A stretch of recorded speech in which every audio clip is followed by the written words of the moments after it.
Oh, hi. How is everybody? Are you good? I hope you're good. Ladies, gentlemen, programs, users, and gentlefolk. It's Tuesday, and you know what that means. That means we're trucking today. Welcome to Coffee and Chrome. Hi, I'm Scott. Welcome into the arcade. Tuesdays this has become a regular thing. We look at either Euro Truck Simulator 2 or American Truck Simulator. We spent a little bit of time driving in either one of those simulators, and yeah, we enjoy coffee, we have long chats, and we cruise. So if that's your cup of tea, that's your thing, welcome on in. Fever broke around 2 a.m. Oh my god. You're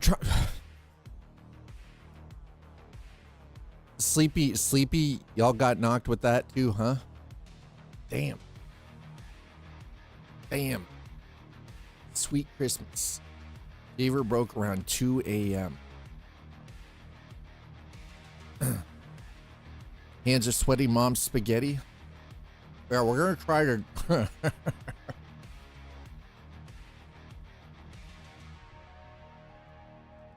we're going to try to drive through the Alps.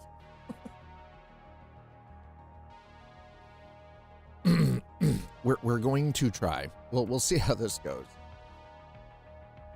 Sometimes, you know, doing and achieving are completely separate sides of the spectrum.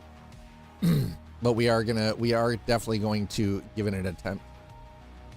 Oh, the Elgato, yes, the Elgato key lights are big and they're fucking bright. Yeah, try, exactly. That's all I can do. That's all I can promise, is I can just promise to try, okay? That's it. I can just promise to try. Yeah. Yeah, Elgato key lights.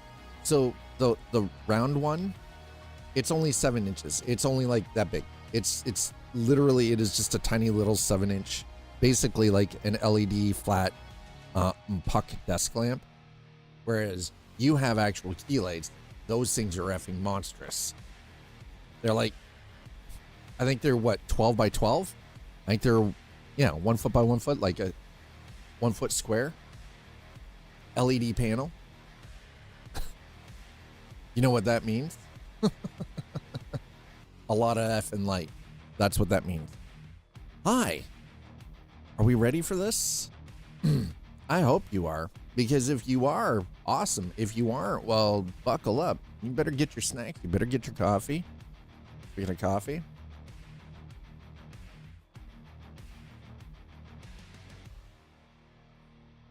I'm just warning you. I'm warning you now. If you don't have your stuff, good thing that my Elgato face. Well, and that's the other thing too, is actually, that's the one thing I've always struggled with, is lighting, because I have to manually set all my ISO settings and everything in order for the camera to sort of have any kind of real true clean image. And I've tried different techniques. I've tried like back bouncing light. I've tried like having 2 different lights, like overhead fill light. And the issue is though is I'm not using proper videography or photography light. I'm using like cheap Walmart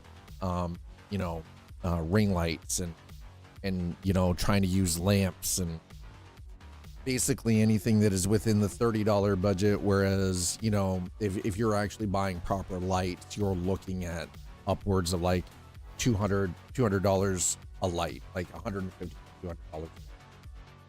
So it's and I understand this, and this has always been one of the biggest problems, but I mean, again, and that is always going to be the biggest trick about photography in general.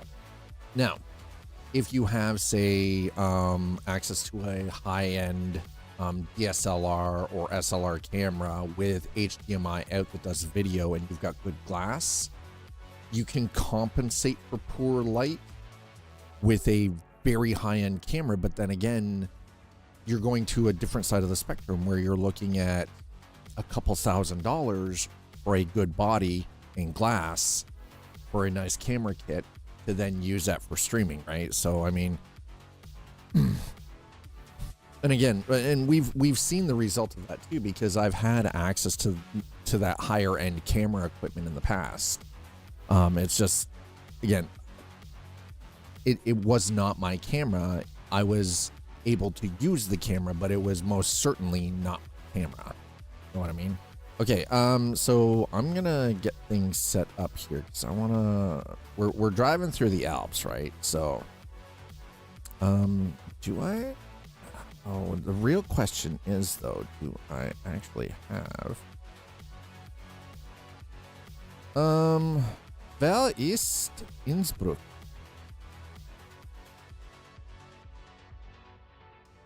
Chat. Wer ist Innsbruck? That's Switzerland, yeah? Innsbruck is Switzerland? Austria. Austria. Okay, yeah, of course it is.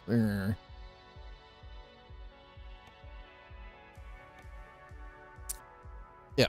So we're going to be starting in Austria and crossing the Alps. So we're going to... You guys heard that because I got to get something... No. You're right. It is Austria. 100% Austria. So we're going to start in Innsbruck. I don't need to do that. Hold on. Oh, wow, that is beautiful. Okay. And then I need to go... It's...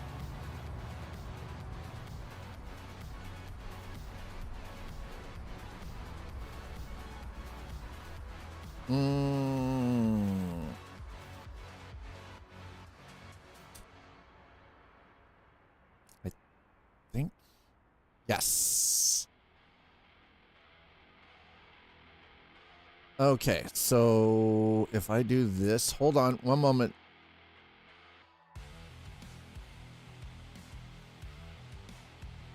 Okay, I think I have this just about set up here. Okay, so I want to go across from Innsbruck to Verona. That is the idea. Okay, now, I don't, by the way, this overlay here, I'm working on something specific for when we're doing Coffee&Chrome or driving streams. It's going to take me a little bit because I'm trying to, effectively what I'm trying to do is I'm trying to model, I'm going to, specifically for doing the driving streams and like the trucking and driving stuff, is I'm going to set up the secondary camera again, looking like over the shoulder down at the wheel kind of thing again. But what I want to do is I want to have like this camera here where it currently is and the other camera over where the chat screen is, right? And they're going to be shaped like the mirrors of a Porsche GT3 RS. And then down in the middle underneath the game screen, I'm going to actually have it set up so all the overlay components for the stream will be down there and will fit in.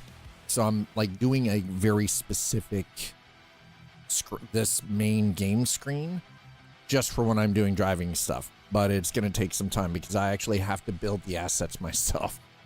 So it's going to take a while, but it is something that that we are actually currently working on. Anyway, so it is 7 a.m. We're in Innsbruck. And now we need a load. So let's see if we can find a job. Okay, we're gonna okay, so I'm in Innsbruck. Okay, so I mean Vienna, it's the opposite direction though. Do we have something? It's I mean, that's still the Alps, but I want to go down to like no, Verona. I want to cross the Alps over to Verona, or maybe even Venice. Oh, that is perfect. Okay, let's go. We're crossing the Alps. All right. You guys ready?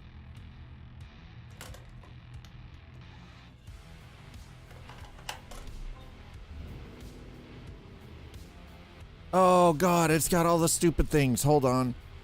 Oh man.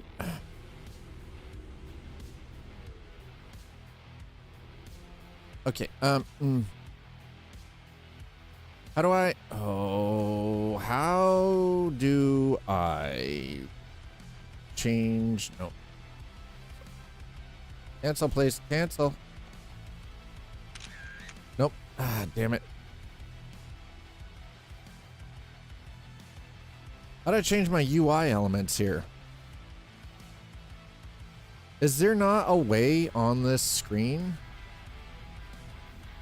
to change that? Adjust seats. Well, we're going to adjust the seat for sure.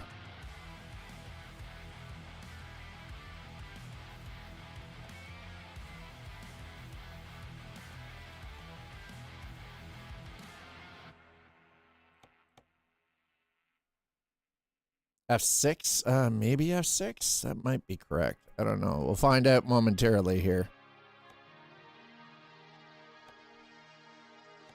Okay, so we're at a 90 FOV.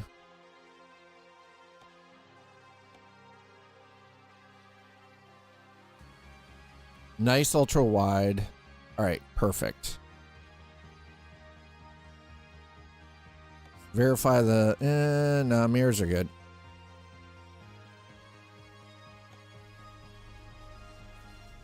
F6, he says. There it is. Okay, good. My God. Interior, automatic parking. No. Keep widgets hidden.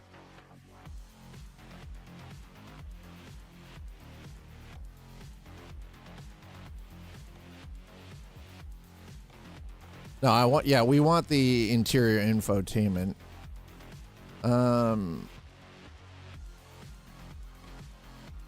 Indicators disabled. Navigation, okay.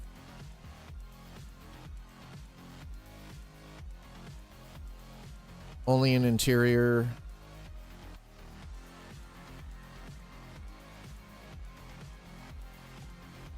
Okay, so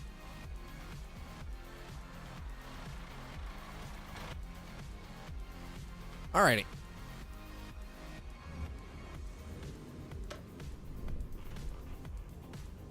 Oh, here we go with the freaking cable. Oh my God, what? I'm like, why did my head tracking just decide to stop working?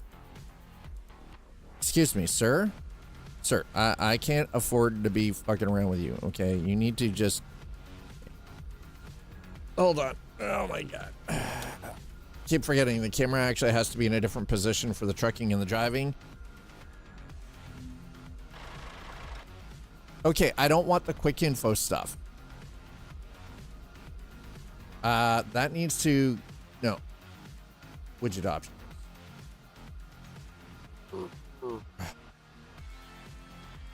Is it just because... Is that just coming up because I haven't been in a while?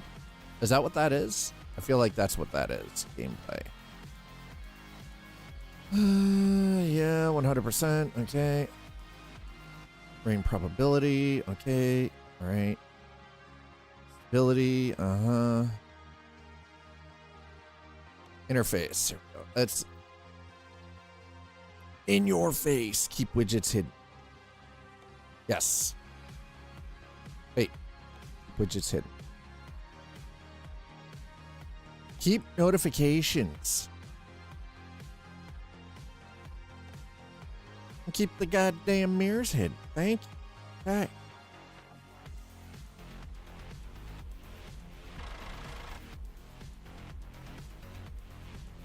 All right. We good? We're good. All right, we're good.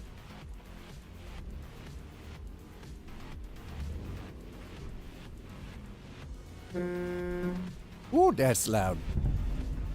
Almost deafened my ear holes. Okay, let's go. Had to scramble to turn stuff back. I mean, found out the hard way on my streams that the Driving Academy turns off all the UI stuff. Oh. Interesting that the Driving Academy turns all of that off.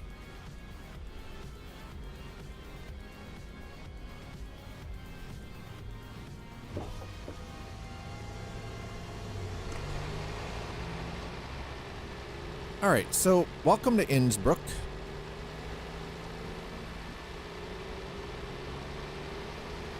It's early morning. That is way louder than I was expecting it to be. Holy crap.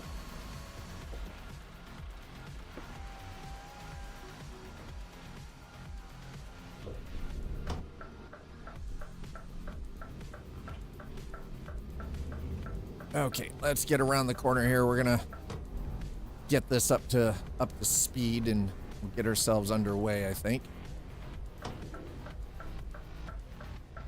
You know, the one thing I've actually come to realize is European trucks are a lot more modern feeling than American trucks.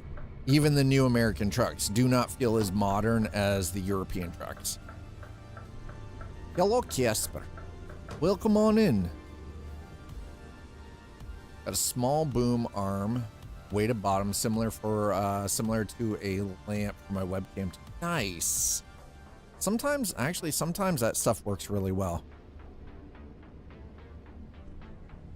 And then the thing is with the boom arm, you can kind of move the microphone around a little bit. And believe it or not, I'd actually considered doing that instead of, because right now the microphone is actually on top of my center monitor, almost directly in the middle.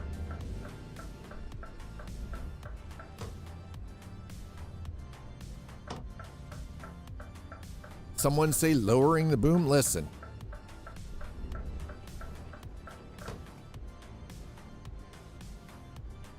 I already have my mic on a boom arm. Now my webcam will too. Yeah, nice. That's actually, I tried now.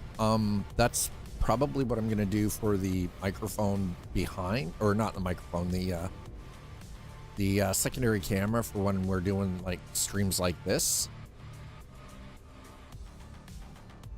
That's kind of the idea anyway.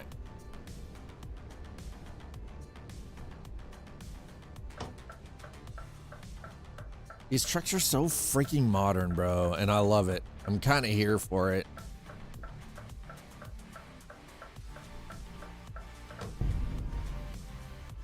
Okay, freight market. There we go. Taking it. Let's go. So we're going from Innsbruck to Verona.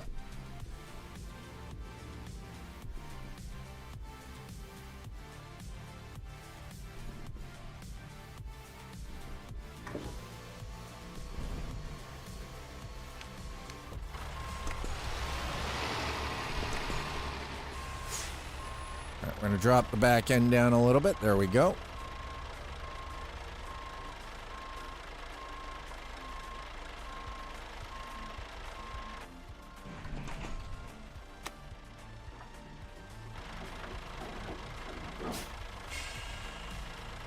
All right, we're up and we're good. Let's go. All right, windows up. Let's get underway, chat. Let's go. We're driving across the Alps, okay? We're gonna spend a little bit of time down and around Austria and Switzerland and Italy, okay?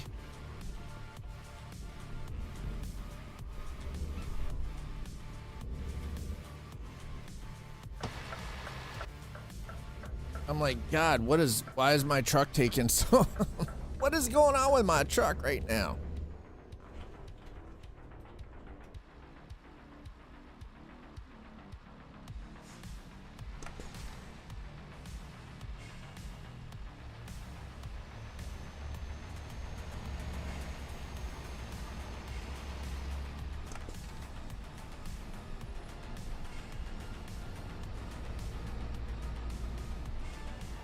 Wait, hold on a second. Hold on a second here. Hold on a minute.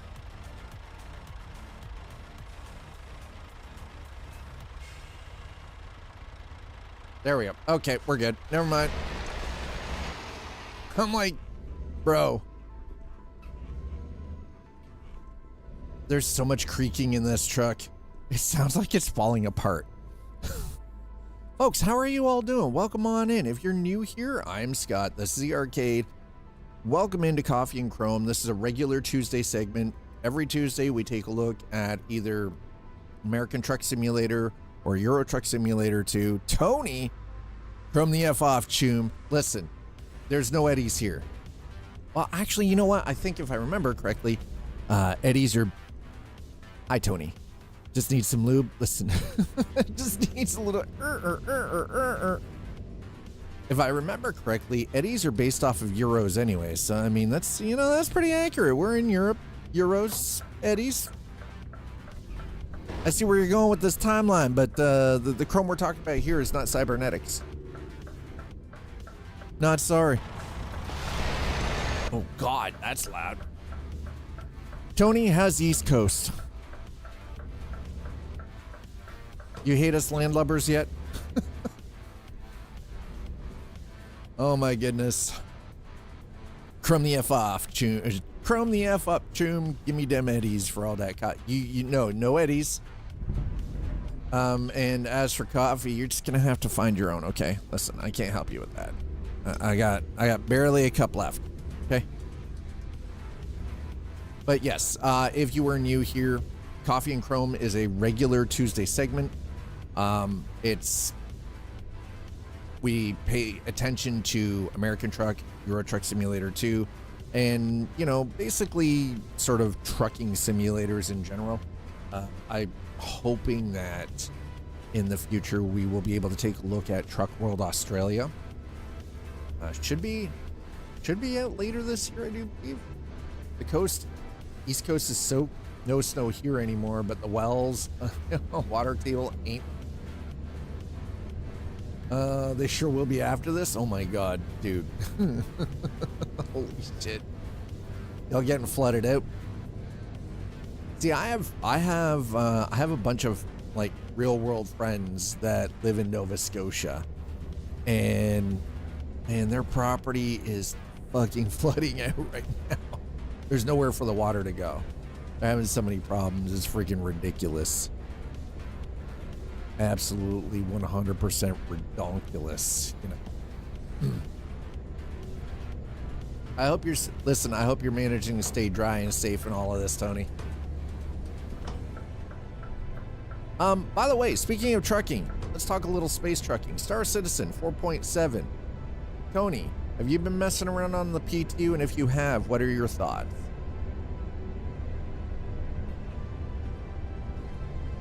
Are they working towards improving the economy yet, or are we still is that still a pipe dream? Okay, hold on. Oh God. Oh Lord. Oh, Lord have mercy.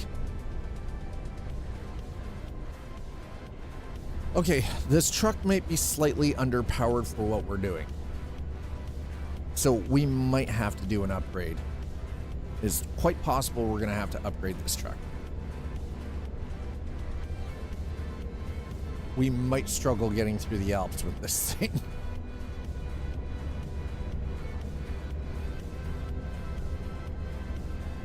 This is gonna be beautiful though. Look at this.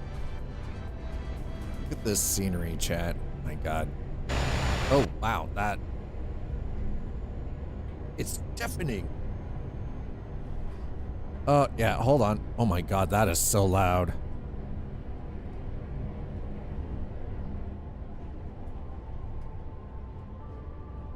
All right, there we go. That's better. Much better.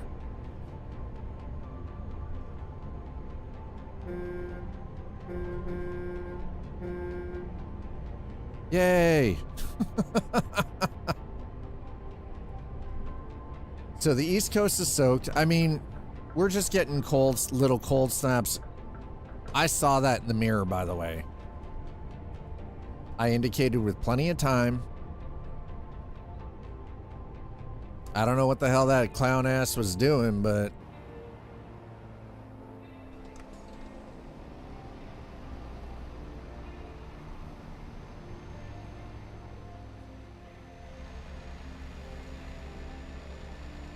P2 is neat, but goddamn, there's a lot. Rockbreaker's fun, but it's okay. What do you mean it's expensive? An exclusive run with minimal PvP type bullshit is 850K.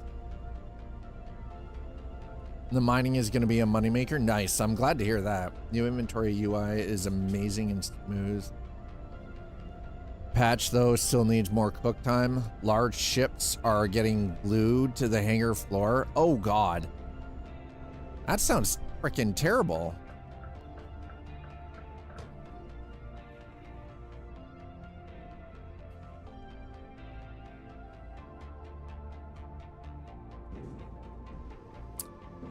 Yep, we totally did that. Don't ask, don't ask, don't ask.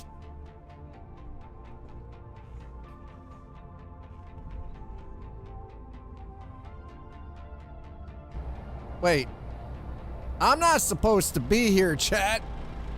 That screwed up.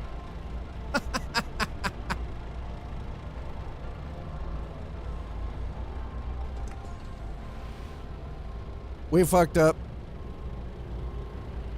Broken already.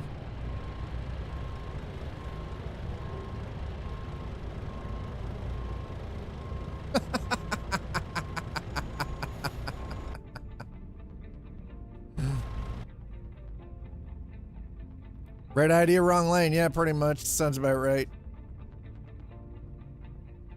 Listen, I was trying to be sneaky, okay? And I was hoping that I could just, you know, whip on through. Boy, that was wrong.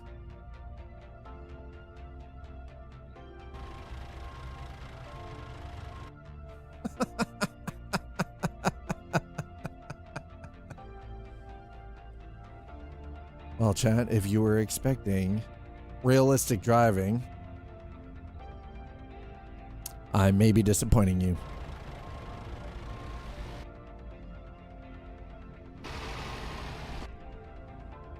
You just may very well be disappointed.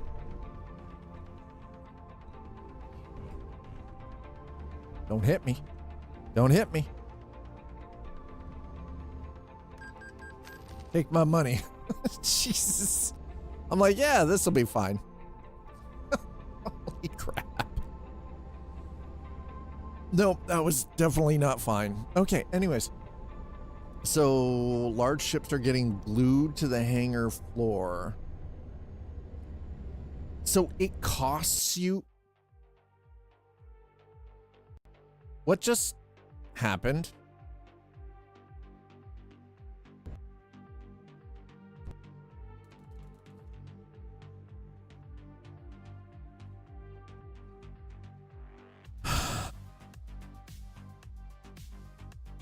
Chat? What the fuck?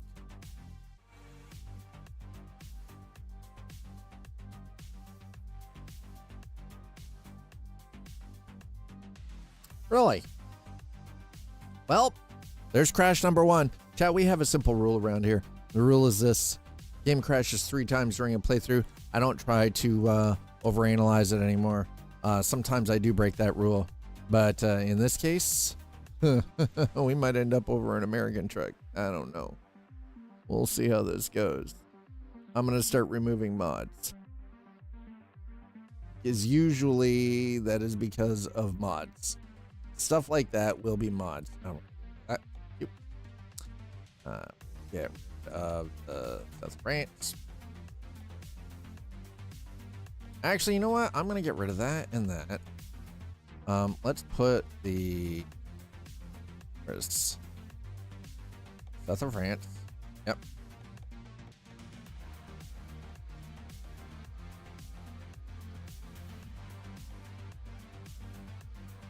And actually, you know what? No, we're just gonna leave that out. Okay, save those changes.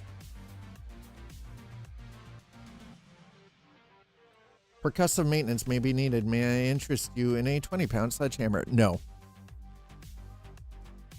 It's almost always because of mods or mod load order. Exactly. We'll just remove that.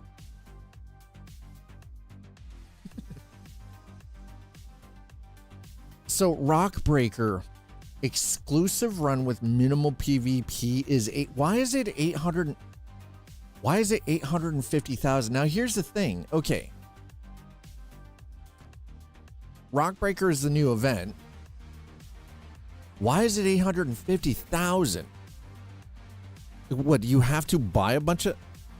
What do you do? What do you have to do? Buy into it? Is it worth it, though? the fabricators are what have my interest in the mining. Fabricators and mining, because you guys, like, for anybody who's you know, anybody who's been here long term, you guys know I am a big fan of the industrial gameplay in Star Citizen. Huge industrial gameplay fan. I like the trucking. I like the, you know, the like the space trucking and the commodity trading and mining and salvage. And I want it to be more profitable. You have to buy into it to get in, but it drops new armor, and you get to mine that big rock you break for high grade materials. So from a crafting standpoint, using the fabricator, because the equipment that you fabricate is based off of the quality of the material going in, so it would actually be beneficial long term if you're setting up manufacturing processes, because then you're going to end up with better high quality equipment coming out the other end. Got it. Okay, that makes sense. So it tracks that they have it set up that way for a reason. Makes sense. I'm down with it.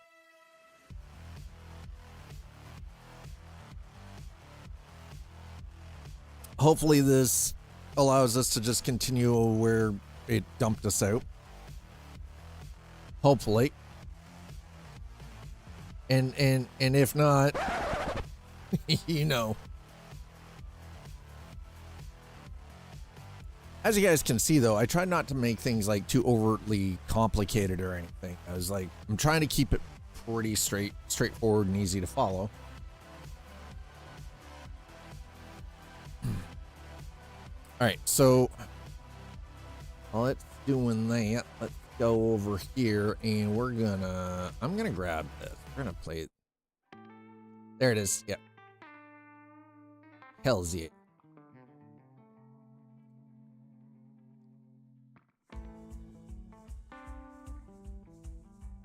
There it is. There it is, chat. Okay. Oh, fuck.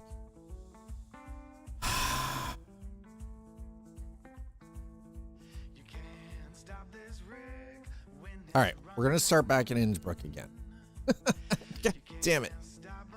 Hey, okay. You know what? This is fine. This is perfectly fine. This allows us to actually fix a couple of things.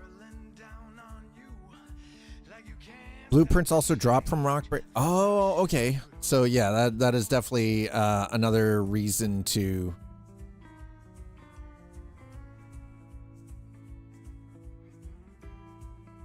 All right, let's go to service first,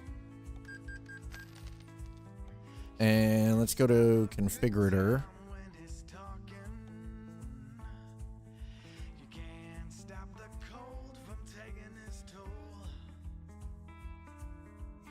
Okay, we're going to confirm that. Hold on. I was wondering why that was so weird, bro. Get light.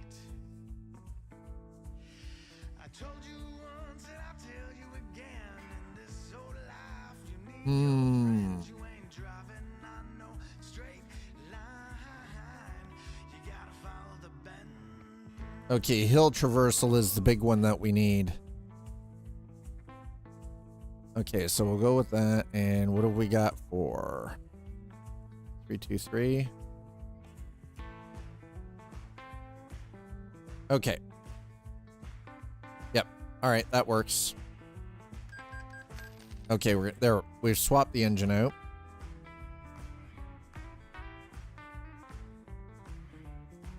Jobs freight market. So we need something from Innsbruck across to Verona.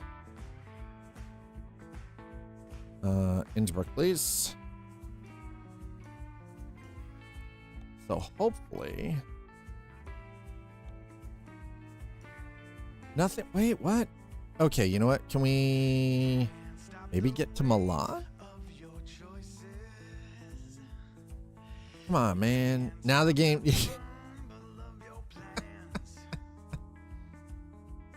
Verona, Parma, Florence. Oh, wait. Maybe not. You know, we could actually. We could do that one. We got something that maybe not so aggressive. Looks like we don't.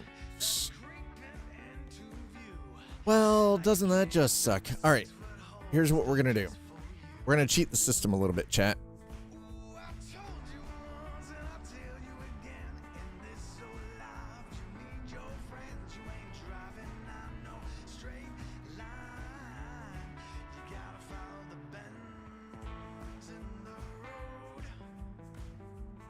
Okay.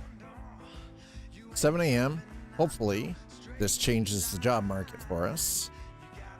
Great market. Oh, this is definitely different.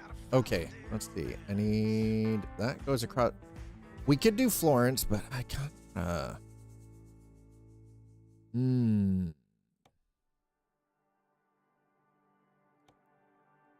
Man, we're just... We had it at the start, and the game had other ideas, didn't it? All right. Damn. Man, that hurts. All right. We're still driving the Alps. We're just doing it. Oh, wait. Never mind. I was an idiot. We found it.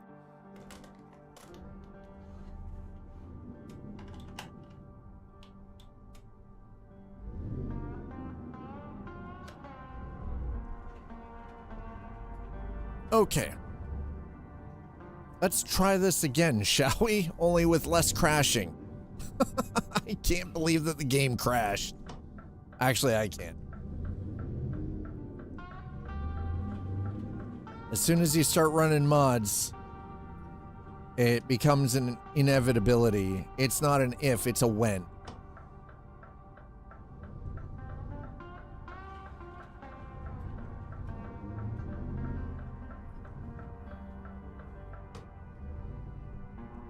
And I think that is our trailer right there.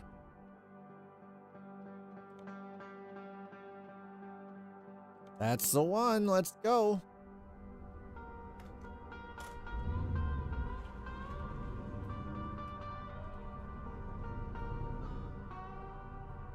Oh, no, that is not the one.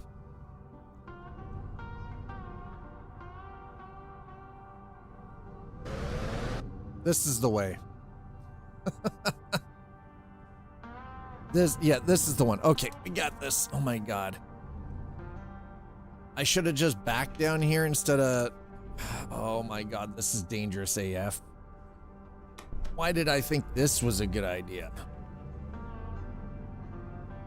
Oh yeah, because I didn't think. I just did.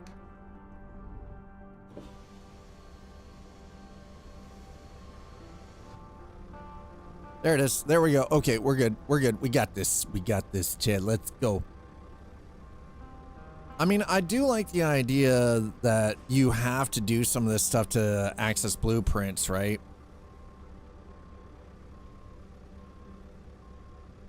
And that is something, like, effectively at some point I would like to get into,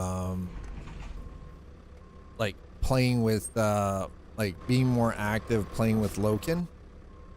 And the crew, because I feel like that's going to be beneficial.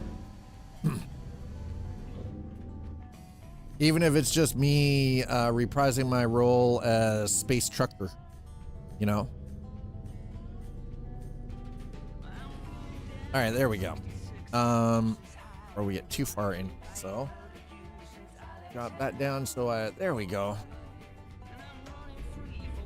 Now we're good. Okay. I just had to make sure I have chat up on the other screen so I can properly see chat.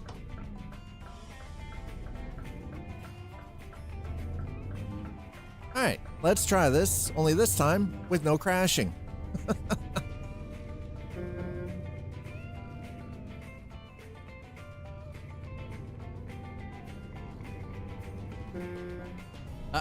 You just stay where you are, sir. Get after. So yeah, we've had one crash, chat. The game client decided it was going to crash out.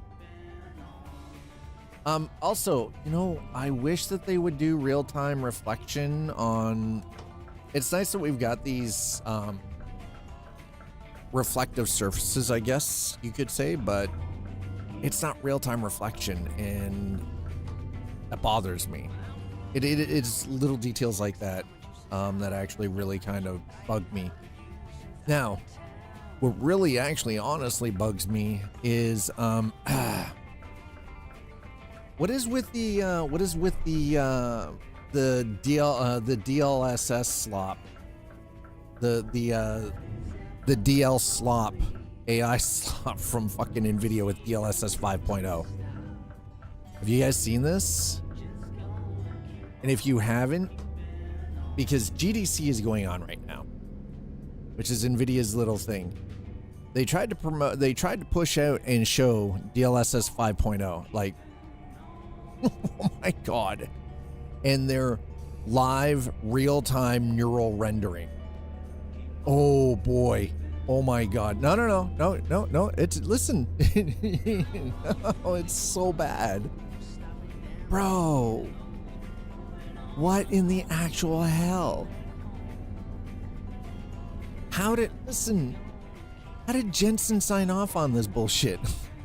What was he thinking? It is fugly.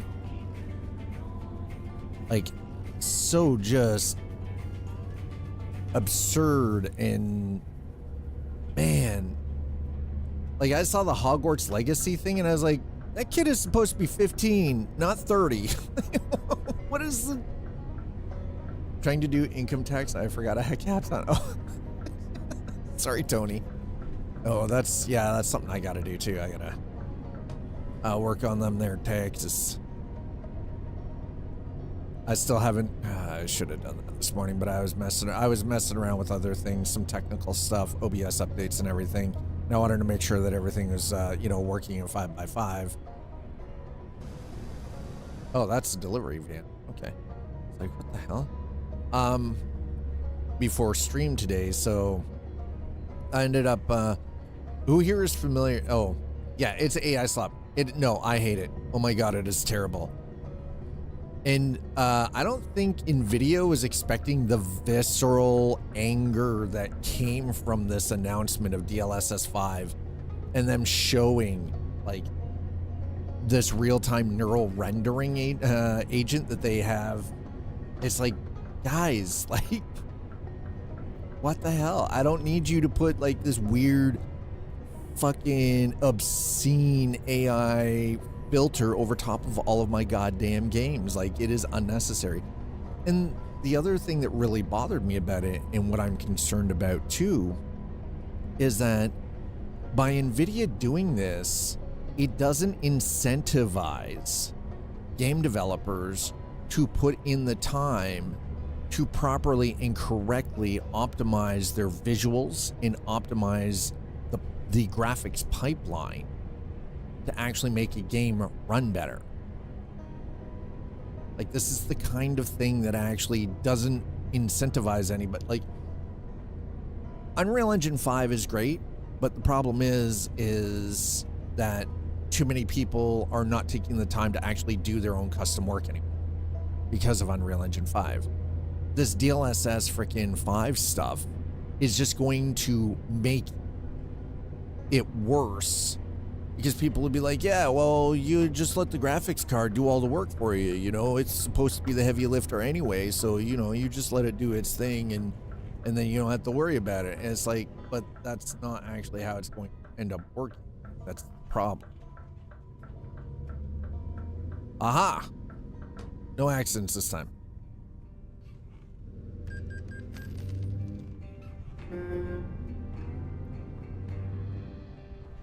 Oi. I don't know. Man, stuff is getting so freaking weird in the consumer PC market for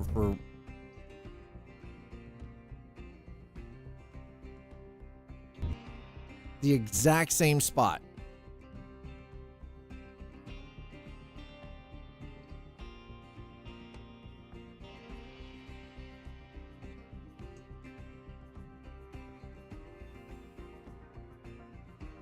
Probably is, Map.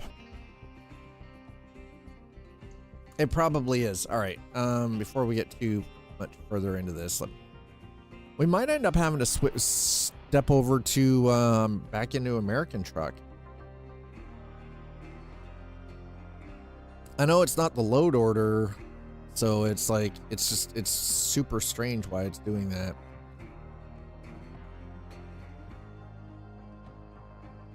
Okay, so I would like. All right, that is set. Yep. Okay, that is on. On.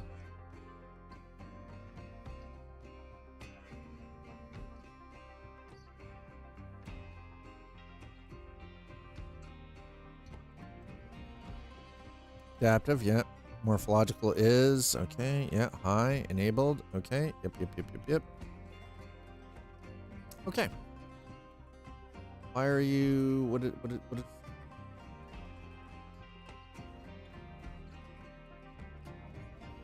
Are you sure? No. Okay. I mean, at some point I might have to update the driver. I think for now I'll just leave it. I'm like, I am not updating that.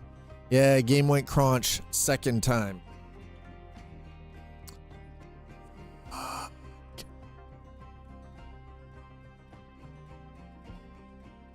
Game went crunch. Absolute 100% crunchy. Oh, look, it's actually showing up now. That's nice. Okay, let's go in. When you try to make sure that everything is up to date and things are still broken. That. Rid of that. Okay.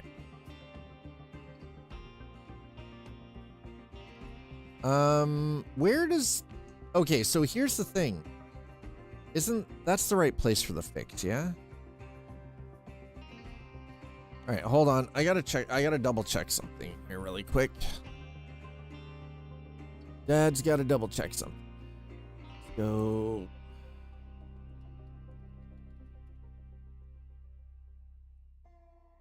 I have a sneaking suspicion. Hold on. Why is that?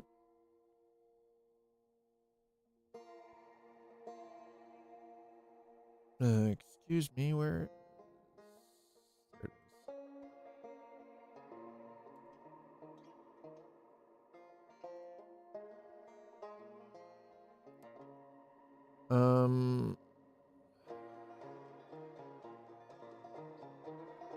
I would very much.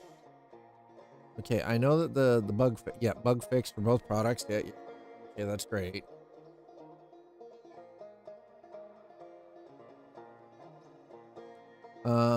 The issue I have. Fix crossing beef prefab. Okay, well that's great, but where do I put the fix?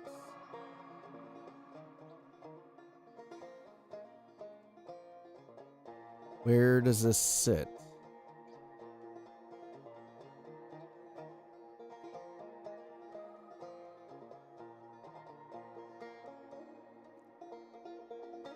Oh.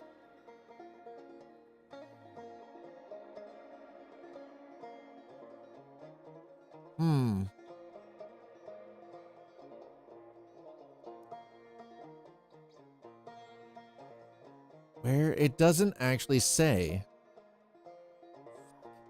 That it's such a pain in the butt.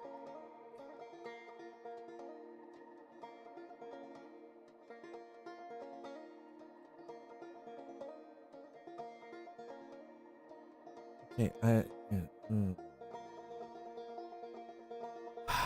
all right, let me.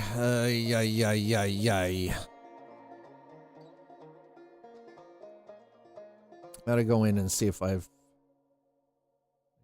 Should still have. Okay, there's.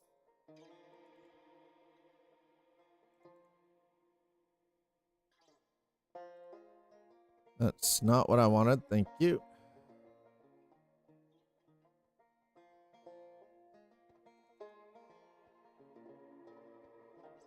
That does not help me at all.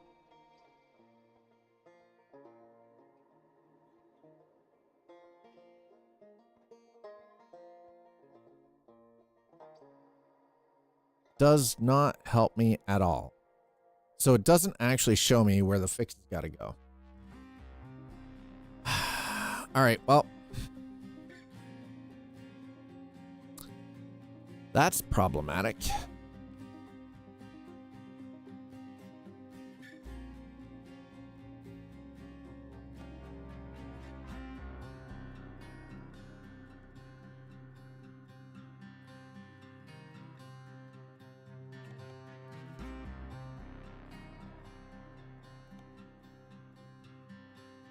Okay, let's try that.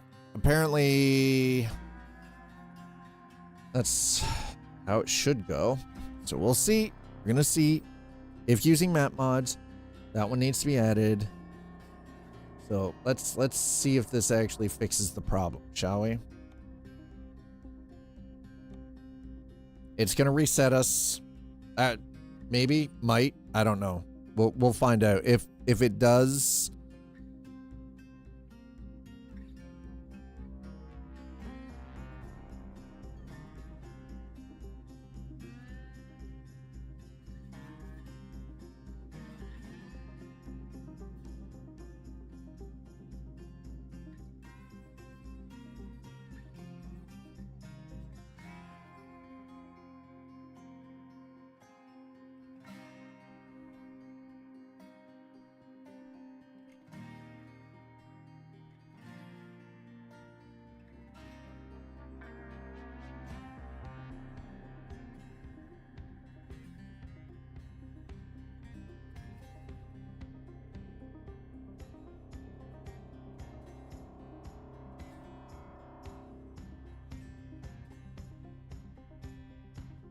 Okay, that takes care of that.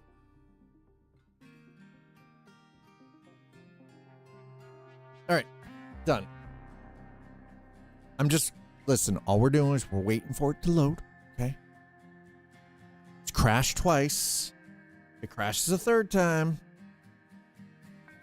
I'm not troubleshooting it. I'll just switch over to American Truck instead, just because that's how we roll. That's how it goes. Sometimes things go sideways. You got to switch it up. Got to be adaptable, be able to roll. So it is crashed in the exact same spot on the map 2 times, crossing over, like hitting that toll gate crossing zone is when it crashes both times, heading from Innsbruck to Verona.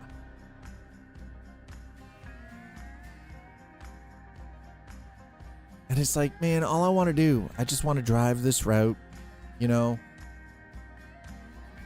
try to make it across the Alps in the fastest amount of time as possible. And the game is like, no. Content shade. Oh God. I swear to God.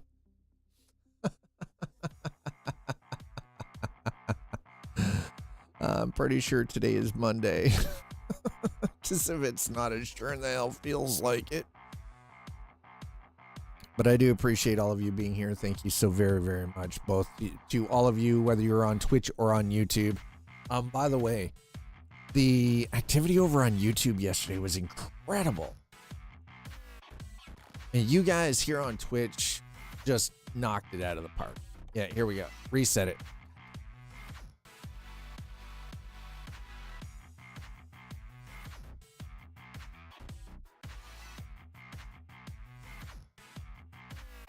Like, you guys, yesterday was incredible, and thanks for being here for Surrounded. It is definitely a game that we're going to spend more time with. I enjoyed myself in it.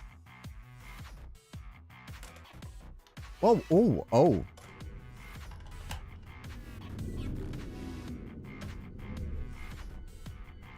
Excuse me, sir. Sir. Sir. Okay, let's try this again, only this time with less crashing. Okay, that goes to Venice, so that's... I mean, we go through Verona. And that is worth more.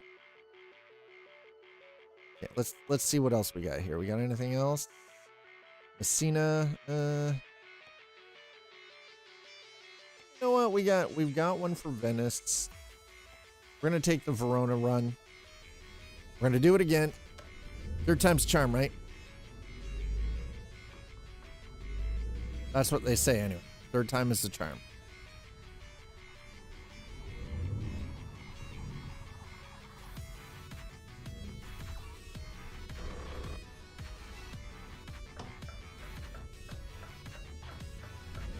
Third time's the charm, Chet.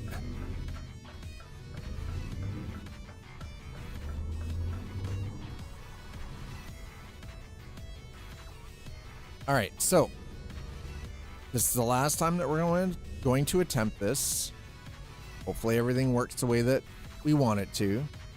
We are attempting to do a run across the Alps from Verona, or from Innsbruck in Austria to Verona in Italy. The game has unfortunately crashed on us twice so far in the exact same location. Now, I do have it on good faith that the load order I'm using for the maps is correct. And right now, at this point, the only map that I'm using is ProMods. I do not have any other maps installed. I've removed them from the load. So we're going to see that, in fact, that person was slightly aggressive. Holy hell.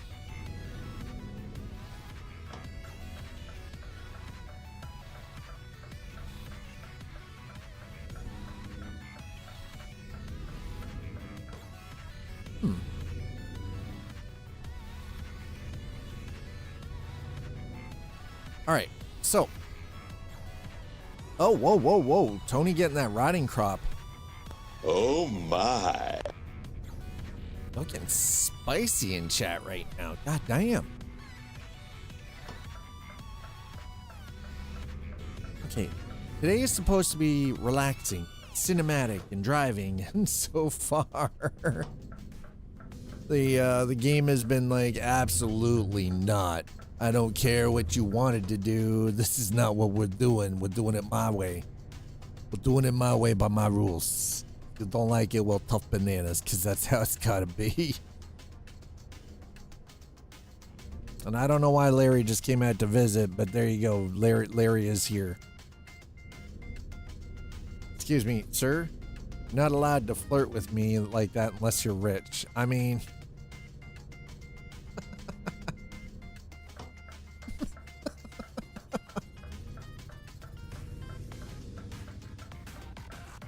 Listen, Tony, don't lie. You still liked it. You still enjoyed it. Okay, go. Grabbing that, grabbing this. Let's go. That looks to be ours. Yeah, that's ours.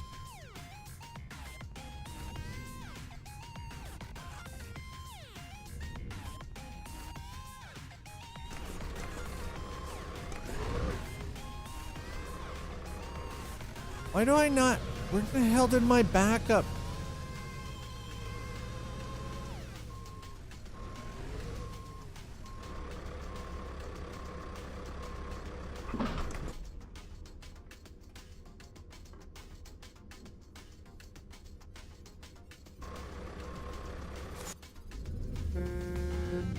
All right, let's go.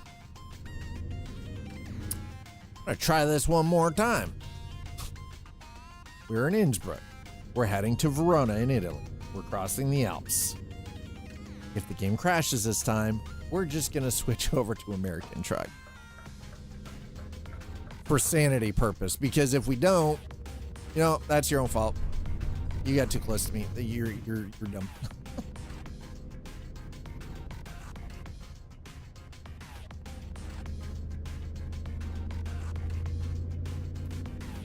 Oh my goodness. Hannibal had less problems crossing the Alps, chat. And he was riding elephants. And it seems like Hannibal had a less difficult, complicated time crossing the Alps than we are right now. Should find a mod that lets you take elephants over the Alps into Italy. Call it the Hannibal mod, right? Exactly. Oop. For some reason I thought this was one way. Apparently that was incorrect. That was false thinking on my part. False news. Fake news, Chad. Fake news.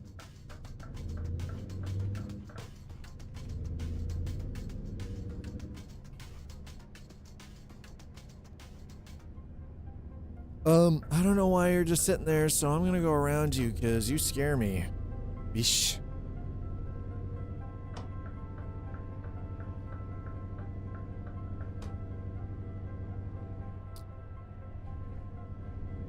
You know what I don't know if we have or not is enough fuel.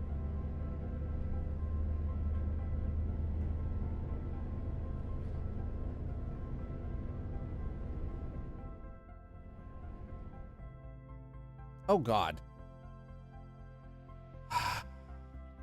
No, close it.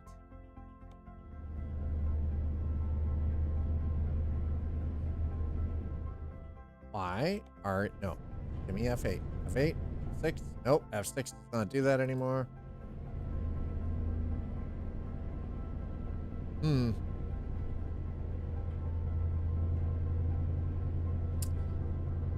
Okay. Oh. Interesting. Very, very interesting.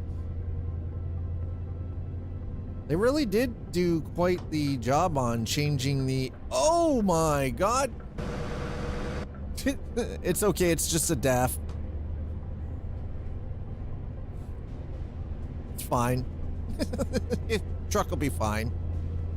Driver, I mean, listen, they'll be fine too. It's perfectly fine. Don't worry about it.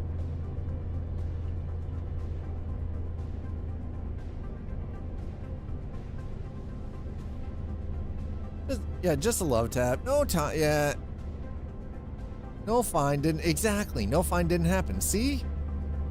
And yes, I like the idea of a mod that lets you take the elephants over the Alps into Italy. Yes.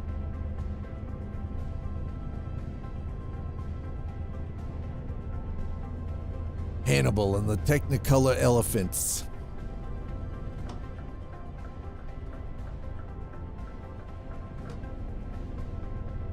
That's what the mod shall be forever called.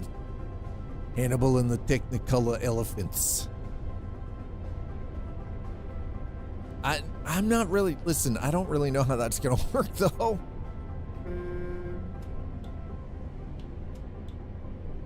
I don't really know how that one would work. Does somebody want to get on that? Y'all want to make an elephant mod for American... or for Euro Truck Simulator 2? Portray the crossing of the Alps by into Italy by Hannibal.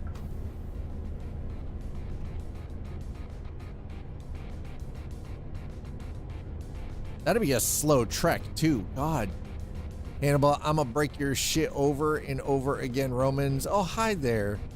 Trying again, are we? I mean, it's true.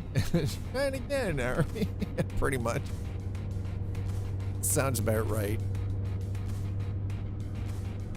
It's pretty accurate.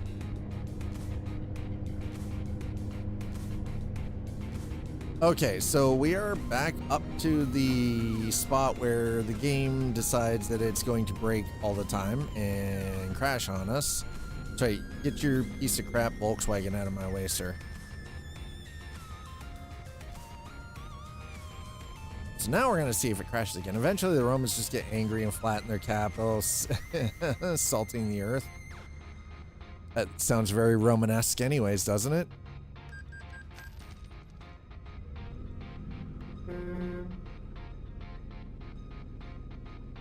Basically, fuck you and your future generations. Yep, that sounds very Romanesque.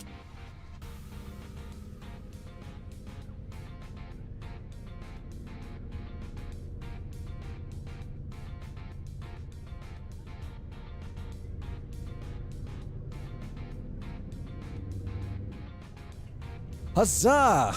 We did it. We're good. We get to continue this time. The game has deemed us worthy. Thank you, Euro Truck, for deeming us worthy of passing into the Alps. Holy crap. I was starting to think we weren't going to be able to do this. I was actually getting concerned. I was like, well, you know, we're not able to cross the Alps. I mean, maybe we can mess around in the Rockies, but all right, chat. All joking aside, we're finally underway. We made it through. Rest station. Should have probably gone in there. Probably need to fill up. I don't even know what my fuel is at, if I'm being honest. I have no concept of...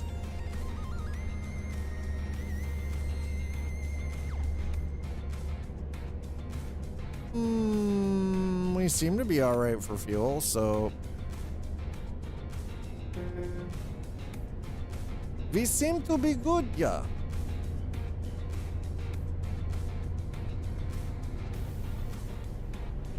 Oh. Holy crap.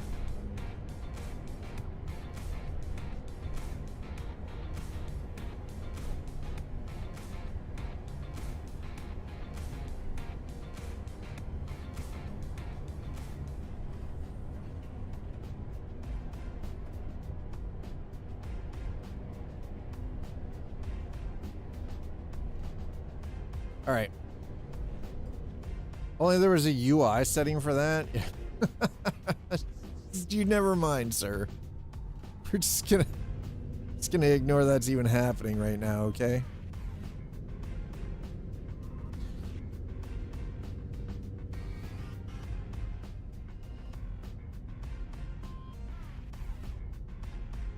Oh, we got 89% of the tank left. We're good. We're fine. This is fine. This is perfectly fine, yes. Absolutely. Perfectly fine. All right, so we're underway. We're on our way to Verona, Italy. Get everything back up to speed here. Oh, we're going a little fast. Getting a little crunchy.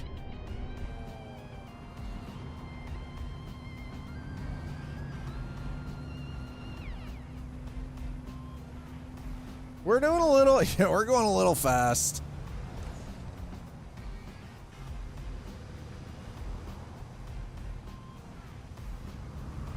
There we go. Now we're all right.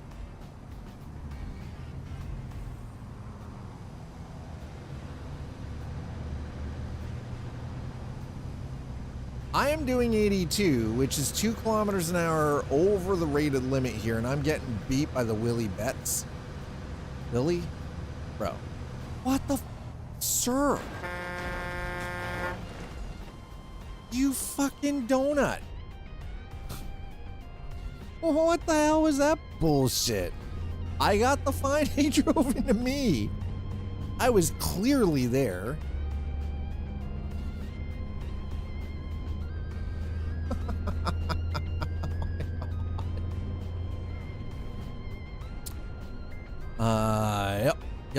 Yup, yup.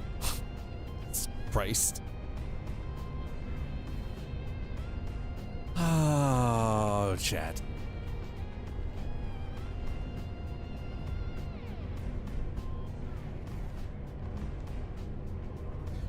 That mother trucker. What the actual hell?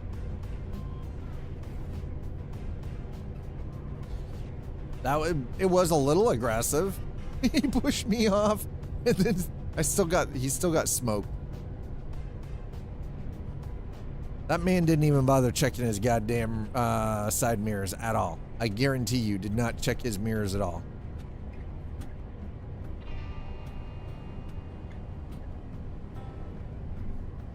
Didn't even bother.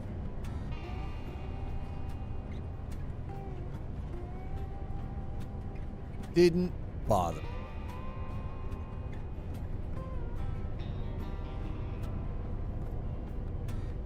All right, so we're well underway here.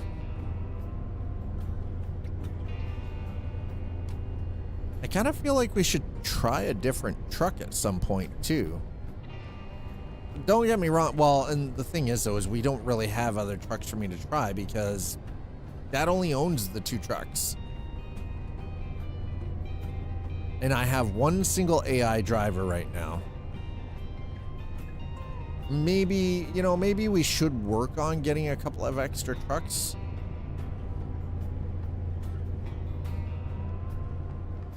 Okay, the one thing I'm also starting to notice, this physics change, this truck is way too unstable. This is way too unrealistic of the European truck. So we're gonna check and see. Oh, well, that's why.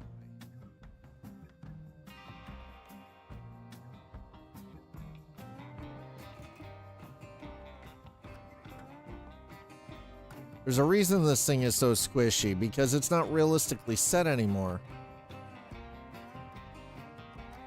Again, it's a European truck. European trucks are absolutely 100% different in how they operate comparative to North American trucks. So,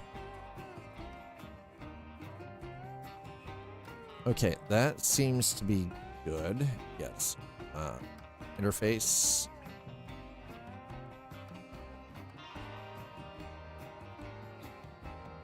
Current speed on the navigation changes to red. Okay, yeah, that's fine. Widgets hidden yet. Notifications hidden. I love that I have the notifications. The notifications are turned off and I still get them. Chat, did you notice that? They're still turned off. And you know what? There we go. Contextual hints. Turn that crap off. Only those goddamn contextual hints. Turn that shit off.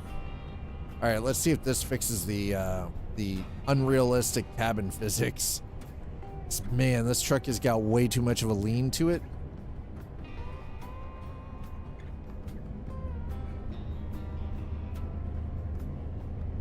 All right, that's better. Feeling a little more realistic now.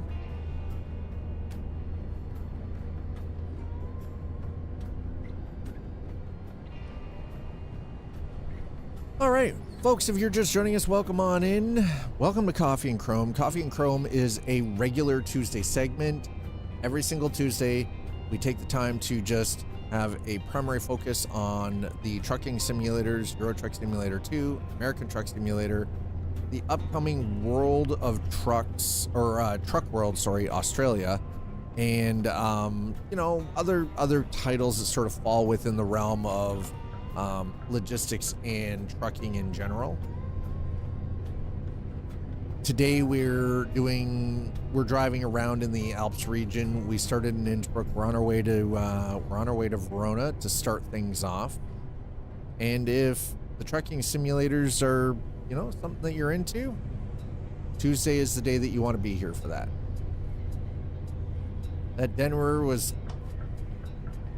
John Denver was full of. Are you sure? How do you figure John Denver was full of shit?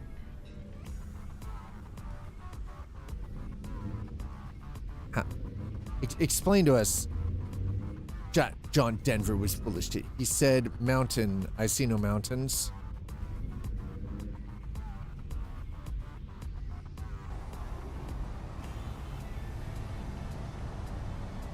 We're in the mountains, sir. We're in the Alps. I don't know what's going on here, but whatever. Those are hills. We're in the Alps. We're up at a higher elevation. Those are hills, he says. Have you been to the Alps? No, you do know there's some of the hardest, most complicated mountains to cross. On the left.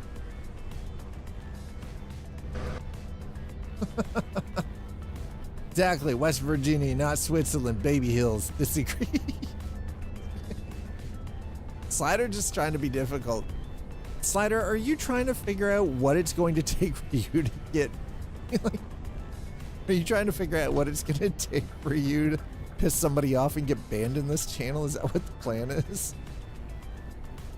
And to what extent? Why is this a game plan?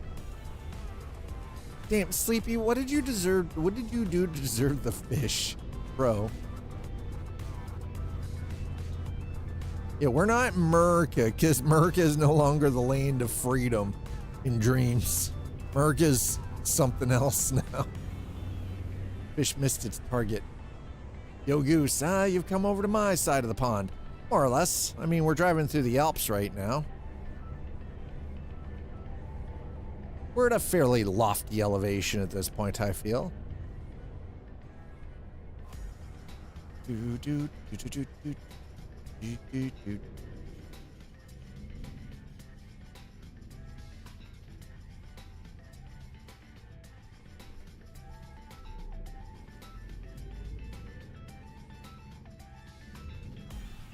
I should be able to go through this one. There we go. Yep, yep, yep, yep.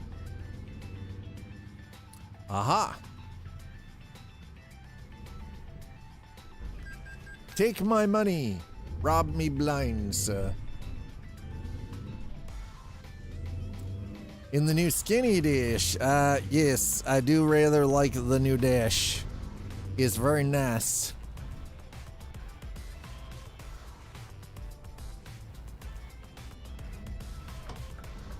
And I think, are we already in Verona?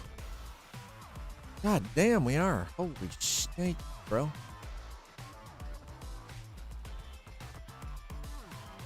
Okay, so I think our next move is to find something from Verona and take it to like Zurich.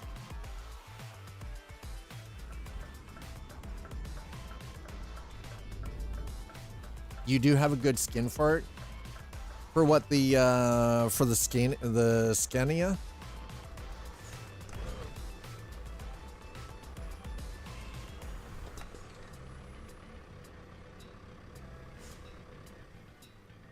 I've been on this real company kick lately.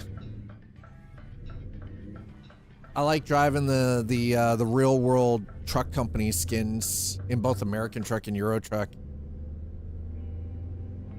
I don't know what it is. There's just something about it. It's like, I think what it boils down to is I'm always working towards trying to make things more realistic and cinematic in these games to the best of the ability for what I have available.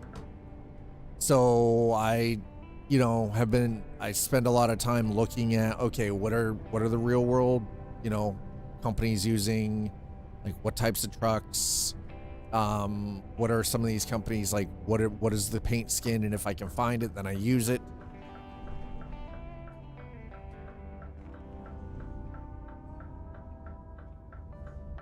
Which is really, honestly, made it so much better.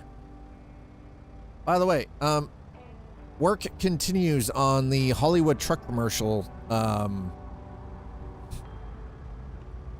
It looks slightly different in Euro Truck comparative to American Truck, but I think that's because they're two slightly different versions of the same game engine, with American Truck actually being the newer out of the two. Is it up on the Steam Workshop? Goose, how have you been, man? How's everything going, sir? Are you good?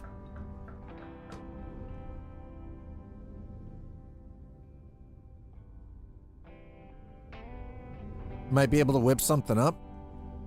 You probably just need like photos, right? Ooh, that's right. Whip me real good.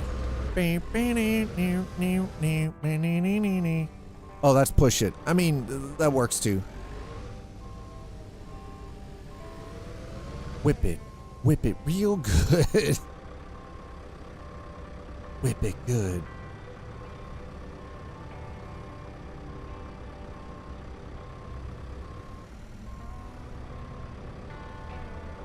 I haven't had any like custom stuff done in a very long time, honestly. Goose, what have you been up to? How are you and the missus doing? How's family life treating you?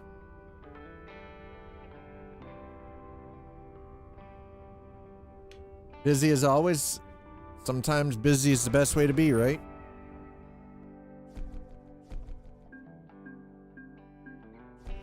Pictures of referees? No, we're not talking about pictures of referees. We're talking about reference photos for real world company skins, like the Torben Raffman that we're currently, pimped out with.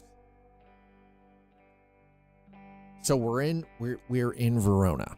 Okay. So we came across from Innsbruck, we came across the Alps into Verona. Now we're gonna grab something from Verona and hopefully we can either head to Geneva or Bern or maybe Zurich. We'll see.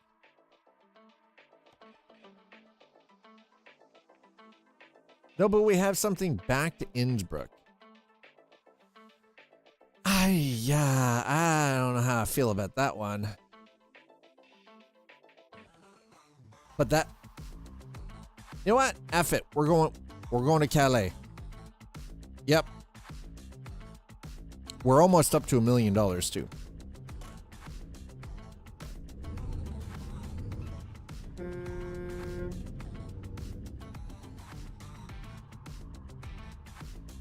Send me some ref pics. Yeah, reference photos, sir.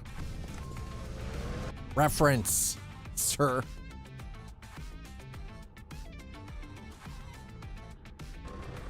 Doing it live, F it. Nice. Wait, what? Doing it live, F it. F it real good.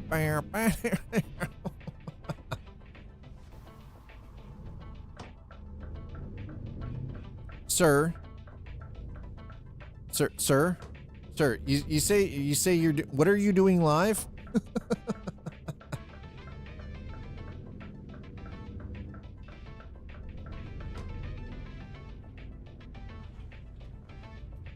By the way, Verona, beautiful city. Look at this place. Okay, hold on. Do we have? I feel like there should be like photography stuff here. Does that not make? Would that not track? It makes sense. Or am I being unreasonable?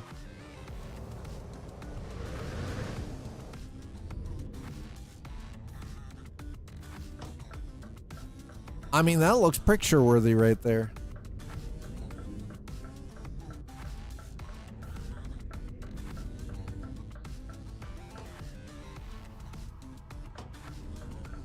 Ooh.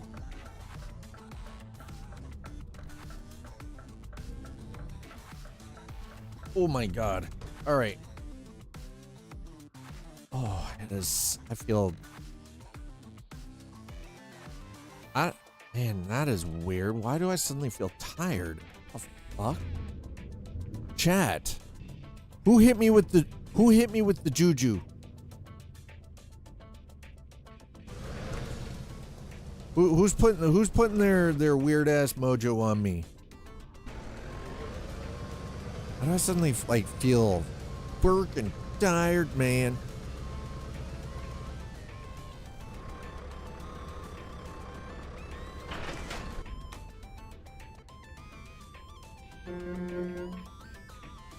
All right, so we're gonna head up to Calais.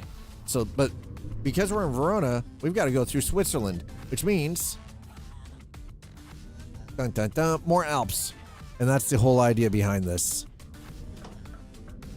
We're crossing through the Alps, sunrise to sunset through the Alps. I was not expecting the run from Innsbruck to Verona to be so short. I was actually thinking it'd be longer, but that's fine.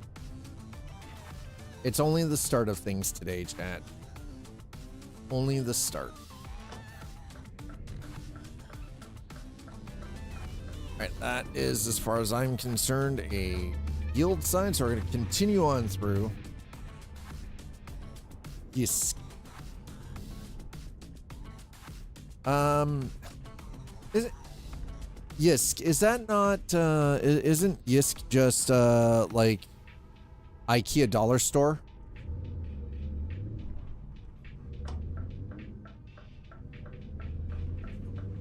kind of what that's what my brain you know, it's like the Dollar General of IKEAs. You know, it's all flat pack stuff, but it's like cheaper than IKEA.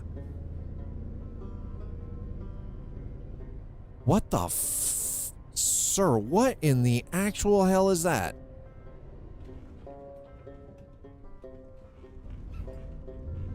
What in the absolute? What is that?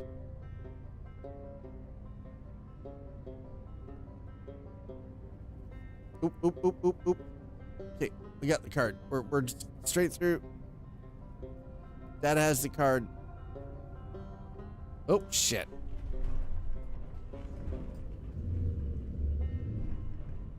Y'all ain't got them automatic gates, sons of bitches. I gotta push the button. How dare you make me work for it? How dare you make me work for it, chat?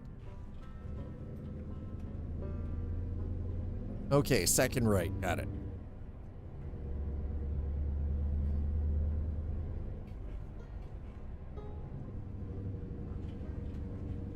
We're creaking. There's a lot of squeaking going on.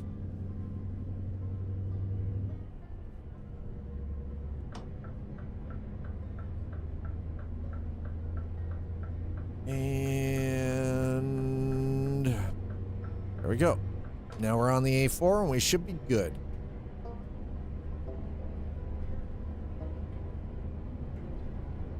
I think they made the trucks too tippy now. So the thing is, though, is the problem, in order to make the truck actually respond the way European trucks do, you have to go in and basically you have to reset and redo your physics settings.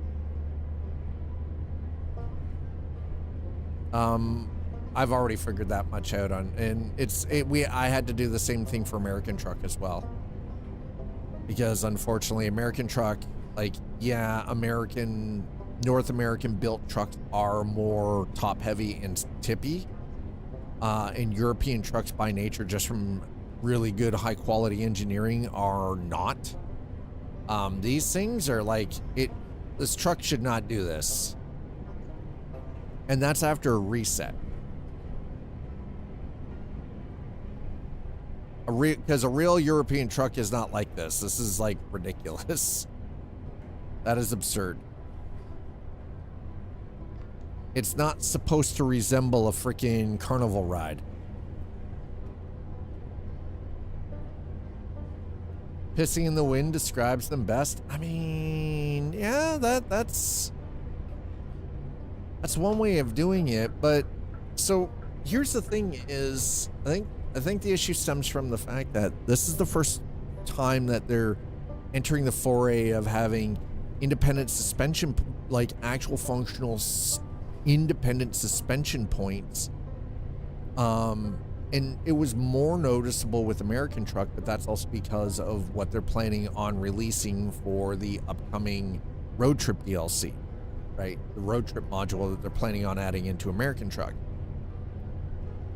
These trucks have not actually functioned as if they have proper, fully actuated independent suspension points, right? They're trying to model that now. So that then actually changes, or radically changes, how these vehicles feel. I would honestly say a good spot for SCS to actually go is to look at BeamNG. Yeah, but the thing is, though, is for the buses, it doesn't have to be as drastic for Euro Truck, right? For the coaches DLC. Whereas, like, the plans are going to be for more stuff like off-road style stuff for American truck, whereas coaches, we're still driving on the same roads, right? So it's not the physics, I guess, the independent 4-point suspension physics isn't as important, because you don't have as much you're not going to have as much suspension travel and everything, right? So I mean, it would be nice if they finally did rigid trucks. Yes, I would like to actually have a proper box truck, you know, experience without having to run mods that break the shit out of everything. Is the game? Yeah, we're on our second run, no problems. We're heading from Verona up through Switzerland into France. So yes, yes.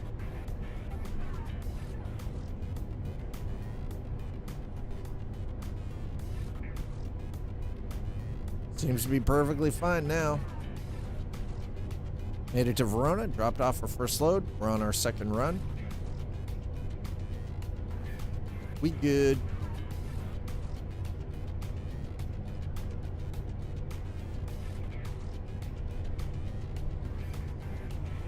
Yeah, rigids. I look forward to rigids. Like, the thing is, I'll be honest, the coaches DLC doesn't really, it's like, if I want to drive a bus, I'll play Bus Simulator, right?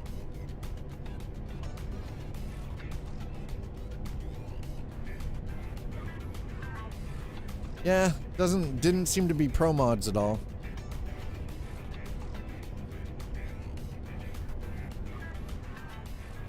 Thankfully.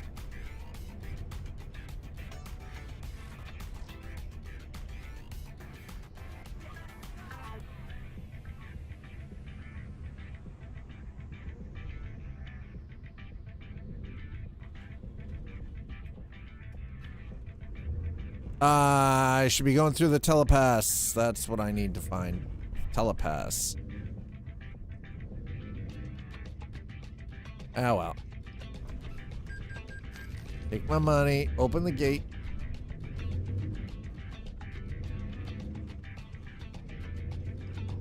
Yeah, same. Road trip? You get actual, like, civilian road vehicles? Fuck yeah. I'm looking forward to that more than I am looking to the coaches, because again, like, buses aren't really my thing.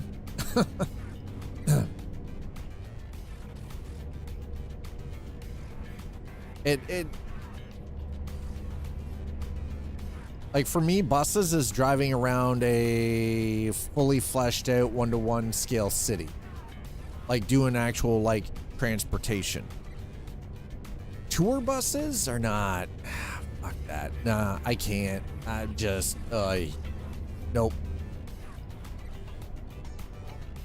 I mean, we'll probably still check it out, but it's. I would much rather drive a freaking Dodge Hellcat in American truck than drive a man Leon bus. Right? Like.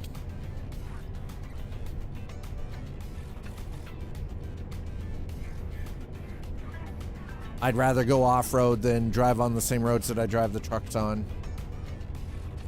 So the buses stuff, while, like, it's cool that they're adding that in, and initially that's what Euro Truck Simulator 2 was going to be, was a bus simulator anyway. And the only reason that they did trucking was because they decided to actually ask and listen to their community. Oh yeah, no, Road Trip is gonna be fucking hot. Are you kidding me? Road Trip and American Truck Simulator is gonna be hot.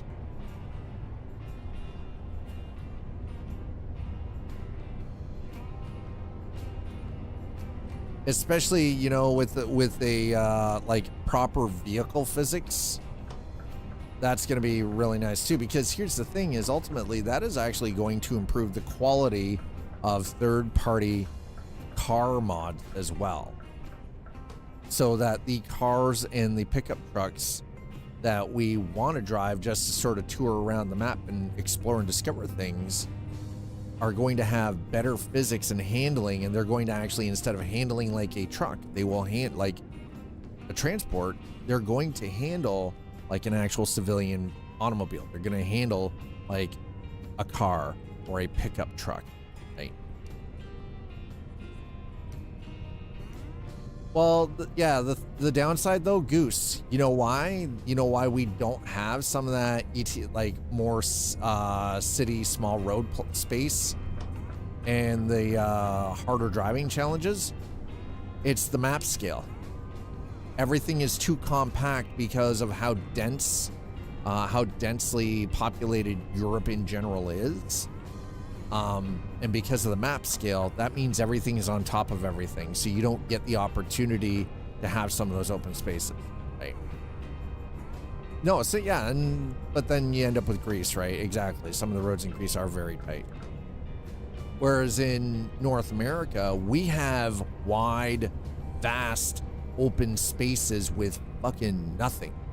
So having that 1/19th map scale in American truck isn't as noticeable as it is in Euro truck. So they can add some of that off-road stuff and some of those harder to get to locations just because of how wide, like how spread out everything is in North America by comparison to Europe.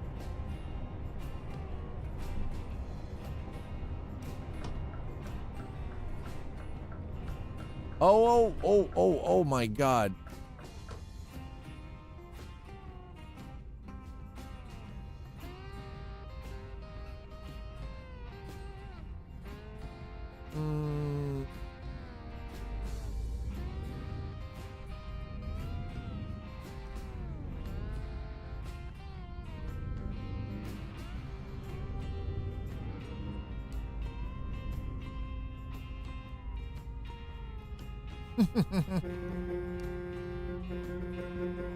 I'm gonna be a complete ass about it.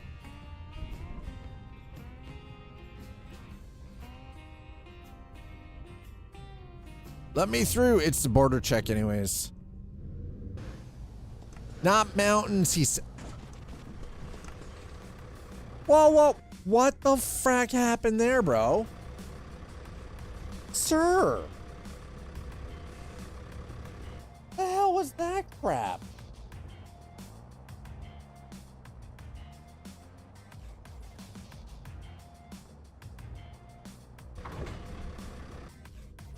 What the hell was that shit?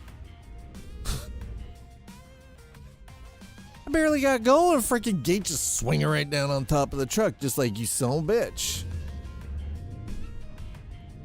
Oh, freaking fast there, don't you think, sir? What the hell is this crap? Bro. What is this shit? This is BS. Greg.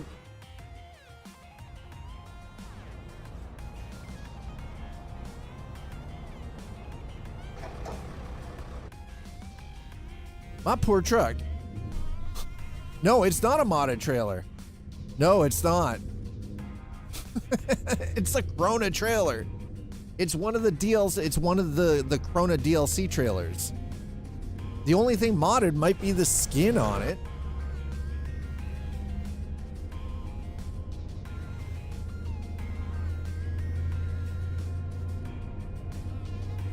What the frack, chat?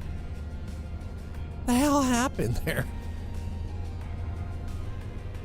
Yeah, that gate is buggy, boy. Boy, is it ever. Okay, so thank you, TS. You gave. I mean, that's fine. You know, Eurotruck. Listen, Eurotruck get all mad about it if it wants. Still doesn't change. Call it driver error and be done with it. It is not driver error. That was not a me problem. That was barely get the accelerator going and the gate's just like, nope. Freaking close. Right down on top of you. Tries to cut the trailer in half. That's not a me problem. That is a game problem. It's always the driver's fault. Yeah, you just shut your butthole, goose. I swear to God. Operator error than European AI. I swear to God.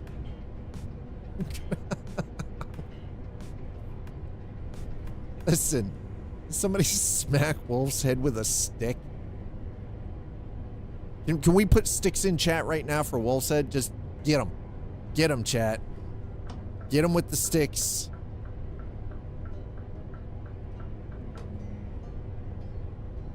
Jack him with the sticks. Tesla operated border station. Oh, I see. Now that's different. Yeah, that's definitely AI.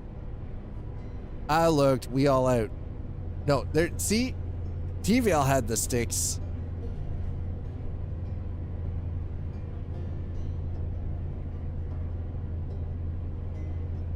TVL knew how to follow instructions, chat.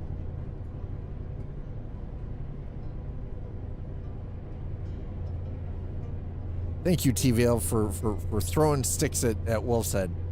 Whoa, whoa, whoa. Listen, Mayo might be a little bit of a stretch. These are just baby hills, he says. We're in the Swiss Alps. These are just baby hills. These aren't mountains. Baby hills. Collects the sticks and starts a fire. All right, I think somebody needs to start sharpening the sticks and chucking them like a spear at Wolf's Head. Hear me out. Hear me out. We're trying to give them freckles.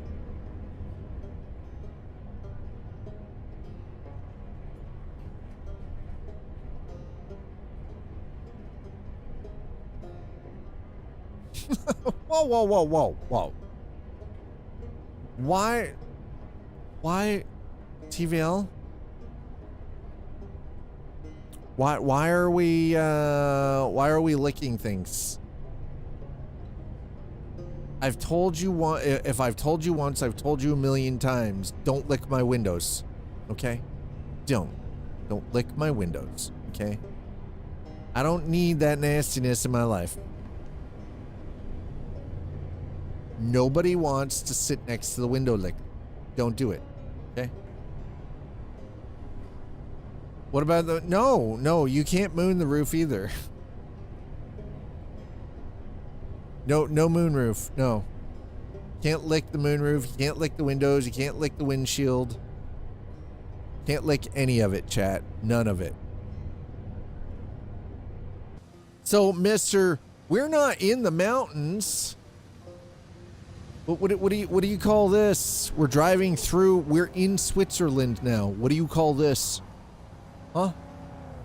Huh? Kansas. I fucking swear to God. My headlights are on, yes. If you said they had mountains. This doesn't look like Kansas. This definitely doesn't look like Kansas to me. The hills are alive with the sound of music. Oh, wait, that's Austria. Never mind. State is flat. Where I am? No, yeah, it's definitely not flat where I am. Hell no.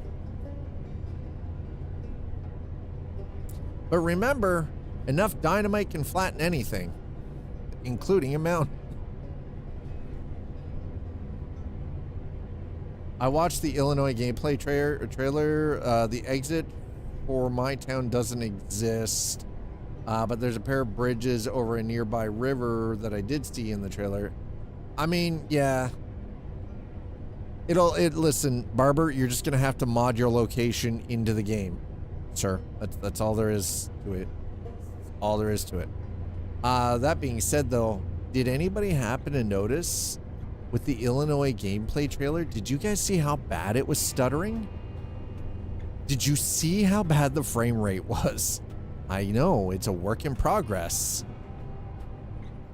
But, holy shit, if that's your showcase,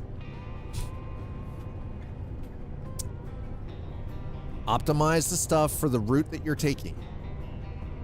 Just a suggestion. Chicago taking too much space? Listen, Chicago is an important part. Chi-Town is an important part of Illinois. You take that back. Those are hurtful words to anybody who lives in the city of Chicago, the Windy City. Business saying you can only pop champagne once. I live in a town on old Route 66, so I hope that my town might still be in there. Probably, it should be. It should be, considering the reason for them to do the Route 66 rework is to complete it with the, for Illinois.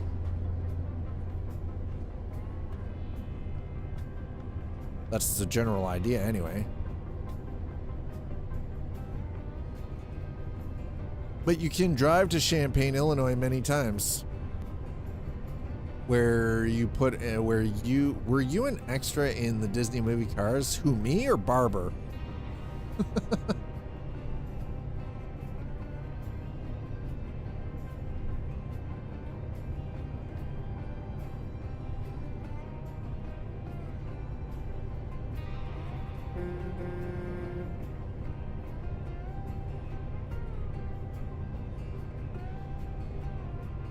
Okay, you gotta, oh, gotta get over. Gotta get over. There we go.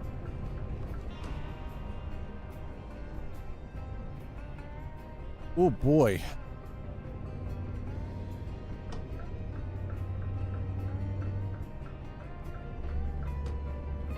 Okay, not nearly as spicy as I thought it was gonna be. Nice.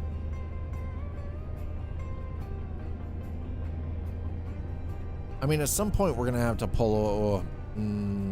Yeah, I'm gonna have to pull over at some point and fuel, but my cousin is an animator for ILM, which is part of Disney, so some amount of connection.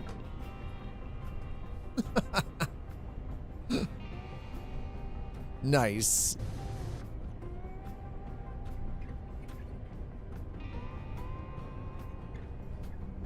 That would work well as a segue to, you know, to our sponsor if we had a sponsor.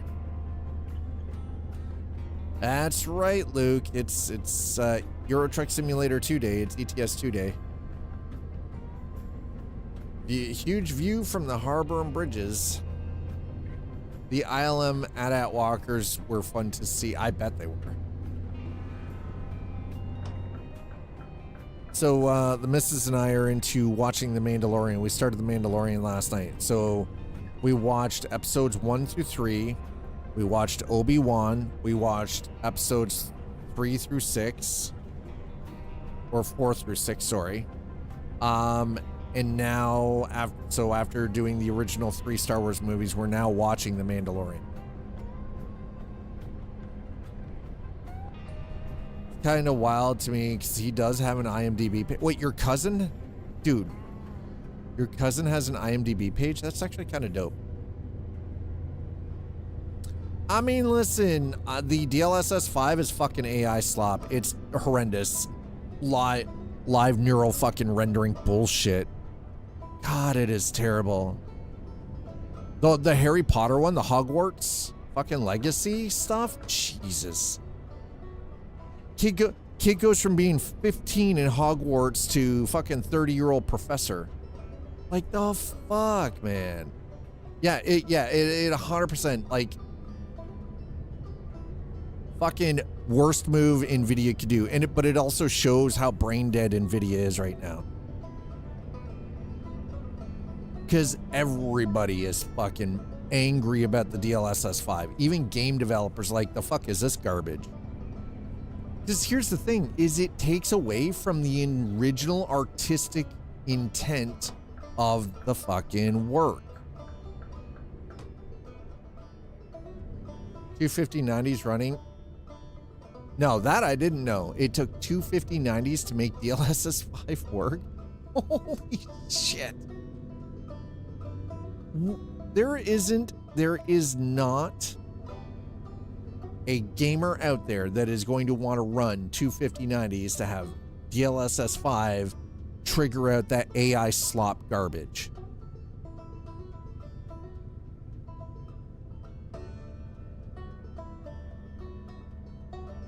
And that's exactly what it is. It's fucking slop. NVIDIA, listen, let's be 100% real. NVIDIA got this wrong. Horribly wrong. It is fucking terrible. It is a terrible forward move in the technology. It's just they're proud of it though. That's the scary part. They're fucking proud of it. Like, you're literally taking away the game's artistic intent and putting some fucking stupid hobo AI filter over top of everything. And it is ugly as shit. Good luck getting it, getting it down to, let alone a fit. Well, and that's the worst part too, right? But again, it just shows how brain dead and arrogant NVIDIA is, because they're just like, they think that they're untouchable and that this is, this is how everybody wants everything to be.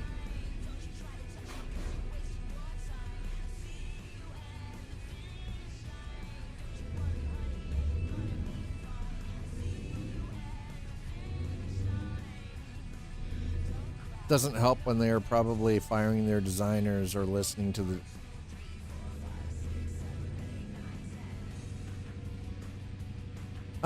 the problem is with the chip shortage, with GPU shortage, like chip shortage and stuff like that, though, is it's intentional. Yeah, this is why I'm on Team Red right now. This is why I'm rocking a 9070 XT, and I don't feel bad about moving away from NVIDIA's stuff. Not even for a second. I don't miss it. Their last two fucking drivers for the studio drivers for the 4060 that I use in the streaming PC have been absolute trash.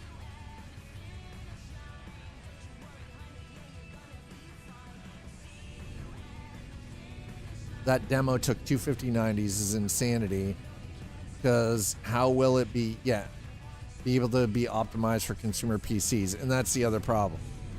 But I think that's again, it's arrogance on NVIDIA's part. And the chip shortage, let me be perfectly honest with you. I think a lot of what we're dealing with GPU and DRAM is intentional. Like the chip shortage that everybody keeps talking about or mentioning. It's intentional. It is to artificially inflate prices.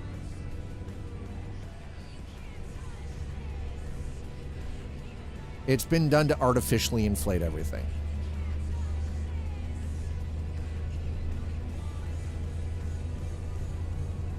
Because it's about supply and demand. It used to be that a company would overproduce and then, to meet the demand, and then prices would lower, but now they're artificially finding ways to inflate the price to keep the prices high. And it's not that they can't produce more, it's they opt to not produce enough to meet market demand to continually drive prices high, because shareholders only care about line goes up. And ultimately, all these companies are doing the same thing, is to make line go up. So they have found a way to cheat the system to make line constantly go up. But eventually, doing that will end up being their downfall, ultimately. We're already, so I've been watching a lot of stuff. Well, and it is effectively legalized extortion, absolutely. It's price fixing. It's price fixing at its basis form. So I've been paying attention to a lot of the historical aspects of the downfall of great empires, from Rome and Greece all the way straight up through the Soviet Russia into the modern age. And the United States and the capitalist mindset that has been, coming from the US is actually late stage 5, early stage 6 of societal downfall, of what they refer to as empire ending. There are 7 stages to the death of an empire. The US is in late stage 5, early stage 6 out of 7 stages. The damage is irreparable. It cannot be backtracked at this point, which also means that it is inevitable. It's not a matter of when, or it's not a matter of if, it is a matter of when now. And when it does, there are going to be hundreds of millions of people who are going to be left with nothing, including millionaires and billionaires, where their cash won't be worth the paper it's printed on. Their property won't be worth anything. Like, they literally will have no value in anything that they currently own. Yep, that's pretty much it. Yeah, grab a tub of popcorn. Right now, the reason that they're in early stage 6 of, you know, the empire, the U.S. empire basically melting down is, yeah, deep learning super slop, pretty much exactly what it is right now. But the reason that the indicator is the over militarization and overextension of military power. No, property won't even have value. That's the best part. Property will lose its value as well.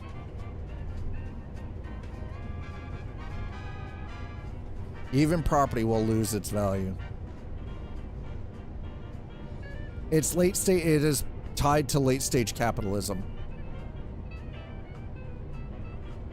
And again, this is historical. It's pattern, because we humans like to continually repeat the same dumb shit over and over and over and over and over. We can't fucking help ourselves.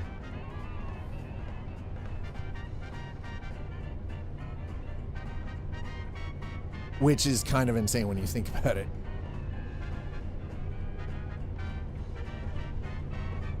Well, food, yeah, I mean, if you can grow your own food, listen, we're gonna end up in the Hunger Games at some point.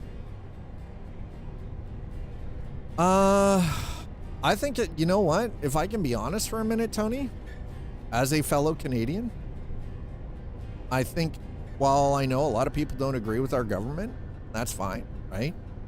I think what our government is currently doing, circumventing American banks, going around the American trading system and just creating our own trade deals with other countries and doing it on par in local currencies, is actually smart.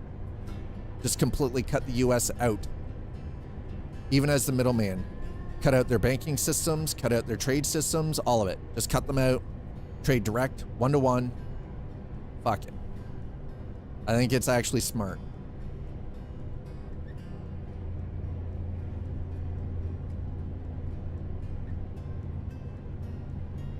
I think that's actually what it boils down to.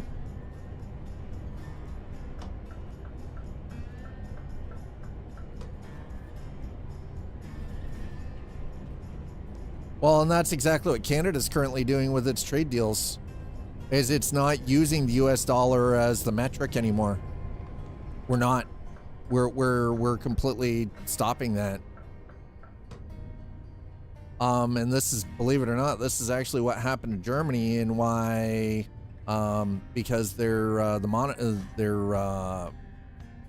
cash system was actually became, you know, devalued.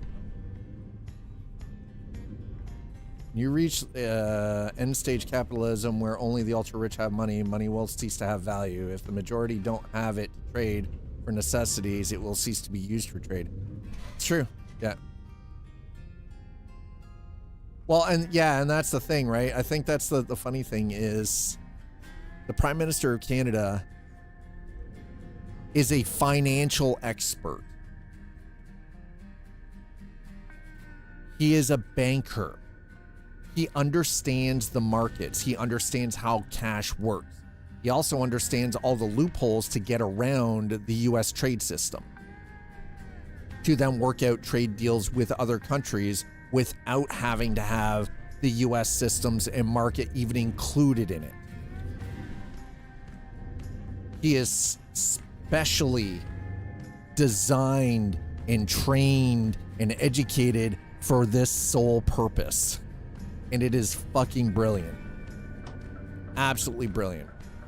And I understand not a lot of people like him. I get it. I understand why. Totally get it. But this dude is built for this job. 100%.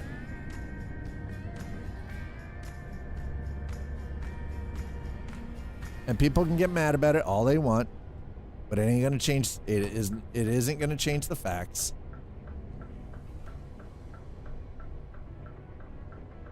All right, so we're gonna pull in here. We're gonna fuel.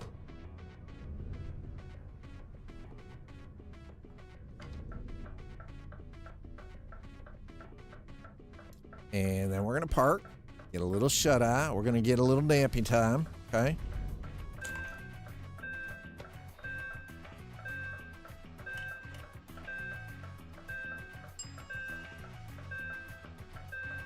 One 5090 had to run RE6, and the other 5090 was needed just to run the DLSS5. That is fucking wild, man. That is insane. Like, seriously, the fact that they had to run it like that. And by the way,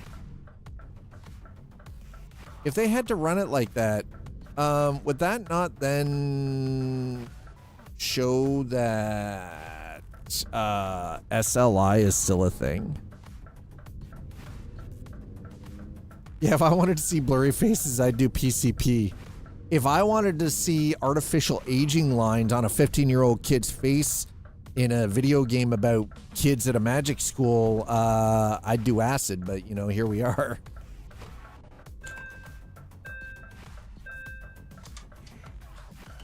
I'd rather see the blurry face. Harry Metamucil Potter. Pretty much sounds about right.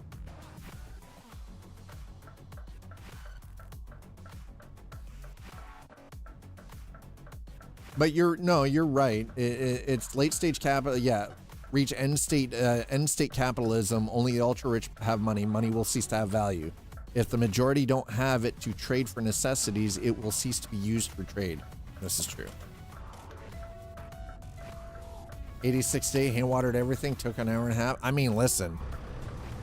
Can you send some of that here? Because right now it is -9. -9 Celsius.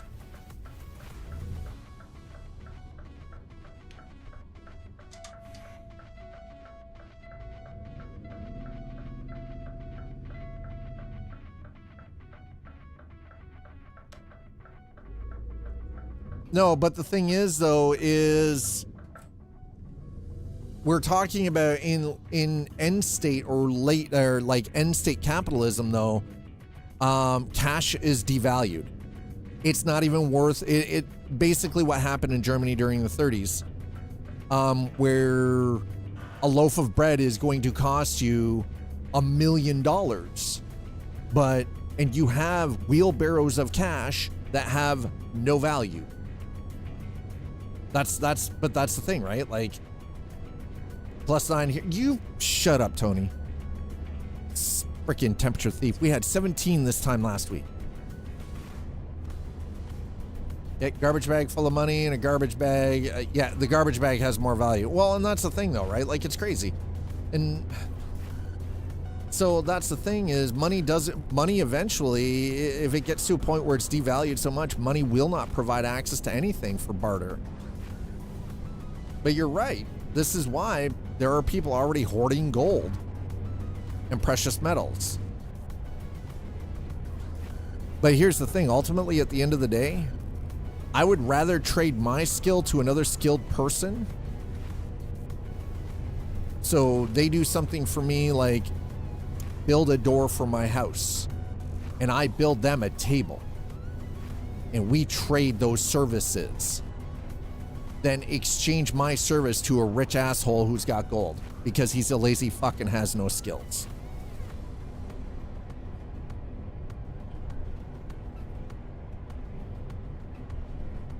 Somebody comes up to me and goes, "Hey, I will give you this gold so you can build me a house."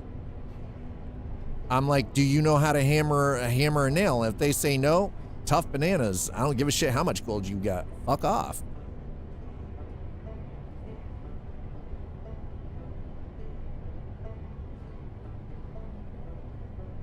I won't build for somebody just because they got a pile of ass gold. Fuck them. Exactly. You can't eat gold. The problem is, though, is then we go back to more of a feudal system where the people who have all the precious metals start having shit printed with their face on it. And we go back to more of a traditional medieval style feudal system, which isn't much better than what we currently have right now anyway. So yeah, that's fine.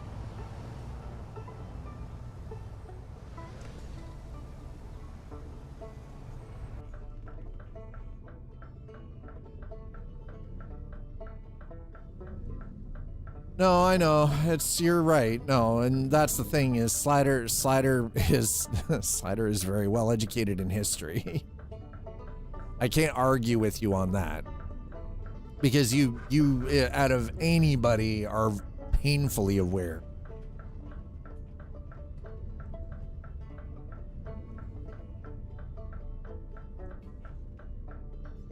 Your feelings about gold are immaterial.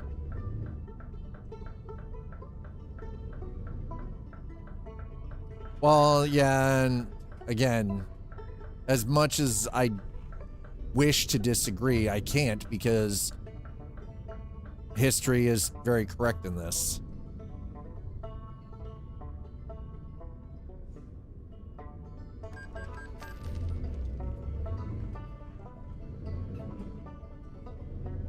All the way back to the Greek and Roman empires.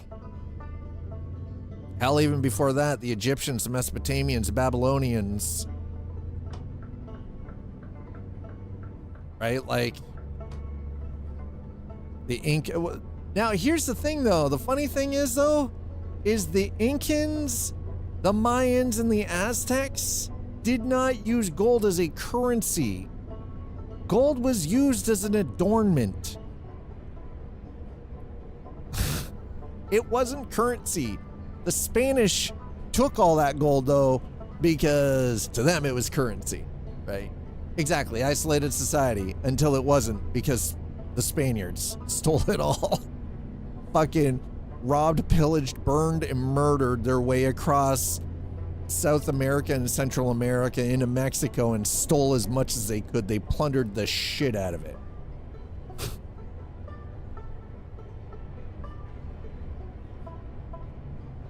Yeah, Silk Road is covered in it too. Yeah, it's true.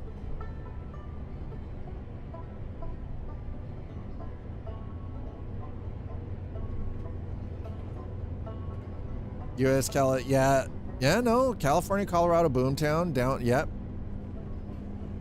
Yeah, currency, Alaska, like actually right up along the entire west coast of North America.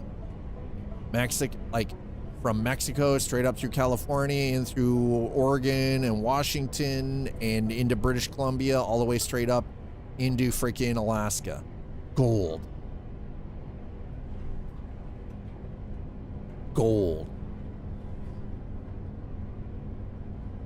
But the thing is, though, is yeah, spices were big on the Silk Road. Yes, they absolutely were.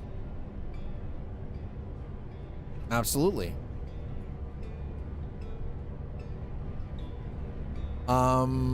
Salt was heavily traded as currency, being that, you know, because of how important its importance as a food preservative. Salt was huge. Hence why we have the saying, worth its weight in salt, right? The Roman army paid legionnaires in salt. Salt had, actually, I do believe, during the Roman Empire, though, salt was actually more highly valued than gold or silver.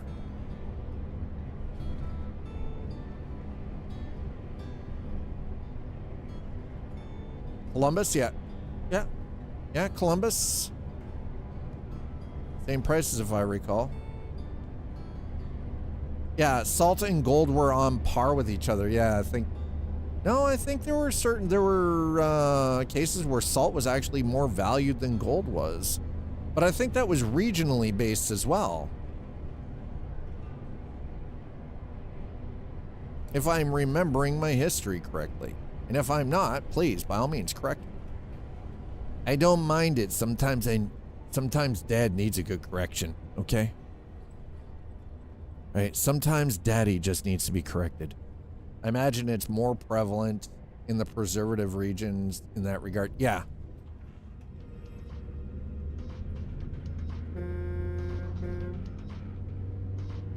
Need salt for animals, food yeah.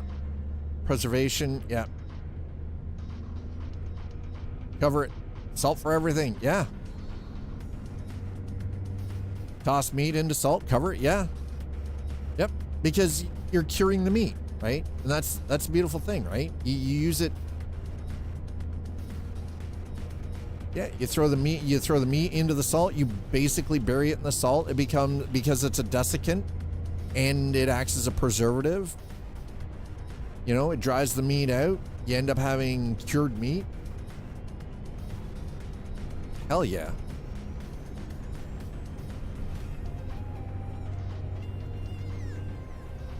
Salt everything.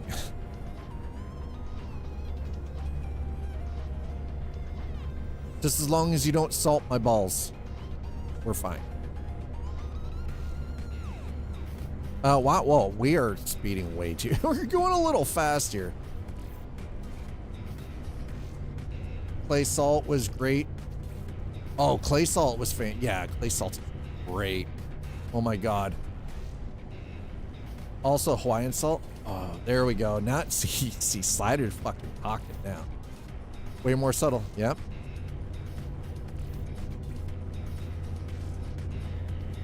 The pink Himalayan salts were really good for stuff like that. Big, rainy, chunky stuff. It's funny the way that the way things are, people are going back to preserving things. Yeah, I know a lot of people now have gone back to home cooking their own meals. They're food prepping. They're doing more stuff like preserves and pickling because it's cheaper. You know, the funny thing is though, is it is cheaper. And now if you go into grocery stores here, the materials to do that stuff have become more expensive than buying the pre-made shit.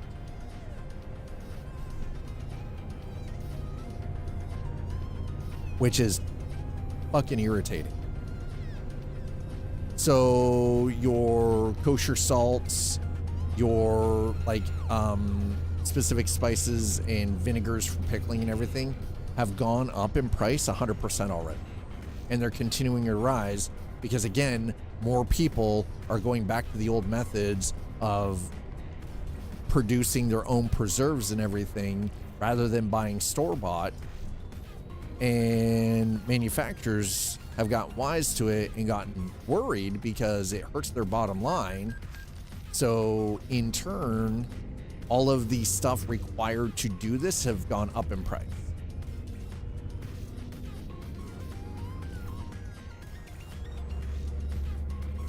Here's the thing. Here's the thing. The US wasn't getting their fucking potash from China. They were getting it from us. Now we're sending our potash to China.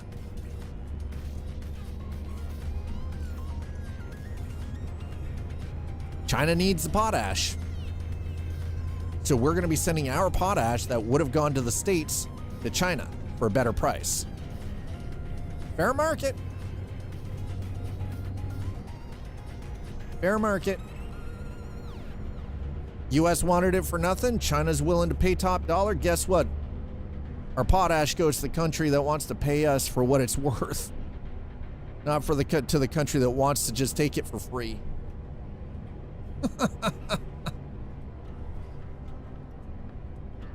Abe, we're pickling and jamming because, I mean, listen, you got to do what you got to do, right? World is a crazy ass place right now. Abe, hi, how are you? Are you well?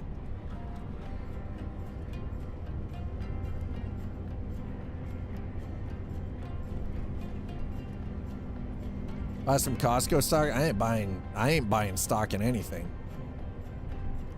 Just like I won't touch cryptocurrency. I'm surviving. Well, that's, you know what? Listen, that's all I think any of us can do right now. The world is a fucking weird ass place. I hate this timeline so much. I'm a Gen Xer. I'm gonna tell you, as somebody who spent 4 years in the armed services, in the Canadian Armed Forces, a civilian instructor, and a Gen Xer, I saw the fall of the USSR. I saw the Berlin Wall come down. You know, I saw democracy reign and all of this other wonderful stuff. And I never in a million years thought that what we're going through right now is how it was going to be in the 2020s. The wall was, dude, watching that wall come down in the 80s was fucking huge. Huge. You know what? I was hoping that this wouldn't happen until the end of my life, not halfway through my life in my fucking 50s slider. Here's the thing though. Let me be perfectly blunt and really clear. We, in the modern age, are misusing the word fascist.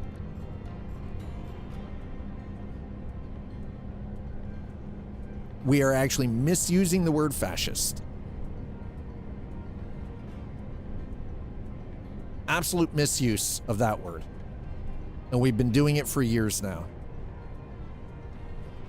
Because if you actually looked at what fascist and fascism really truly is, and then you look at how things are going in certain parts of the world, you will actually see that no, in fact, the US and its current administration is not fascist.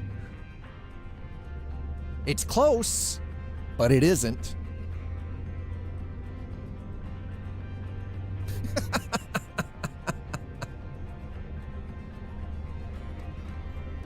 Oh, it is still democratic. It doesn't feel like it, but it is still.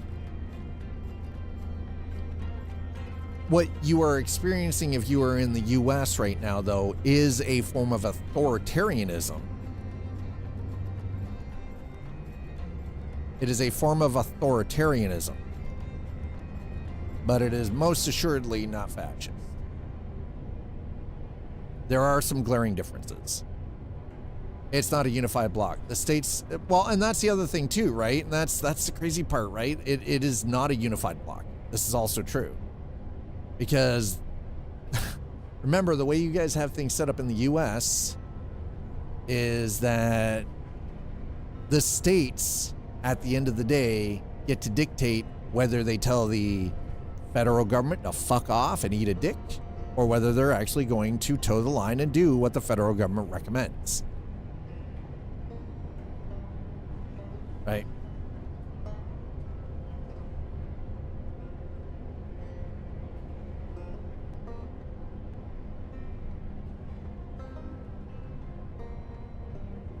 Most of which will identify with Canadians as friends. Yeah. Those are federal, and that's exactly it, right? Yeah. Those are state congresses and Senate.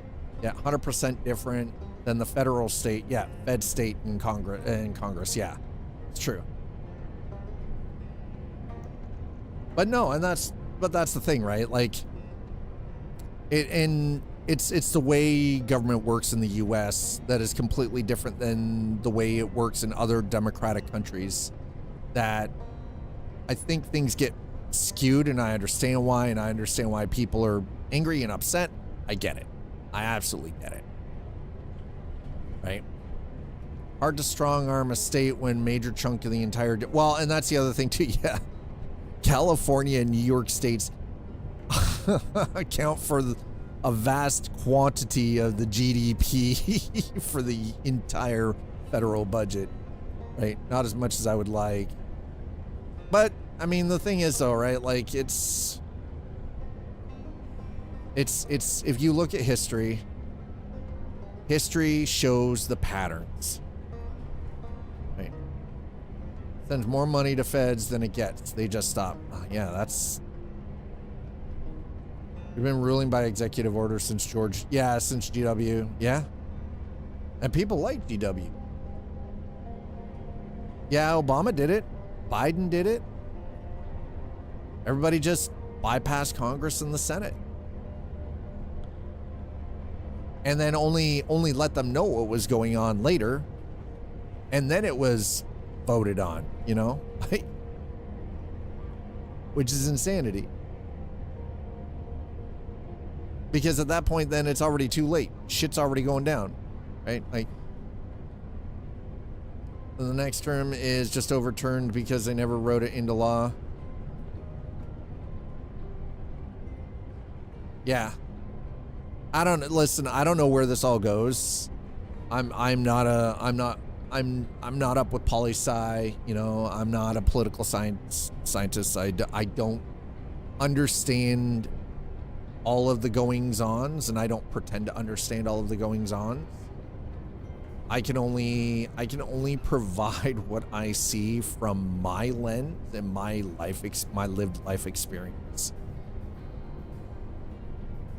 And yeah, well, I guess you guys, especially in the US, you guys will see when it comes to midterms in November, right? Like, we'll see how that goes. And honestly, I hope that's the start of some changes for people in the States, and a little bit of semblance of peace and you know, sanity back in things, right?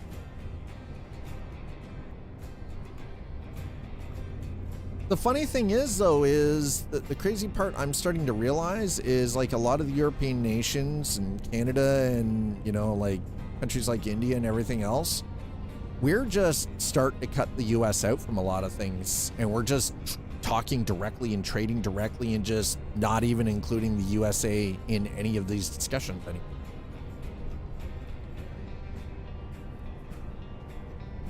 And, you know, it again, like, that's just how things play out.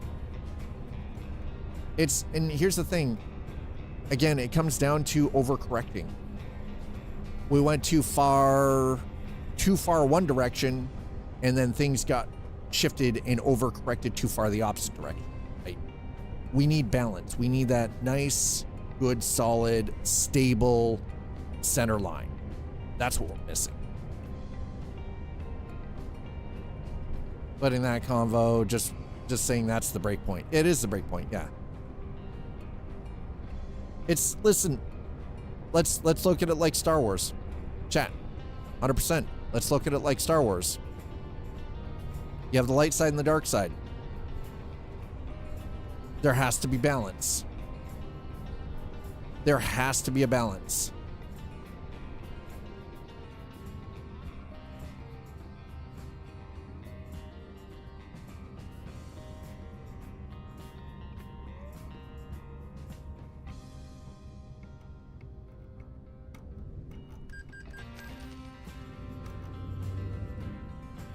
Right? You've got the dark side of the Force and the light side of the Force. You've got the Jedi and the Sith.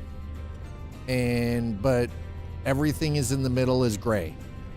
And the problem is we've got so used to, over the last decade, of being like very polarized one way or the other, rather than looking that every single normal human being, every one of us, lives in the middle. We live in that gray area. Order 66, yep. Fucking Order 66. I was just saying, like, the missus and I have been watching Star Wars through in the timeline. We're skipping a couple of things, though. We watched the prequels, then we watched Obi-Wan, then we watched the original trilogy, and now we're into The Mandalorian.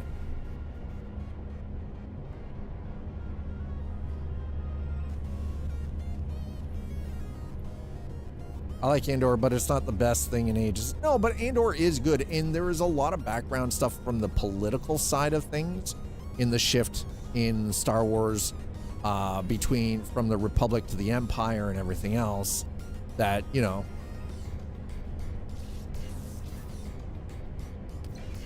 it's good, and I'm with you. Like, I like it, and it fits very well, and it makes sense, and it answers a lot of questions about the Star Wars universe. But I'm like you. It's like, yeah, demonstrate, don't tell. Yeah, a little blunt plot wise sometimes. Yeah, demonstrate, don't tell. Yeah, it is a little blunt. That's true.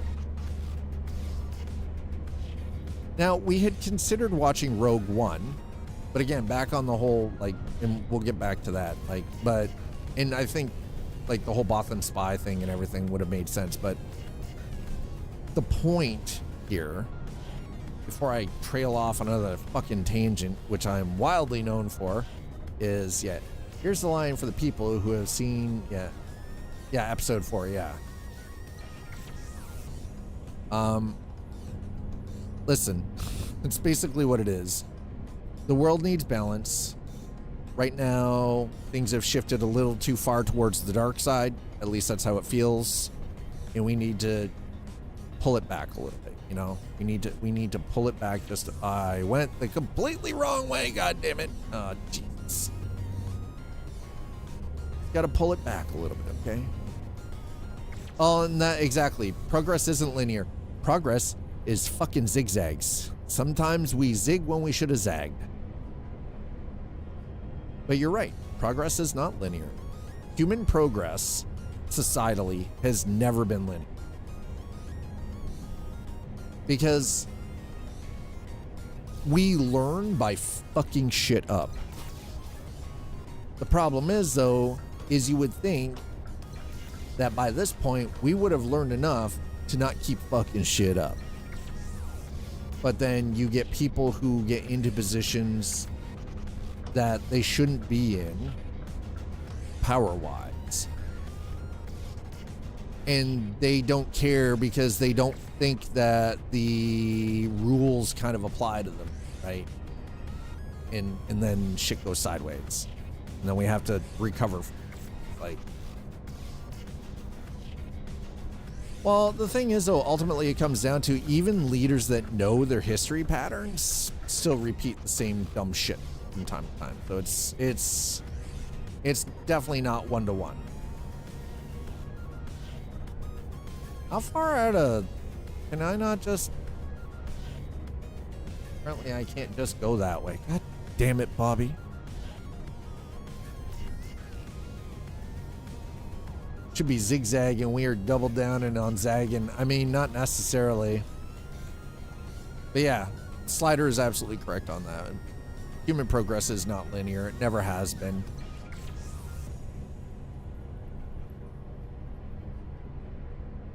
And I mean, who knows? Maybe AI, maybe the machines will kill us. And then we don't have to worry about it in like 20 years.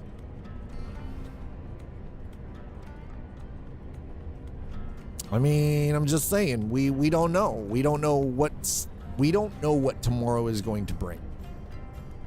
All we can deal with is what is in the here, the now, and the present. We can look back at history and try to learn the lessons and apply that to the future. But really, ultimately, we can only apply what we know of history and making bad choices and applying it to this exact moment right now. And we have no idea how that is actually going to affect the future. We can only guess and assume that we know how that will affect our future. We do not know how it will affect our future.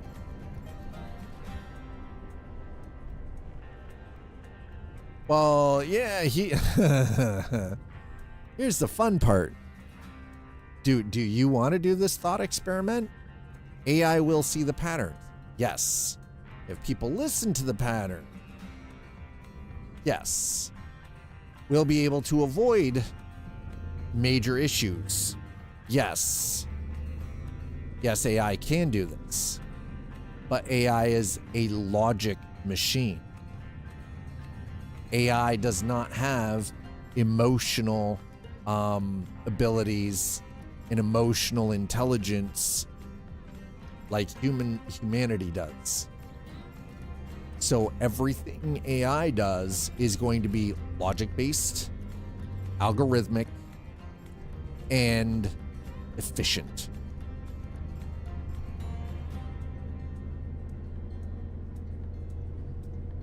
And that means that if it sees a person that will be a problem, then AI will determine that the only cause of action is to remove the person that will be the problem.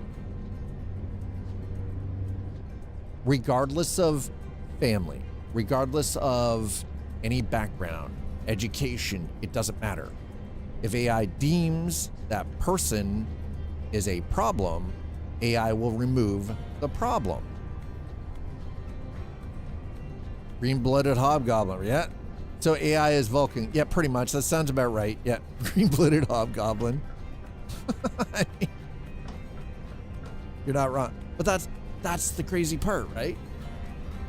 Is because, again, we are talking about a machine that doesn't have emotion, that doesn't base its judgment on things. It bases it off of pure data sets and logic, which in of itself is a problem because humans have laws.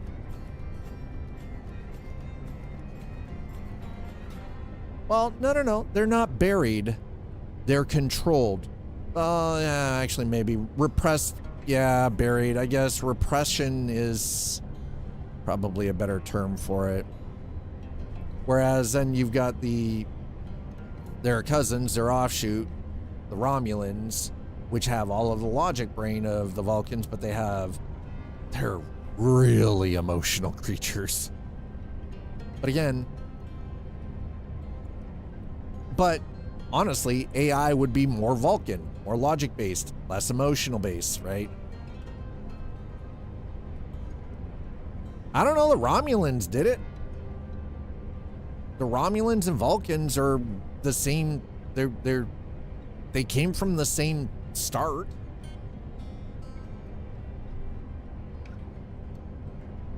So that is incorrect. Romulans and Vulcans share lineage. Genetically, they share lineage. So that is actually incorrect, because the Vulcan or the Romulans were able to survive, and they have volatile ass fucking emotions.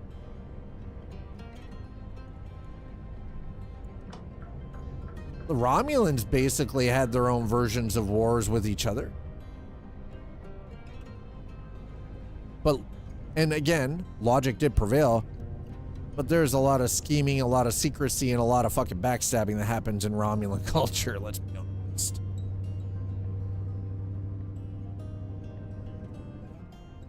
Anyway, yes. While I think utilizing AI would be great, the problem is AI being just pure logic based on data and information, based on the data and information it is provided. This is the key here. If it is given all the data on individuals, everything, their entire life history, and that information is provided fully and truthfully, then I could see AI making decisions based off of that data that we as humans would not agree with.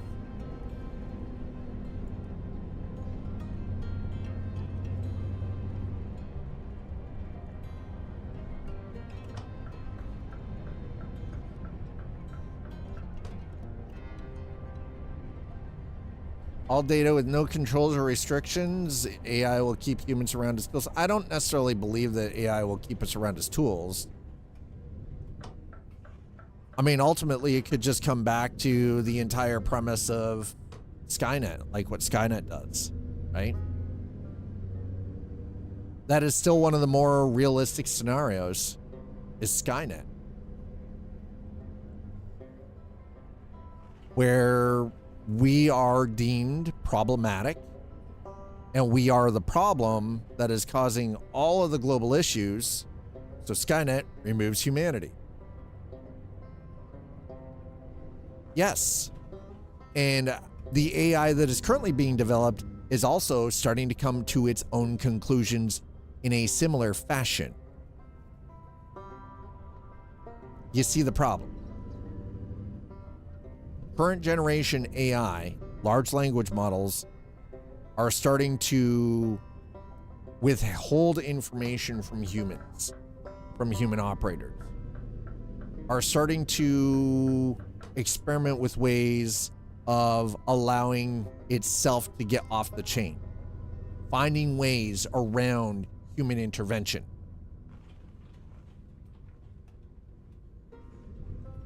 this should be deemed as problematic.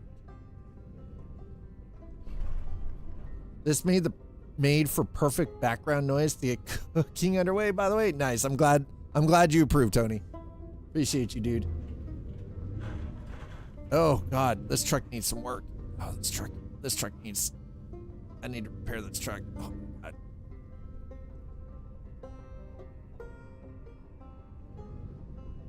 But the issue comes back to, if we are the problem and AI is the solution,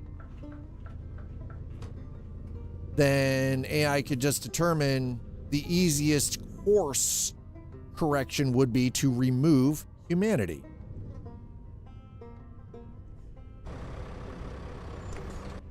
Well, because it's a race. You know why? You know why these companies are pouring hundreds of billions of dollars into AI research? Because it's a race. Because people like Sam Altman want to be at the head of it because they want to be the one to reap the financial rewards and benefits of being first at all cost. It doesn't matter the cost to humanity. It doesn't matter if the AI decides to go rogue. They just want to be first.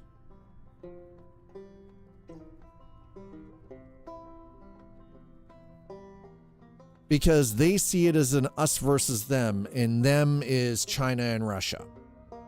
That's what it boils down to. China is developing AI as well, very rapidly, as quickly, if not quicker, than the US is right now. The funny thing is, China is using their AI to actually solve social problems, infrastructure issues, for power and water, food distribution, logistical support.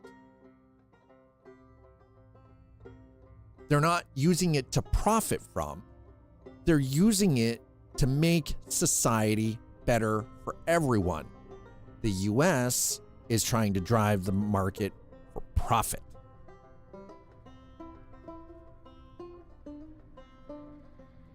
Some lady got locked up for like 6 months because wrong facial scan. Yeah, and then the lawyer / poor, etc. Yeah, and China doesn't need permission to get data. No, that's true. It's true. Absolutely true. Like, it's crazy. It is absolutely freaking insane.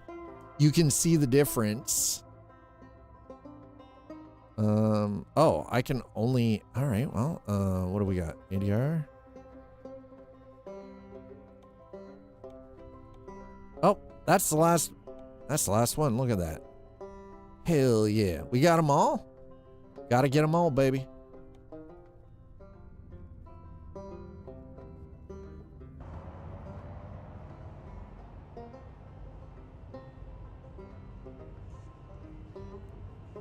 Is long-term survival actual living? That's kind of that's where they're pushing it.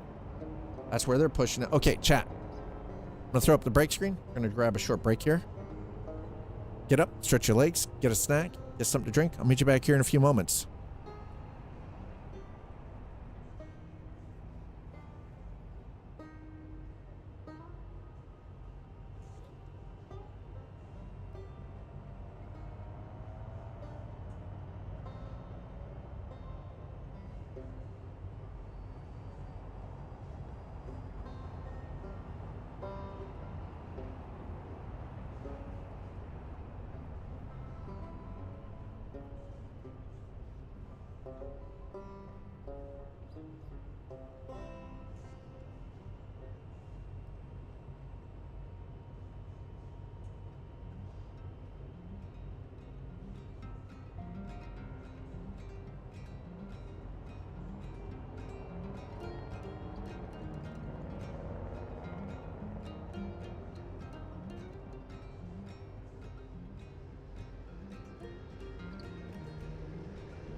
Hi, chat. Did you did you have a good break? Folks, if you're new here and you're just checking things out for the first time on YouTube and Twitch, welcome on in. I'm your host, Scott. This is the arcade. Welcome to Coffee and Chrome. Coffee and Chrome is a regular Tuesday segment where we spend a little bit of time focused on American Truck Simulator, Euro Truck Simulator 2, and basically anything truck sim related. Hi. All right. It's we're in Calais.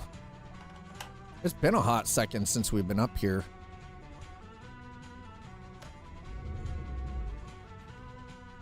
Oh, it looks like it's getting fairly late in the day here too.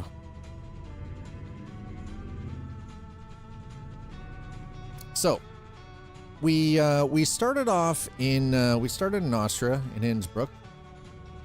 We grabbed a load across the Alps to Verona in Italy, and then we took a load from Verona up through Switzerland. So we crossed through the Alps a second time, only through Switzerland the second time around, and came up here to Calais. So I think, oh, definitely need to find a, yeah, we're gonna have to pass through this way, and we're gonna stop and see if we can fix the truck, because the truck is in kind of desperate need right now. It's a little rough.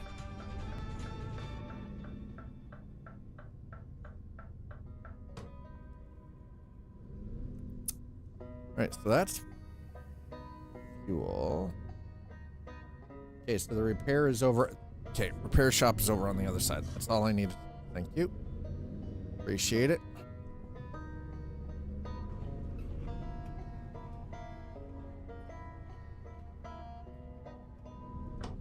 You know what? Screw this. We're gonna come across here. There's a reason.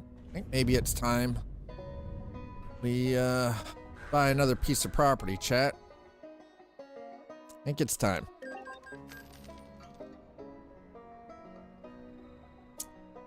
Yep, there we go. I don't know how much that cost. I bet you it cost a couple of bucks. Hey, this garage came with a truck in. Wait, what? Hold on. Excuse me?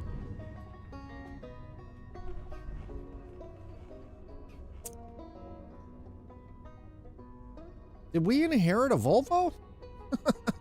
I'm looking at that, I'm like, I don't recognize that Volvo. That's not ours, is it?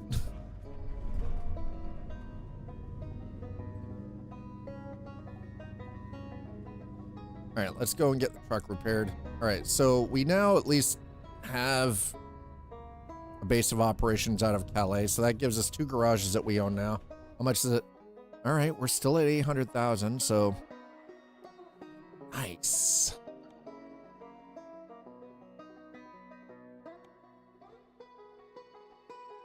Oh.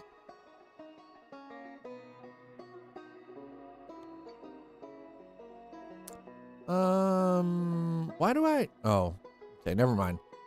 It's, okay, how about we grab that one.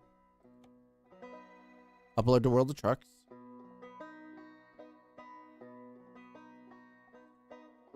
We're gonna select that slot there. Yep. There's nothing in that slot. It's empty. And got the Donbass Church there. What else do we have?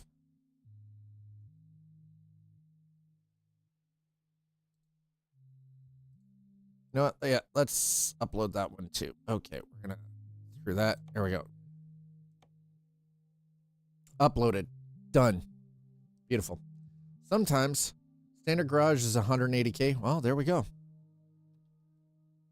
180K, huh? Okay, so we got 2 garage. Oh, 3 actually. large garage there, small garage, small garage. So we got a small in Paris. We got 3 trucks. We got 1 driver there. No trucks there. No trucks. Wait, really? I mean, okay. No trucks here, but so Paris has, what is that? That is the Mercedes-Benz Actros, and that is the Volvo. You know what? Let's go to the recruitment agent. I think it's time. It is time, chat.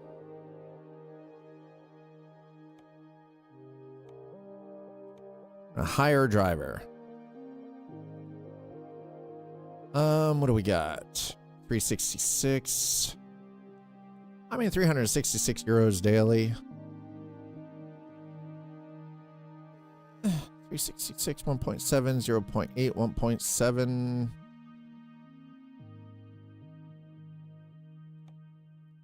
I mean, I don't know, man.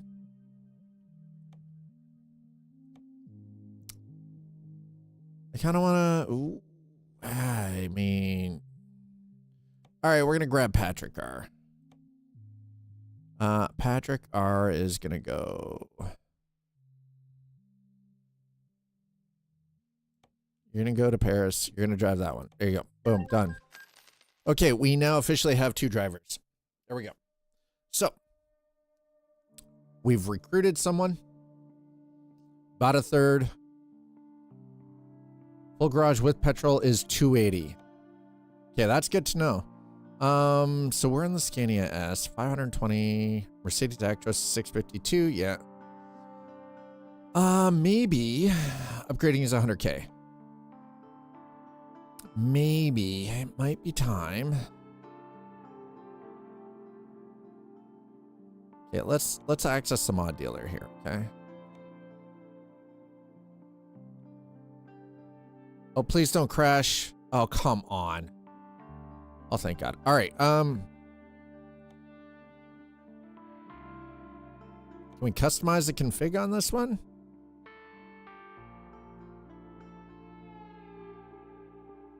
So this is a... I don't know if you guys happen to notice. I do rather like...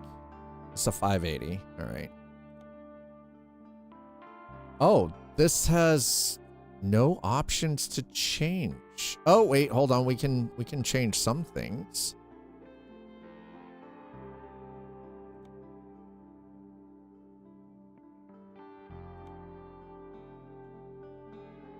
Fog DRL. Okay, yeah.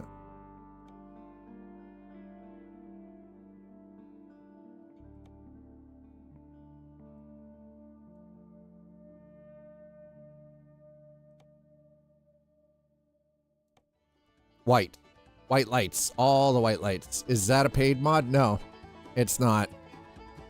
It's a, I don't remember where I got it. I don't remember where I got this one, but it is not paid. You guys know how I feel about paid truck mods.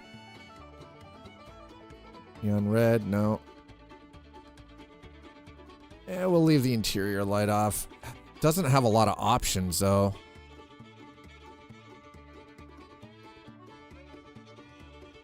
Some of the paint, yeah. It's pretty basic. I can't even see this being like. But yeah, no, that's, you guys already know. I don't deal with paid. Y'all know how I feel about paid truck and trailer mods. I don't know if I want this. I mean, it's an alright looking truck, but it's pretty fucking big. I might end up having to remove this because this is kind of basic ass. How's it look on the inside? Oh God, this is hideous. Oh, please tell me I can.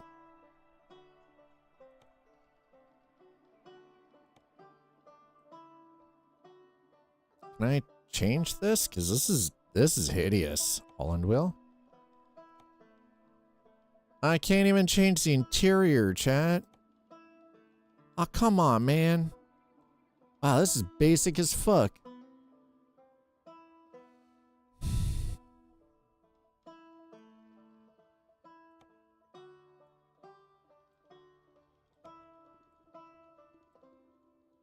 This is basic. Taco? I have no idea what that is. You know what? I don't like this truck. I was hoping for something that I could actually configure, but this is definitely not doing it for me. Yeah, and then I've got some, as you guys know, I do rather enjoy. Oh. I forgot I had the Mercedes mod. Volvo. And I forgot I had this one.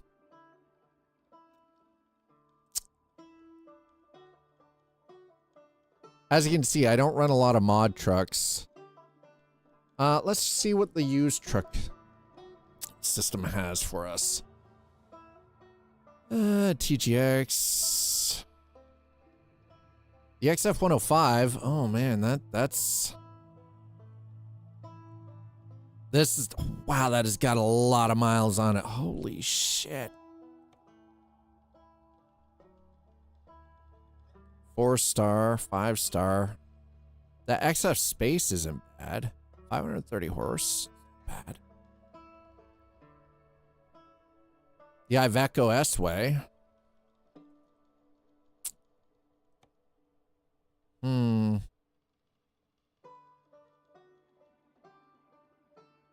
$510. Okay, that's the Volvo Globetrotter FH6. Yeah. XL. Okay. Yeah. Oh, I don't know. What do you guys think? We could go with the Renault T High Sleeper. Or we go with the big Chungus. 700 horsepower. Look at the size of this thing. It's a freaking monster. I don't know, man. And we got the Scania S High Roof. 770. Okay, you know what? Okay, we're just gonna go to the... Have I found a Mercedes? I have. Can I buy online yet? Fuck. You have to own at least 5 trucks. God damn it. Okay, fine. Apparently I can't just... I just wanted to... I don't want to go all the way over here to Bratislava. Is that... Yeah, Bratislava. No, we're not going all... Okay, fine. We're just gonna go back to the used trucks. We already have a Globetrotter. This one's in rough shape, though. This is like 3-star. Yeah, it is 750 horsepower, but it is 3-star, guys. I don't know. I'm gonna leave it to you guys. We're gonna... Just the model. Yeah, my eyes. I mean, yeah, it's true. Can always travel back. Okay, we're gonna leave it up to you guys. We've got a couple of options here. What does chat think? Twitch and YouTube chat.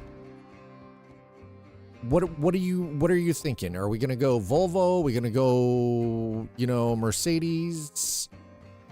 Go Iveco? I mean, we haven't had much luck with the Iveco, but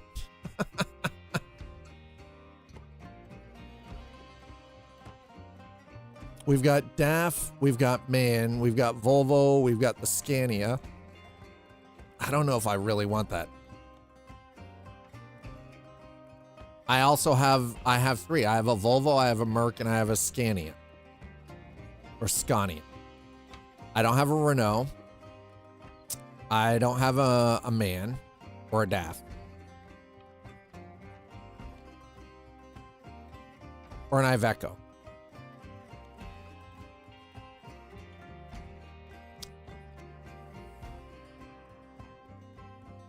We could always go with the day cab, but that's only 299 horse, but it can be upgraded. This is 360. I'm thinking the TGX here. Oh, it is only a 1-star. Oh my God, this thing's, holy shit, it's had the shit kicked out of it. Nope, that's terrible. Strialis? Yeah, be warned, traveling back in time can be dangerous. Hi, Stabby.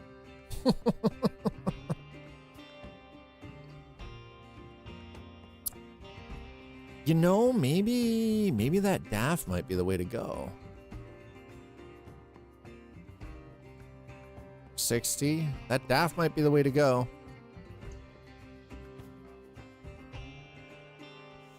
Ooh, that's a 5-star. 4,000. They want to. Okay, we're gonna purchase that.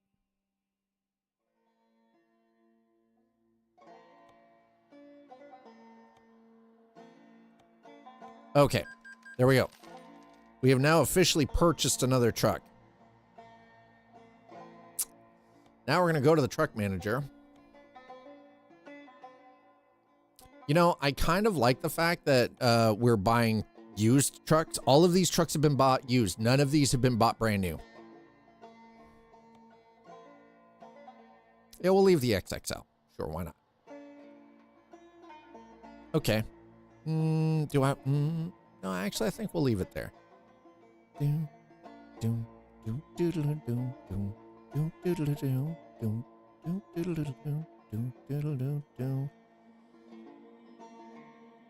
Actually, let's leave the 640 horsepower engine in it. Let's leave that, and then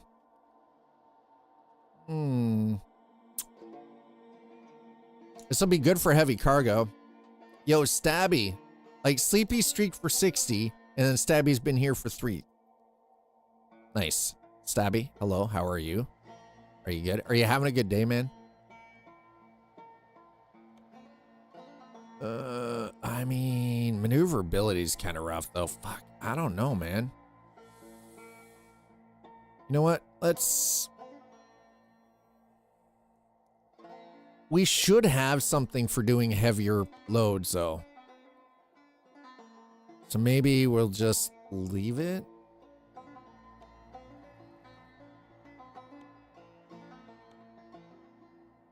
Okay, we'll go with a 2.90.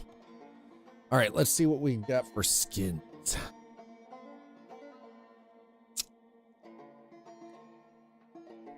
Used things are more fun anyway. Wait, what now? Redacted.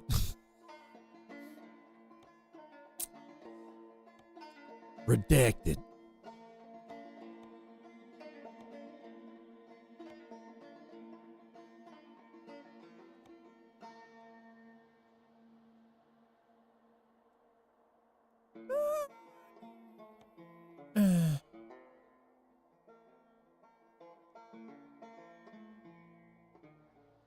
Okay, the only problem, chat, if you notice, I don't have any real company. I mean, I do, but they're not that. Oh, wait, hold on. What do we got? That one is terrible. That's hideous. Fuck. Oh, that's even worse. Eh.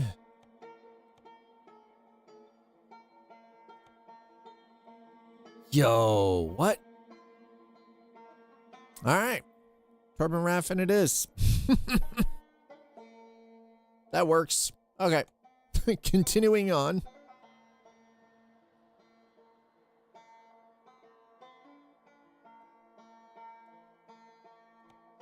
Ooh, BC slot only. Customs, huh? Holy Jesus, no, that is way too much. No, sir, no. Get that off. It's terrible. That is terrible. HS bump bar? Matt? What about the LED? Perfect. Love it. Done. Sold. We're gonna go with the HS stainless steel.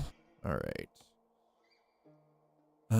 Duty, plastic and chromed, painted.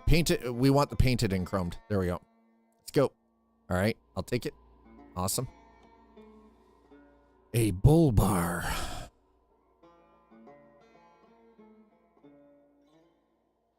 Lamp holder, LED matte.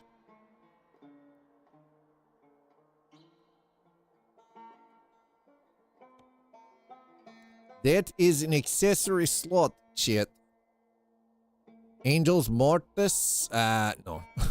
Like, painted. Plastic. What the painted, man? Need the painted, shit. Stock. Painted.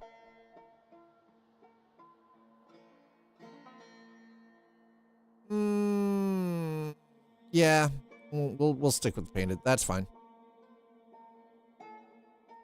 Stock. Marlboro Reds packet. Look, hey, you leave my Reds alone. Don't even start. I'm gonna like this paint scheme. Painted? Do we want the painted? Maybe. No, that's a little much. How about we go stock 2019? Yeah, fine. That works. How dare you come in here attack my Marlboro, my paint for being Marlboro Red? How dare.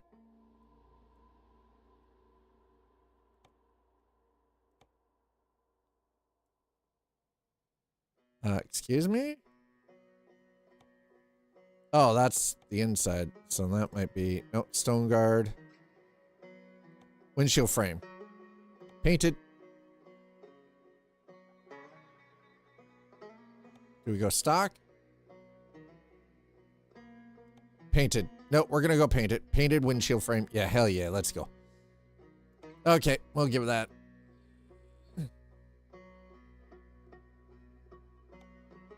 It's this slightly creamy-ish color that makes it better. Visor painted. Lamp holder 2 matte. LED, visor bar, LED. Ooh. This thing's gonna have LEDs coming in at its goddamn LEDs, I swear to God.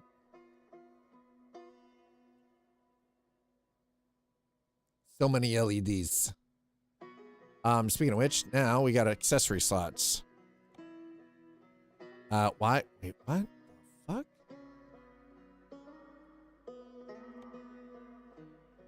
No. No, that's, no. I don't want the signs. No. Go away. Stop it. Where are the lights? There we go. We've already got, top lamps. Shit. Holy crap. I forgot. Oh my God. There are so many different light options here. This is ridiculous. Chat, this is absurd. This is unbelievably absurd right now. How many freaking... Okay. Do we have beacons? Beacons. That one looks a little ridiculous. All right. Can we... Or turn the lights on. Lights out.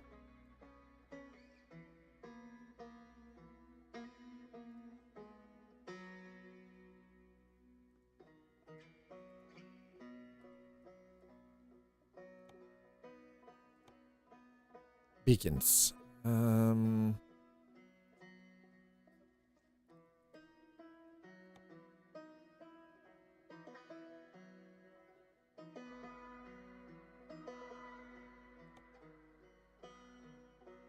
These ones are not interesting. Those ones don't even show up on it. What the frack? Okay.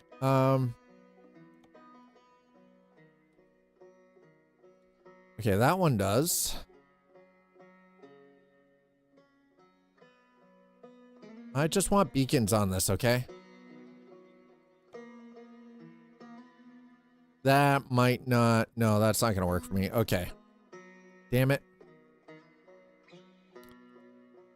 All right, we're just going to... So for this, as much as I want that there, we're just going to remove... And we're going to get rid of... Okay, so that is that. Okay, we have that already in place. It is, yeah, I think this is going to be good for heavy hauling. I think that's kind of where I'm at with it. This is going to be the one that does the heavy. Let's go with, I think that's the one I want.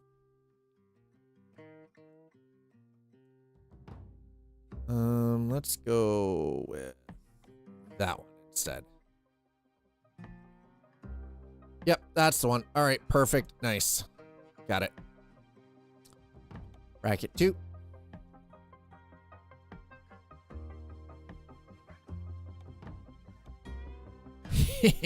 Let's go. Key lighting is up and going. How does it look?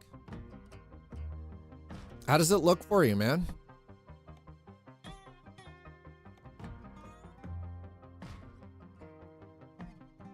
Can I remove this? Oh, fuck yeah, let's go. That's what there we go. Okay, nice. All right. Let's go chromed. Oh, that is freaking wild, man. Mirror guards.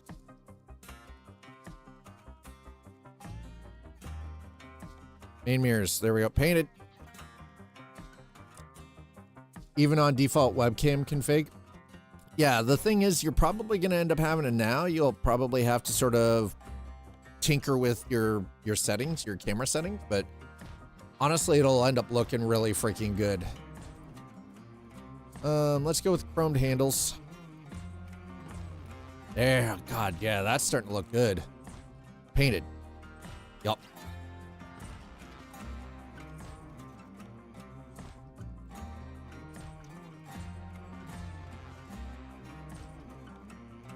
Okay.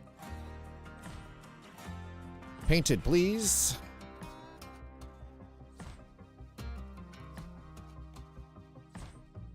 Let's go with magma.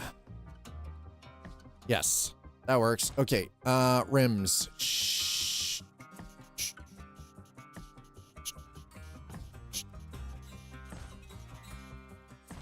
Ooh, use my phone to connect the light to Wi-Fi, then install the control app on PC, and I can turn it on and off and just settings. Yeah, and that's the other nice thing too, right? Like you can literally control it all with an Elgato Stream Deck, which is freaking phenomenal. Oh wait, where's Raven Claws? Revolution. Yeah, let's go with the Raven Revolution. Okay, let's.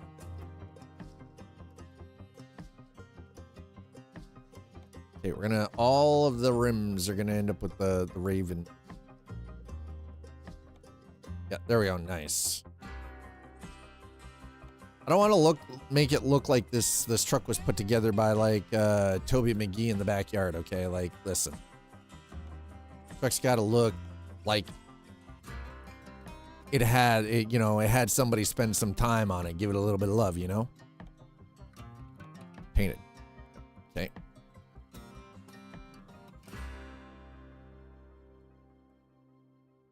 Okay, so on to tires. I love me my Goodyears because the Goodyears just look pretty decent.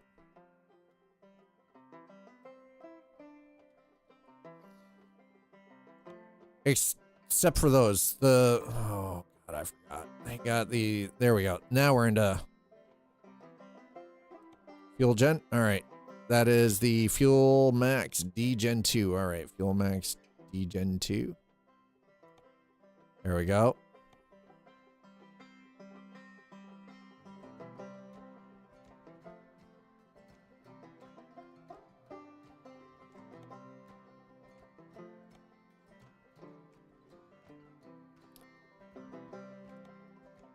Okay. Yep. All right. How are we looking over here? Yeah, we're looking pretty good over here. I'm going to throw that truck exhaust over on this side too. Okay. All right. Yep. Looks like we're done. Okay. All right. Inside. Let's get into the interior. One step at a time. Here we go. Yeah. So those are 2800 lumen lights. And if you've got two of them, that is, you've got over 5,000 lumen. You've got 5,600 lumen of light, which is actually going to make the camera just function so much better. Wait, can I not do anything with the interior on this? Fuck. What? Son of a biscuit. Oh, never mind. I'm in complete and freaking goober. I like the standard. That's standard. No, that's standard 2019. Standard looks nice. Not a fan of the exclusive. It's not terrible, but it's not.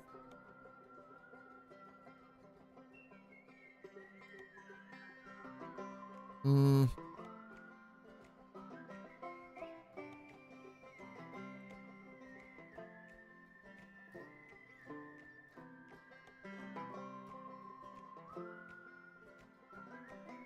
It's not that bad. All right, we'll stick with it.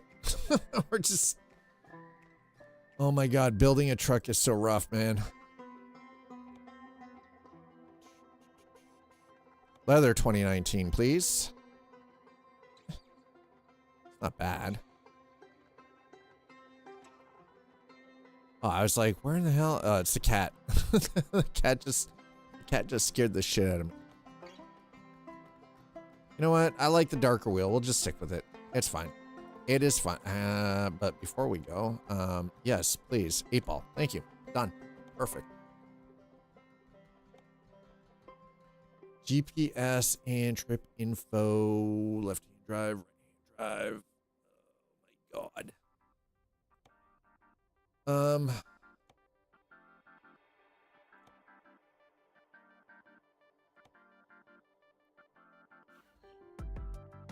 3. Ooh, those things are huge. Oh, there we.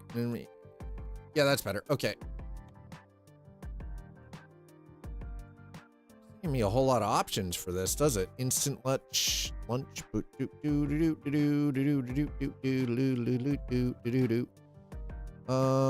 we have a sleeping bag? Spellbinder towel? I don't know about that one. Webcam is on the mini boom arm. It's a bit closer to me too. Yeah, so I mean, now the crazy part is there are a remarkable amount of really good guides for like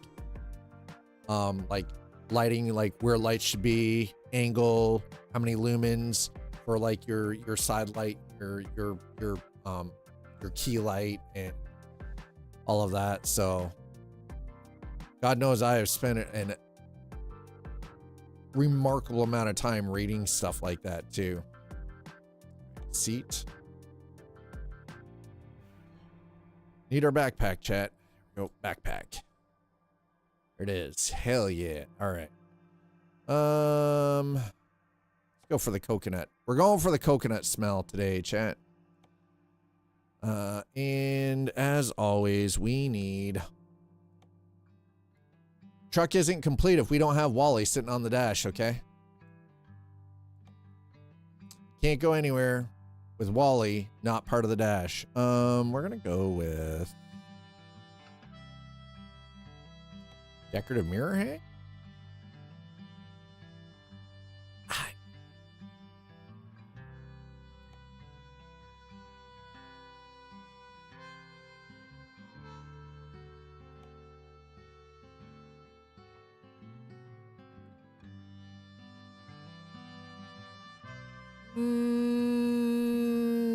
You know, that's actually not terrible.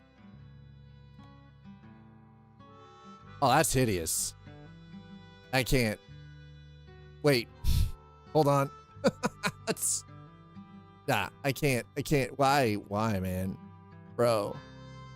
Why? No. We're just gonna do the shades.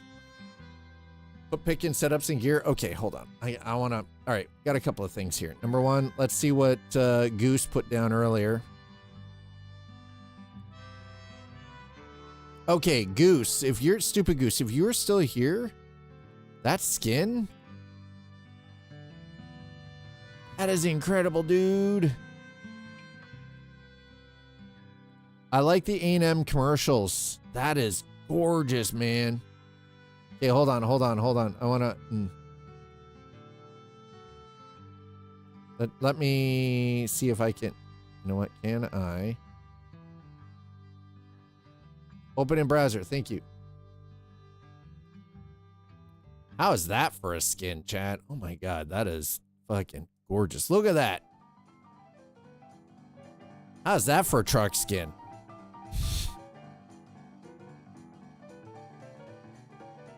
Hell yeah. All right, and setups in here. What do we got? Damn, that looks clean, man. That is clean, Sleepy. Hell yeah, brother.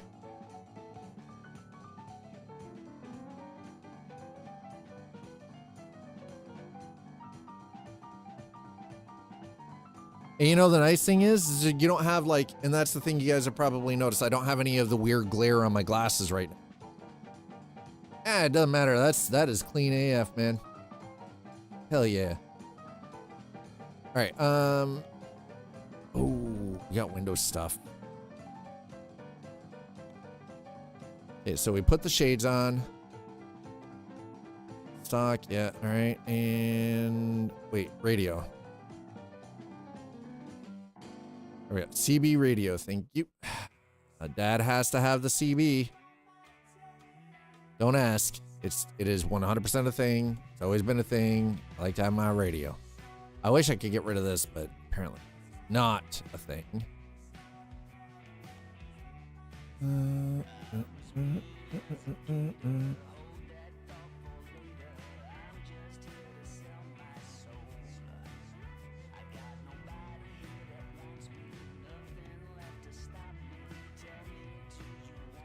You know, I don't think we're sticking anything on the back wall of this truck. It's not working for me. Throw that down. Yeah, we'll throw a little pillow down there. Yeah. Blankets. We got blankets. That needs a blanket. Not a baseball bat. Blanket. We're in Europe, not US. I don't need to walk around, you know, stay strapped or get clapped kind of idea, okay? Fair blanket. Yeah, we'll go with the square. That works. Okay, and is there anything else? Doesn't look like it, actually. Looks like we might... maybe. You know what? We'll do... GPS trip and info. Right hand, left hand. Okay, so that's right. That's left hand. Right hand? Really?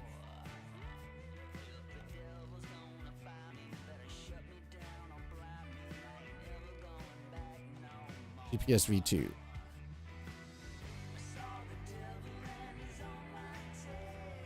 I mean, okay. And we've got our usual, the TomTom Trucker 6500. You know what? We're gonna do this. We're gonna do that one. 500. Yeah. All right. Confirm that order. That is another 117,000 spent.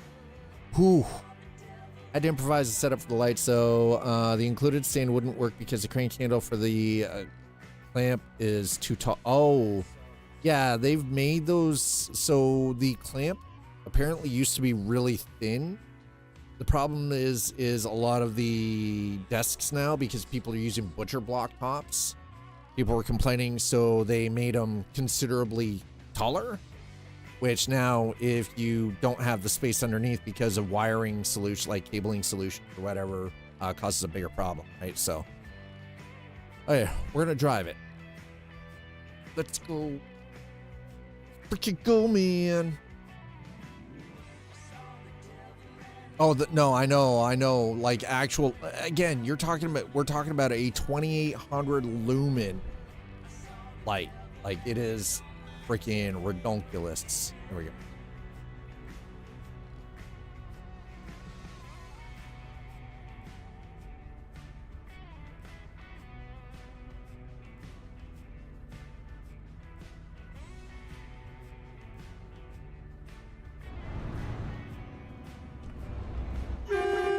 Oh God, this is loud.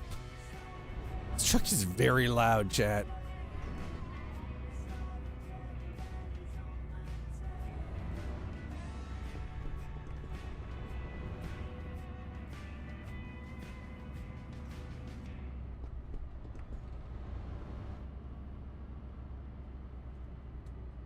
Okay.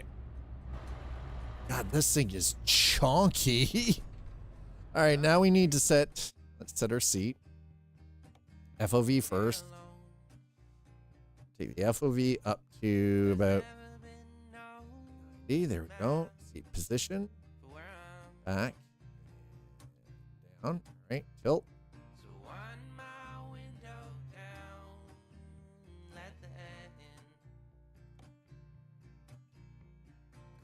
All right.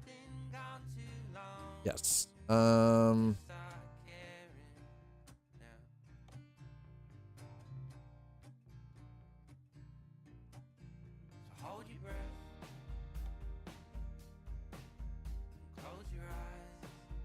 Okay. That works pretty well. Mirrors.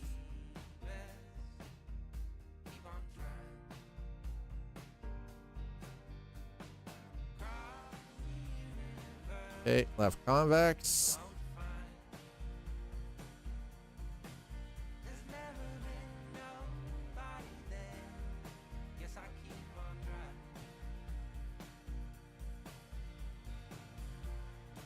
All right, right.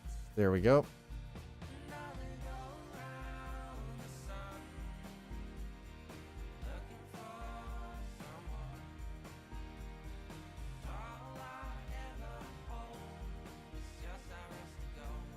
Okay, and right.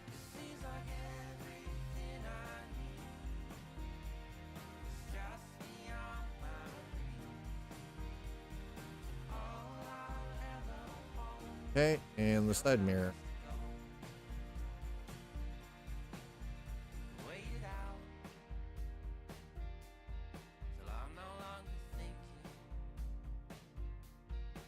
Okay, that seems to be good. Okay, so where has this got us? Paris. All right, well, we're back down in Paris, so we need to find something down into maybe Zurich. Let's see if we can find something from Paris to Zurich, chat. Paris.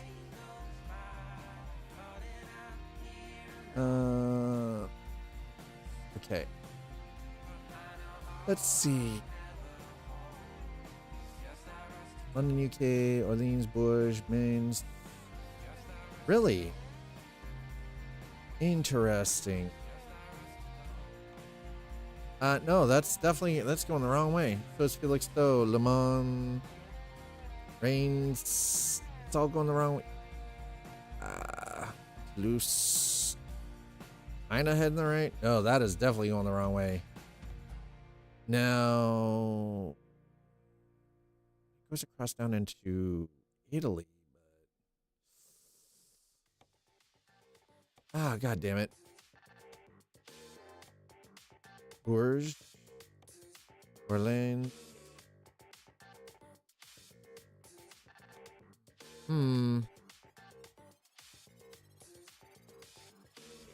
Damn it.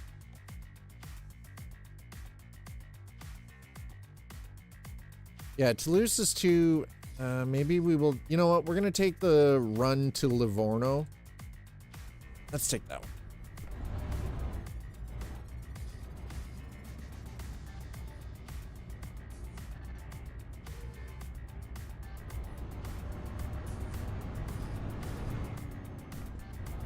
Oh my god, this truck feels heavy.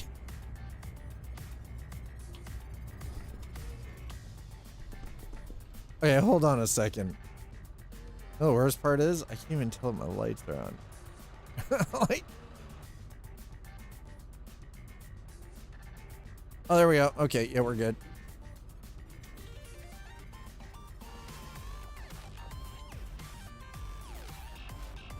High beams. All right, we're good. Never mind. I figured it out. Oh my god. Yeah. Jesus. Bruh.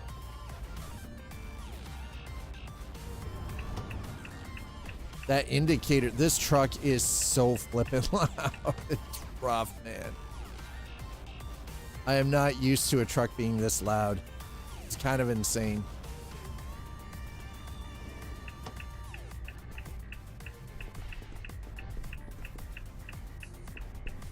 All right, well, here we go.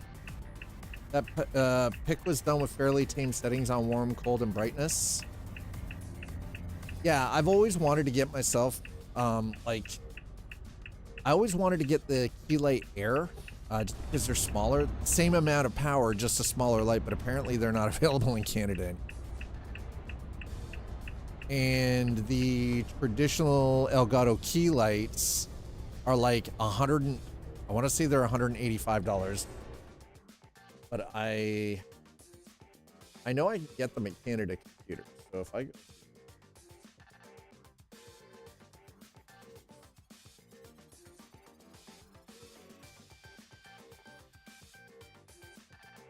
Oh, got it.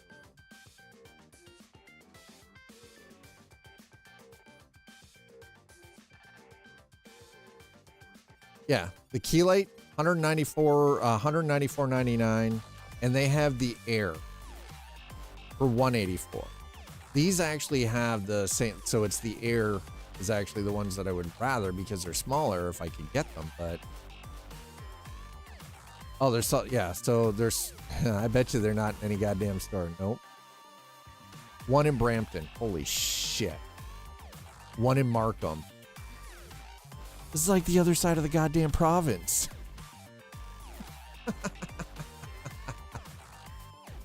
Yeah. This is the actual, like, the more traditional Elgato key light. But, yeah, Cambridge, that's pretty close. It's like 40-minute drive away. Mississauga is Toronto. St. Catharines is... So, Mississauga and Vaughan are part of Toronto. St. Catharines is like an hour and a half south. Toronto. Markham is Toronto. That's Unionville. Yeah, like Whitby is... Holy shit, that's like... That's heading towards the other side. That's like Ottawa. Ottawa, Maryville. This is like the border of Quebec. Oh my lord. Yeah. So as you can see, like, so the funny thing is though, is as you can see, content creators and stream controllers, right? So it's got all of this stuff. It's got the Elgato key light. All of this is all the Elgato stuff. They have an open box. Open box. I don't even know if they're carrying any. No, they're not carrying anything else in, are they? Holy shit. Let's see if we just type in key light. And Amazon, you can't even find Elgato stuff in Canada right now.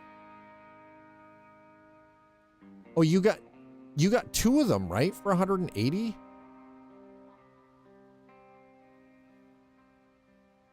Yeah. You got two for 180, right?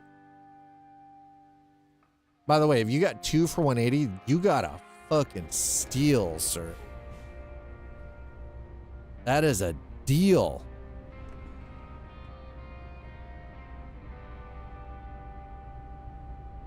Folks, if you're just joining us, welcome on in. I am Scott. This is the arcade, and welcome to Coffee and Chrome. Coffee and Chrome is a regular scheduled Tuesday segment that we spend time just strictly with American Truck and Euro Truck Simulator 2, along with a variety of other trucking simulators. It is the one day that is dedicated to the truck simulator. So if that's your ticket, Tuesday is the day that you want to be here. Every Tuesday.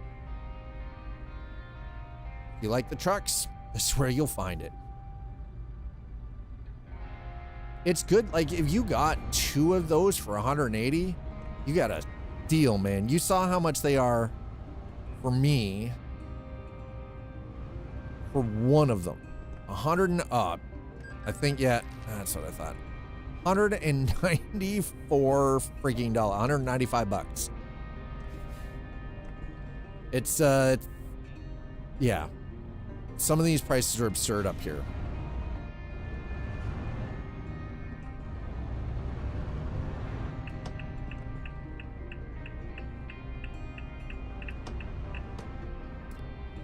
All right, well, looks like the game is trying to murder us. Actually, nope, we're gonna get over. Apparently we're supposed to. Sir, I don't care there's construction, just move it.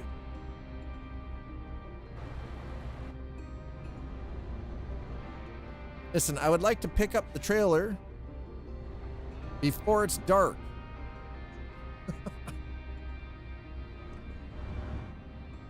All right. I moved my ring light to the side. Yeah, and that's the thing. So, traditionally, for most photography and videography, you have three lights.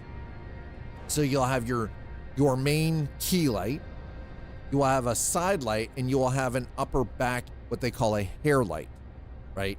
And each light is set to a different color spectrum and a different brightness. And it's to prevent the camera image from being flat. You want things to have a dimensionality to them and a depth, right? So, and that's effectively the job of the lighting, right? The camera is only the device that captures the image. The lighting is what you use to create that image.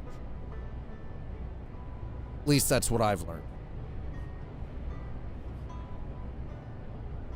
So basically you use light to create the composition that you want for the camera to capture.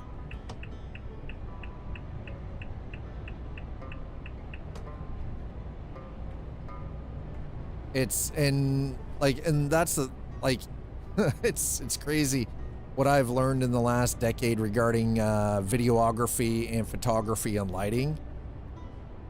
And I still fuck it up all the time.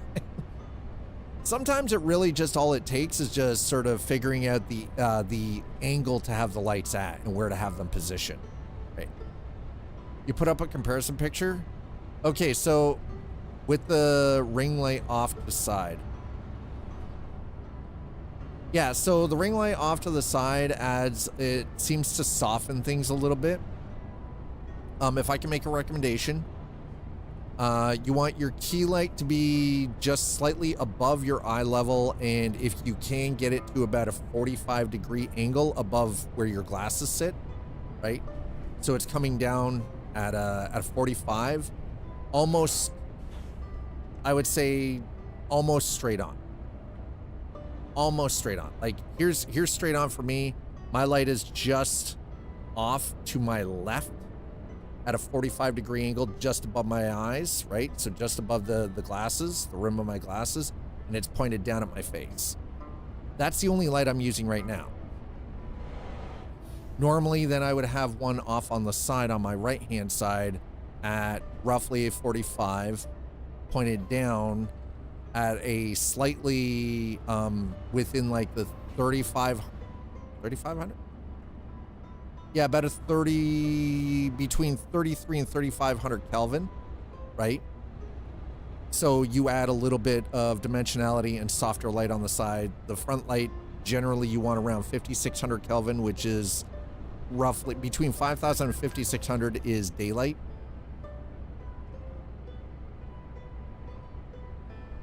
And then if you're using a third light, then it would be up and above, and like just to sort of bounce light onto the back.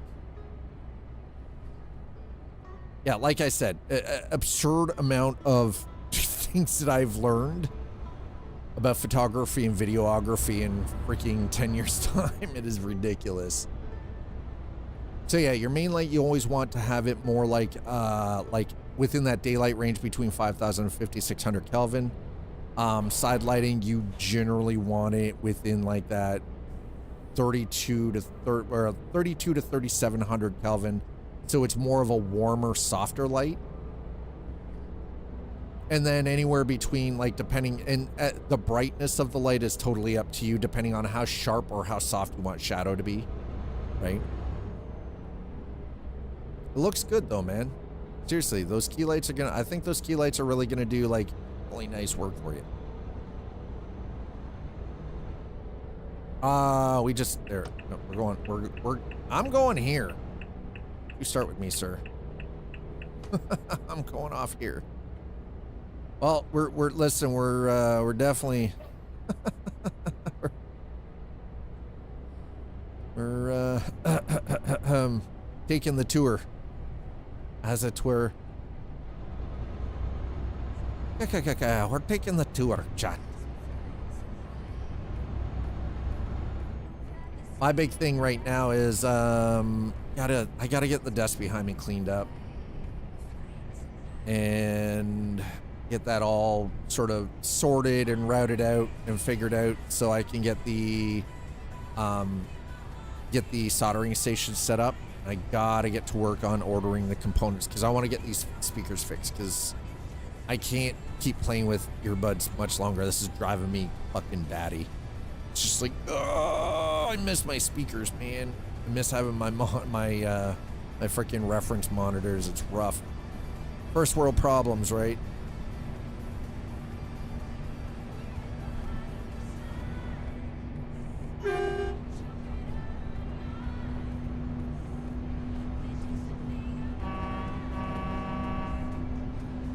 Do I not have...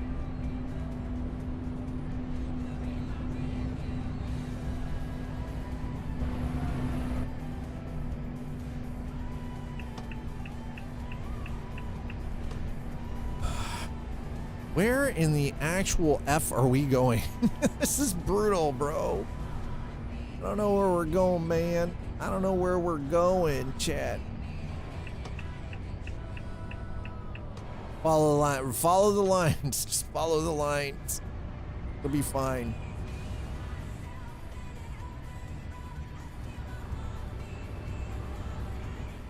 That sunset do be gorgeous, so look at that. God, that is beautiful. Ooh. It's so gorgeous. I love it. All right. As I have it right now. Yeah, and that's exactly. But that's the thing. Like, you have the equipment now. Now you get the joy of sort of figuring out how it all works, setting it up, figuring out position, and you know, like just sort of tinkering around. Right? And yeah, and it'll be to your point. Yes, it is 100% a massive upgrade. The crazy part is you could have the cheapest ass 1080p freaking webcam, and with the right lighting, you could still make it look professional and clean. And actually, the better your lighting, the easier it is for your camera to function.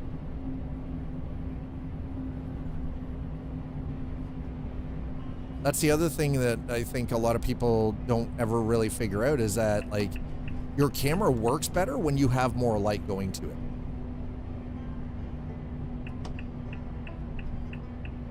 Your camera always works better when you've got more light coming into it.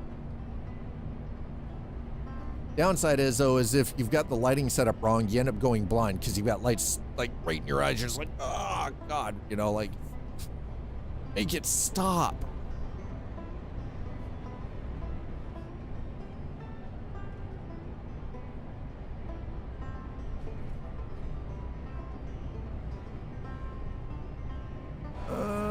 Yeah, this is the one. Okay, we're in the right spot. In the right way. Going the right way? Yeah, we're going the right. Okay, we're going. Woo! I don't know how to speak the local language, chat.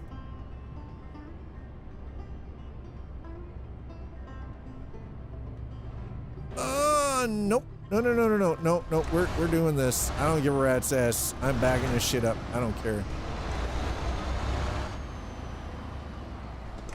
Don't hit me.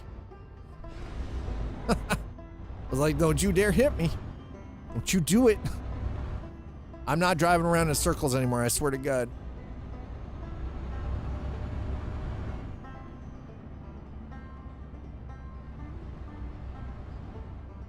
This golden hour is killing me. My eyes are hurting.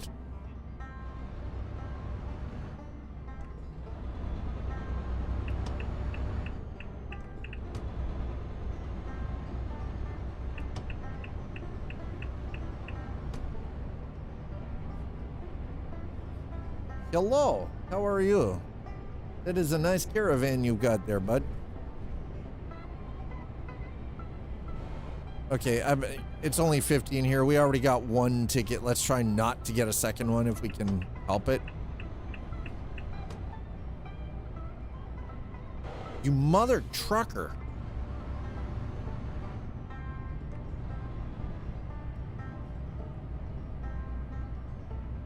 Your mother was a hamster, your father smelled the elderberries.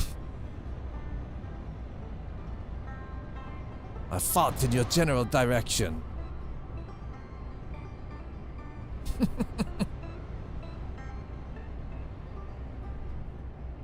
Okay. Only speeding a little bit. It's just a little speeding. Fine. Is it just me, or are these older DAF models, do these things need a bit of a rework? Because this feels a little rough.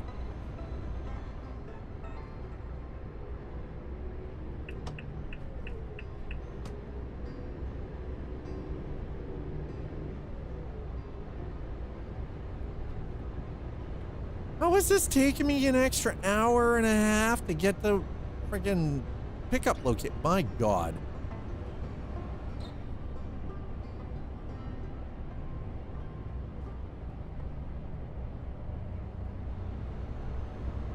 I knew we drove a little too far out of our way, but god damn, sir.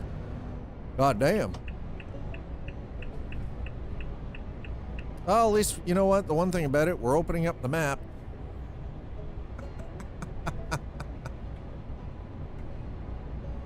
We are 100% opening up the map, and we did start at sunset 2 days ago, and we are now at sunrise 2 days ago, and now we are at sunset. Only we're not any closer to heading back across the Alps. We need to fix that. Toot sweet.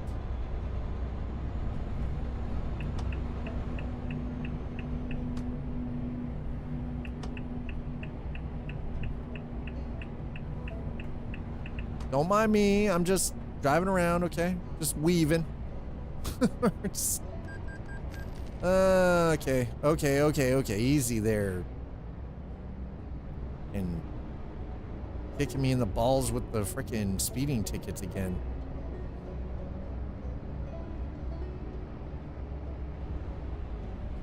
Man, they're really kind of strict with these cameras, aren't they? Damn.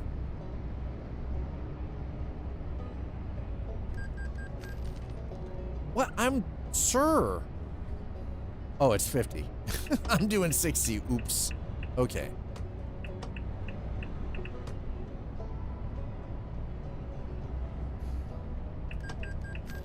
Wow, they are really racking up. Jesus Christ. You know what? Listen, I don't have time for your bullshit, France. You've hit me with the goddamn tickets. I don't care at this point. I really actually don't care. I have time for your bullshit.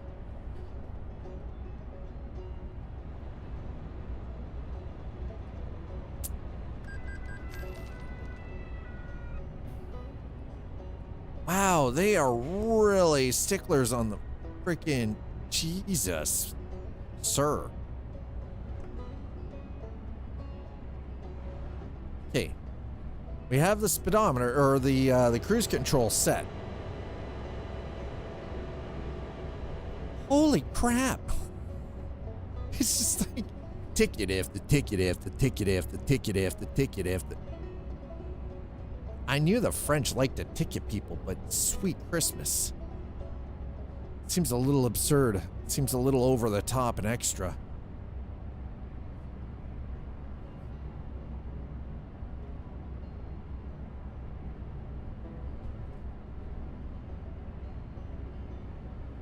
Holy crap.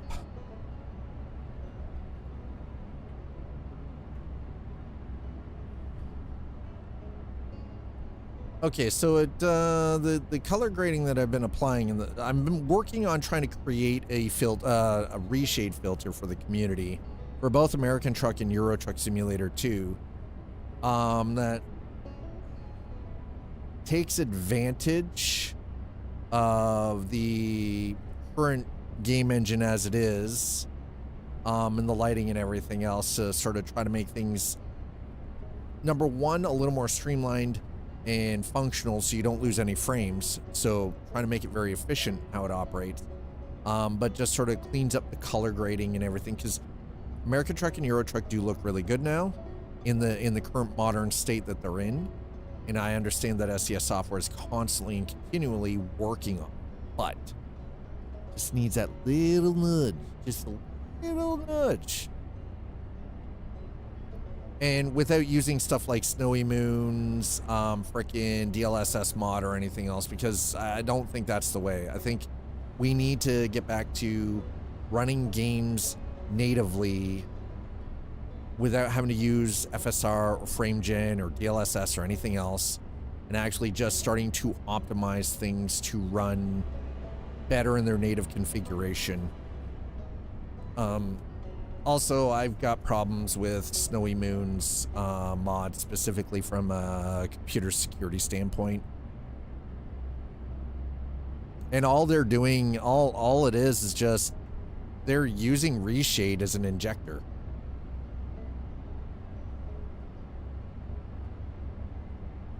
To just force lighting and everything else. So if they're already using that, why are we paying for somebody who's done a custom injector that basically uses a cross between reshade and ENB to inject artificial lighting into a game that already has stuff set up in it that we just need to, you know, just utilize it differently. I don't know, maybe it's wishful thinking on my part, I don't know. Why is driving around Paris so fucking slow, bro? Like brutally slow. We just did the entire loop, didn't we? Boy. Sweet Jeebus.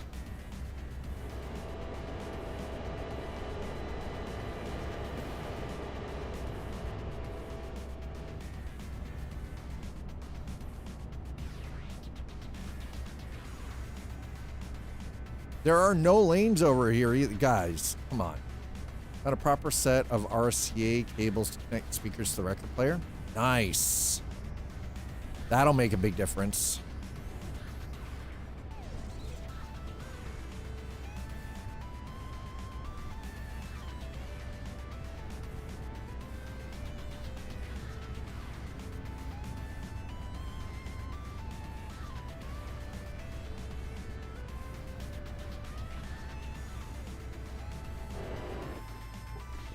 Wow, that was awkward to get to. We're gonna grab the load and then we're gonna yeah, ditch the RCA headphone. Yeah, no, honestly, you're gonna get overall you're gonna get better connection. I mean, it's still here. Okay, definitely take it. Let's go. Yeah, you're gonna get better audio connection using straight up RCA. Now, here's the question: does your record player have TRS jacks in the back of it, or an XLR jack? Because ultimately, like, using balanced TRS cables would be the better overall way, but.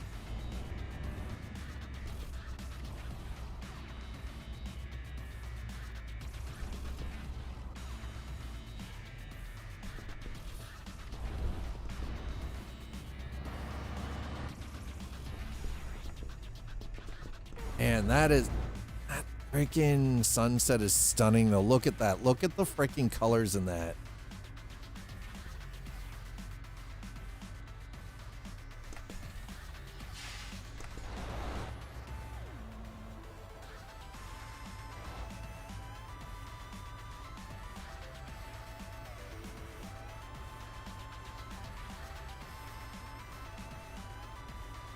This truck seems a little overkill for this load, but you know what? That's fine.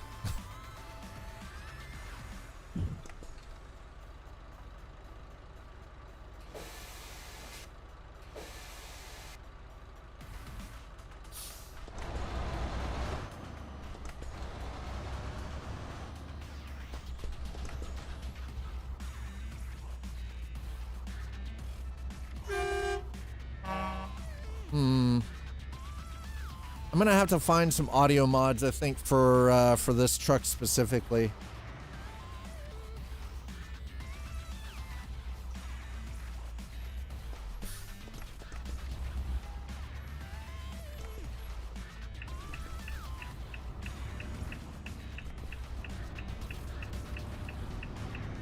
There's something. It's been a while since I've driven like a MAN or a DAF. I tend to stick with Volvo, Scania and Mercedes.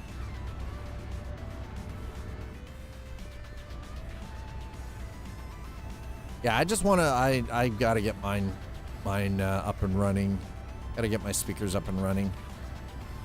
Like what I might do tonight is clean up the workspace, the work table, the work desk behind me.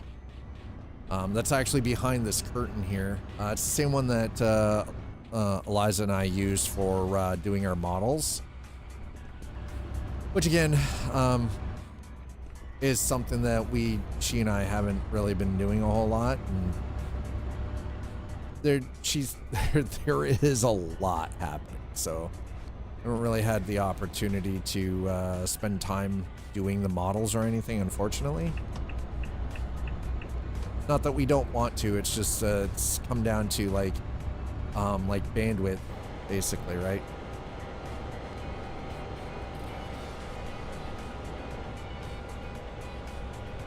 By bandwidth, I mean like available mental bandwidth and, you know, all of the things.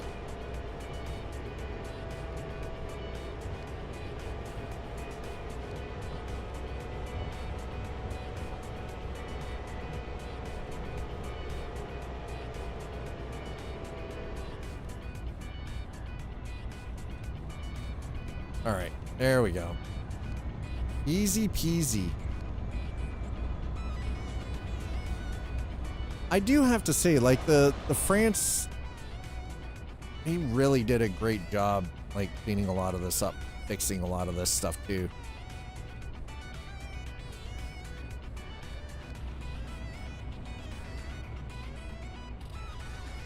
So, according to this, it's 2.5 hours to... Oh, no. That's how long we've been driving. Oh, no. 14 hours. I was like, wait a minute. What? So we've done 2 trips through the Alps already. I was hoping to be able to maybe get a 3rd done, but looks like... Doesn't look like we're going to get an opportunity to do a 3rd.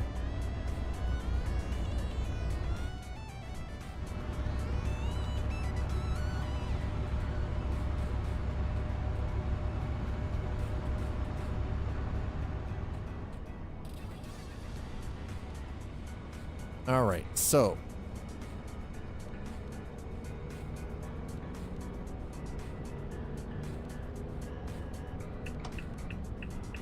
get ourselves over. I think maybe what we're gonna do is I'm going to locate a rest stop.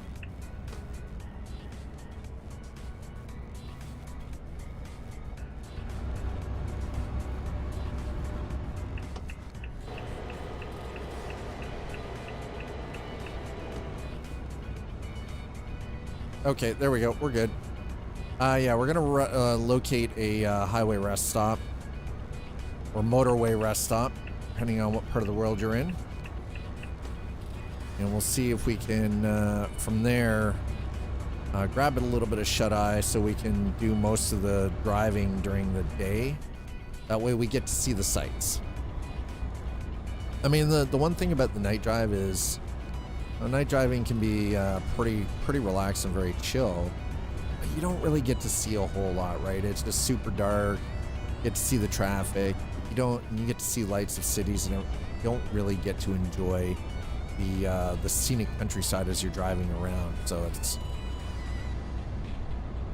I wonder what Euro truck would be like if we tried to do a backroads trip. Like trying to do deliveries along what is, you know, classified as backroads.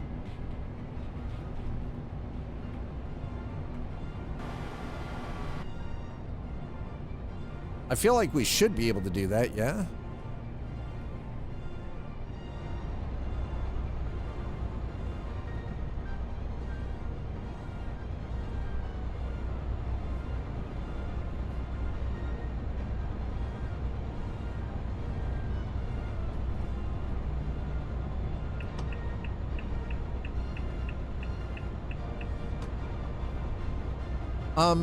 So Sleepy Developer, if you're still here, recommendation I will make is Harris Heller has a remarkable amount of really good solid information regarding camera setups and lighting.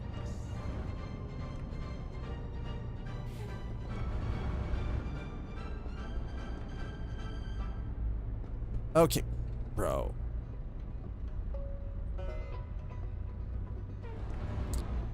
Why does it always want me to come up here? Come on, sir. You know what? No, screw this. We're going... I am not doing that. That is ridiculous.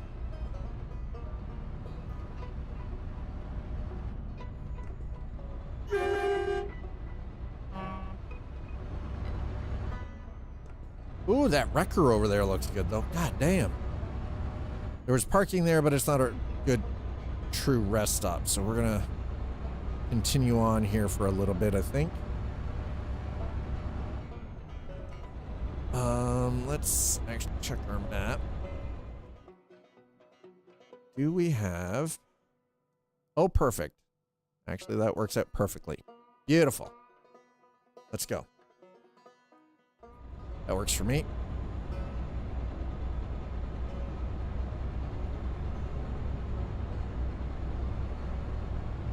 Right there, look at that. Gorgeous. It's beautiful. Little rest stop.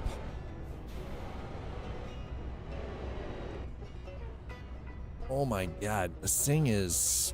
Dude, this truck is heavy. This thing is very boaty.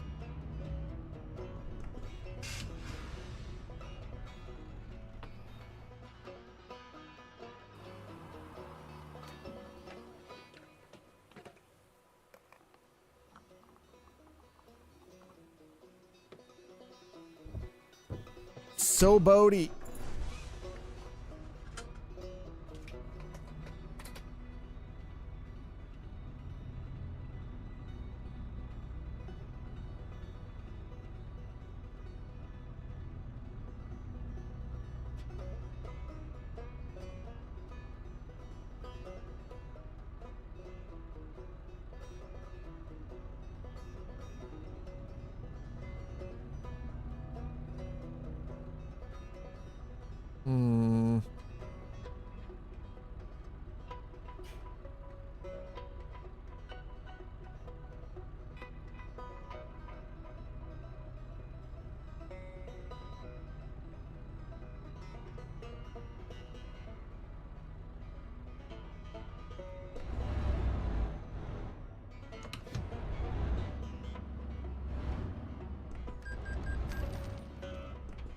All right, so let's get up here. We'll park.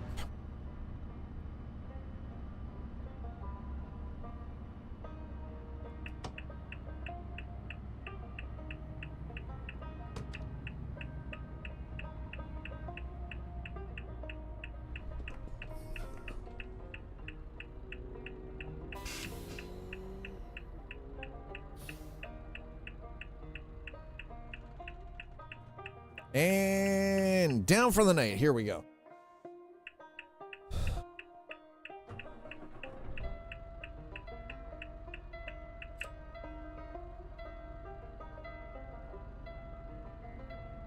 Air pressure too low. Yeah, that's fine. We're gonna...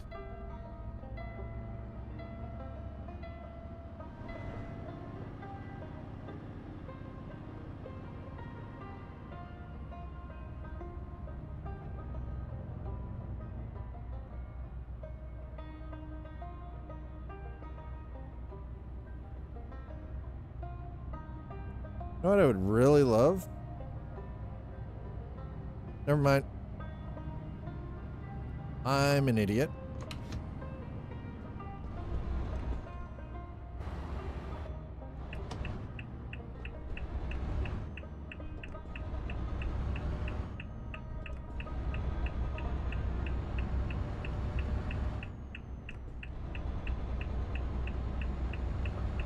All right, there we go. We're good.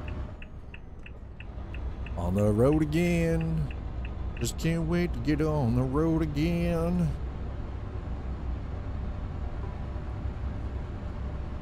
There we go. All right, so we're back underway. We're on our way down into Italy from Calais, France. We are now driving the newly acquired man, the newly acquired man here. What is this thing anyways? What specifically is this truck?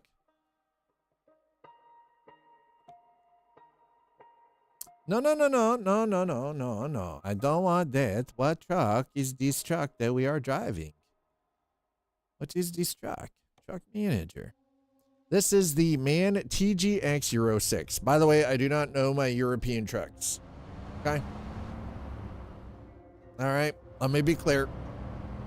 Twitch Dad does not know his European trucks. I don't know all of the Euro trucks like I do American trucks. I don't apologize for that. I am Canadian, so therefore we're a little more North American centric here. Saying? No? Wow, that the Jake's a little aggro. How's that?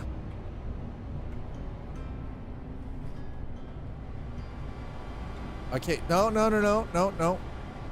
Actually, it is, sorry, it's Arcadius Haulage. Get it right. Oh, pardon me. Ooh. Yes, it is Arcadius Haulage.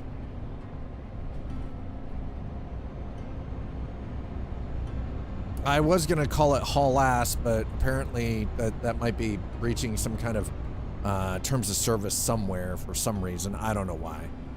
It's like, fine, we'll just do the haulage and it'll be fine. Don't worry about it. It'll be okay. Relay.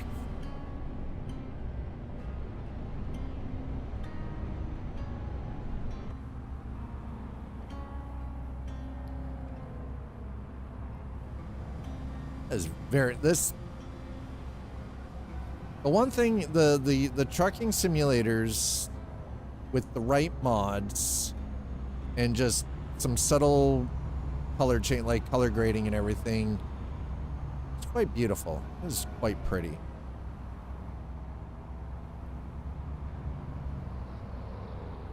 It opens up the availability to be a digital, like a virtual or digital tourist, as it's often referred to as.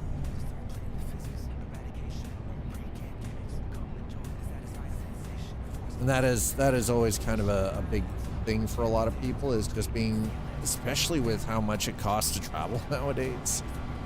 Sometimes digital tourism is the only tourism.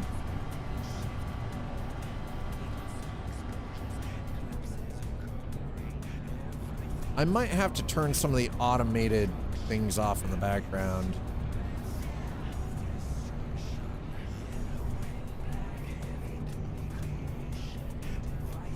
Oh, by the way, chat. For those of you, whether you're watching on YouTube or on Twitch, throw it into the chat. I can see both YouTube and Twitch chat, by the way. I do have a combined chat.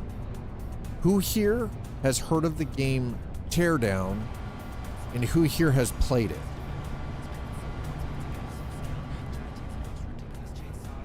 I've been looking at it, and it looks fun. And it's a voxel-based game, which is even, more interesting, I think. No on both cases. Check it out on Steam. It's currently like $18, I think, on Steam. It just went full release. You've got co-op. It's got multiplayer. It's super mod centric. Basically, it's about demolishing buildings and using creative ways to solve puzzles by demolishing buildings. Fucking looks hella fun.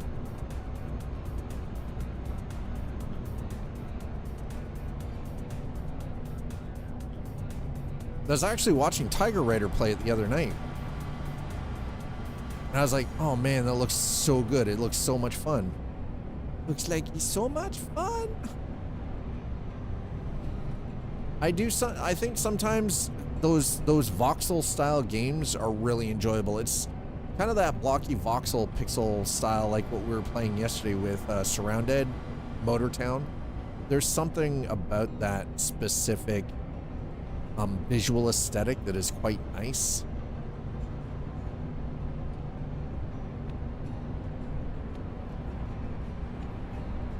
I mean, don't get me wrong. I like the realism of simulators like this too, but no, in a lot of cases it doesn't. Voxel based does not save on animation cost at all. In some cases, especially with a voxel physics game, it makes it fucking harder to produce the game. It doesn't save on animation cost. It makes it more complicated. So that is a fallacy. It's easier to animate real life looking stuff than it is to animate voxels.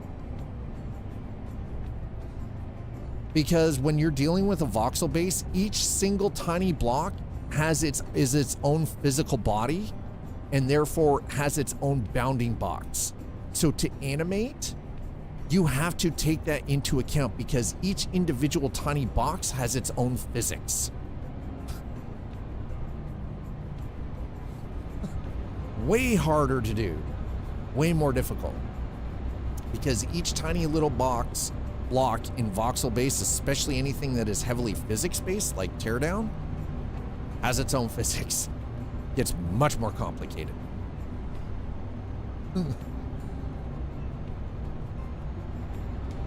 Here's the thing. The funny thing is though, is you would think because of it from a visual aspect, from the visual aesthetic of voxel based graphics, that it would be easier, right? You would just assume that because it seems like a simpler animation style. It seems like a simpler visual style. But then you get into the whole back end side of it because of the physics in voxel.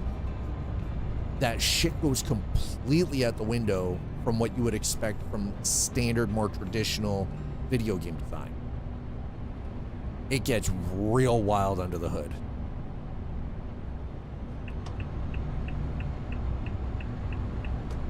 Wait, why is UNICEF in... Sir, we're in France. Why is UNICEF driving... What the... You better be collecting donations or some shit. I don't know. That's just weird, man. That is sus. I gotta get past this dude. Oh, shit.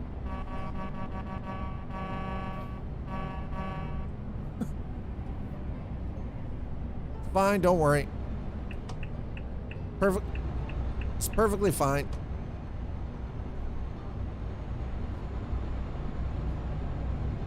I may drive the man again for a while. It looks nice. This one does look nice. The TGX 6, TGX Euro 6, it does look pretty nice, yeah. And I mean, like, this one is built to haul heavy. It was built different.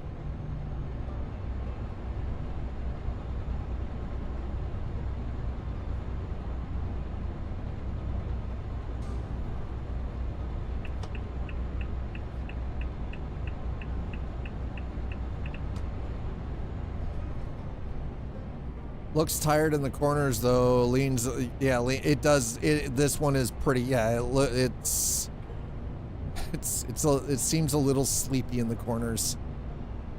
It's just eepy. It just wants a nap.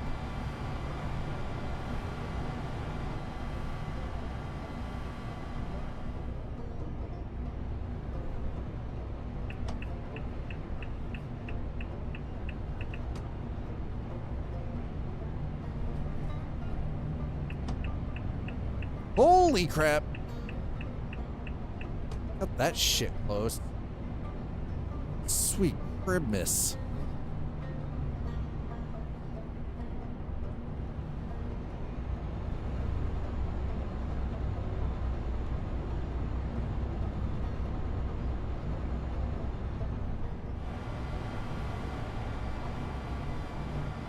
By the way, speaking of voxel-based, I received an email last night regarding the title Everwind that we checked out prior to Christmas. It looks like they're getting geared up to do a release, and I was invited to do some back to do some more content around it. So that might be coming in the future. Just check it out for a stream or two. Pending its actual release out of you know, it's what we've experienced in its demo state.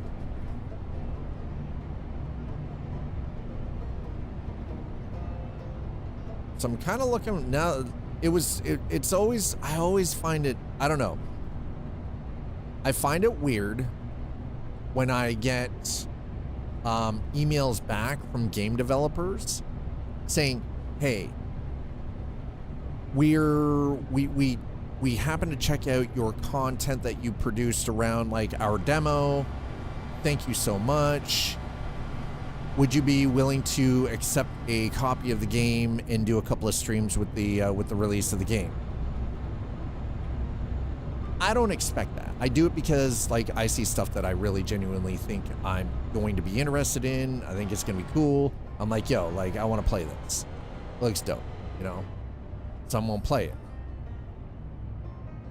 And I don't do it expecting to get any kind of response from developers. And when I get a response from developers, I'm always surprised. But lately, I don't know, you guys, I don't know if you guys have noticed, but lately we've been getting a lot more opportunities like that from indie devs and everything to check out some of these titles too. So it has been fairly nice in that respect.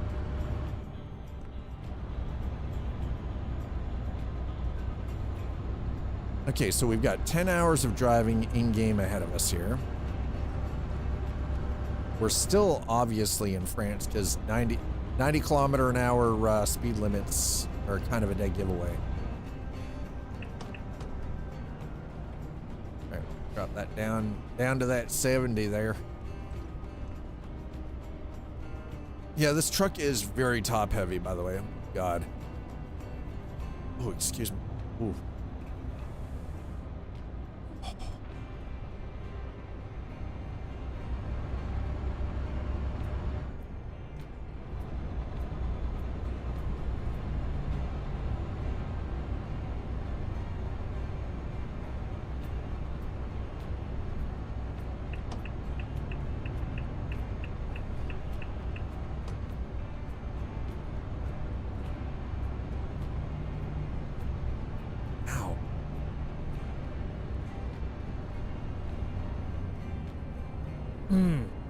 Okay, I think I'm all right. Sorry, I'm having a little bit of discomfort right about here in my chest for the last like hour and a bit. Right here. No, you listen. Okay, maybe Nuts Life. Have you heard of the game Teardown?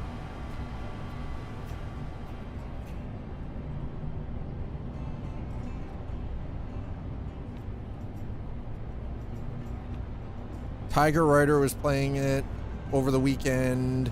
I know Squirrel's done some content around Teardown.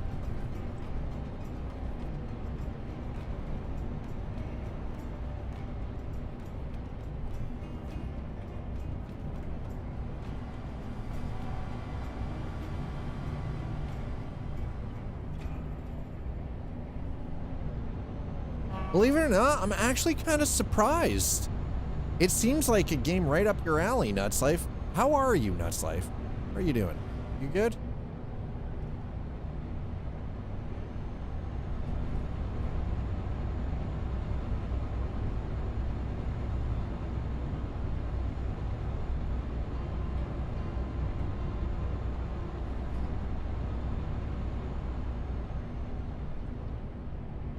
Teardown is a voxel-based physics destruction game. Good, and driving. All right. Well, you just... Oh, Jesus. Well, then you just pay attention to what you're doing and drive safe.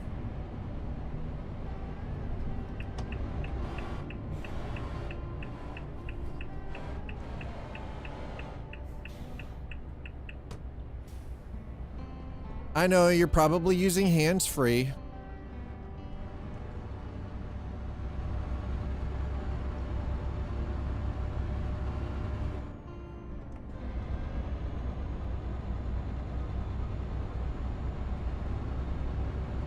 Ooh. Sorry, I was just commenting that for the last like roughly an hour I've had this like weird pain right here in the center of my chest.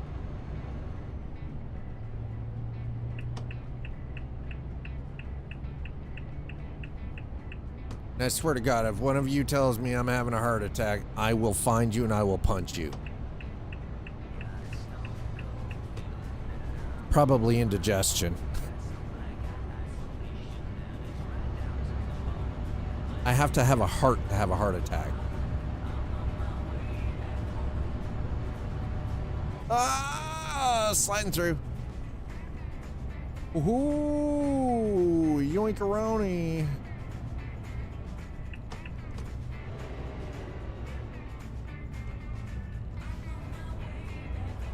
Ooh, what is that? That's quite nice.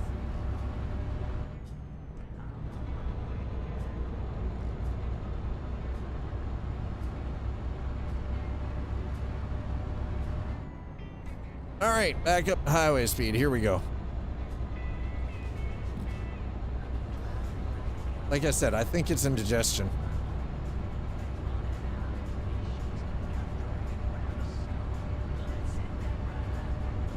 I just realized something. This truck has better mirrors than most other trucks in Euro Truck 2 does. And by that, I mean, they look unusually clean and clear.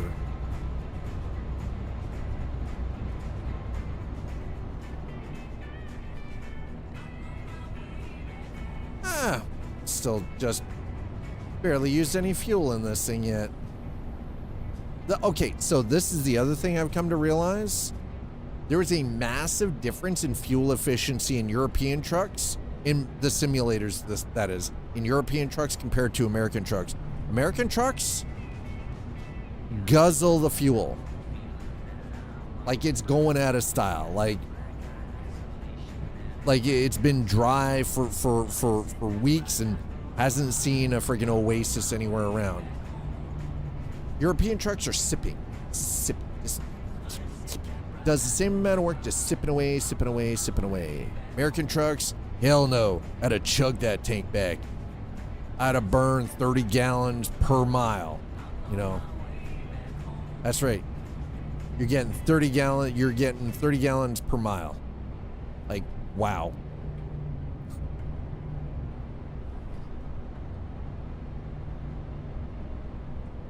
We're driving like 2,500, you know, like 2,500, 3,000 kilometers on a single tank of fuel in these big ass trucks in Europe. And the same equivalent horsepower in an American truck, the thing goes through 5 fucking tanks of fuel for the same equivalent.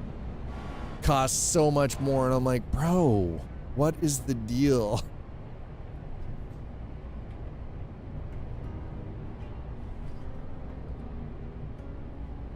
It's like insane. It is just absolutely blows my mind. I don't know if that's actually based on any kind of like engineering truth behind the difference between American trucks or European built trucks, but I have noticed that there's a massive difference in the two sims though.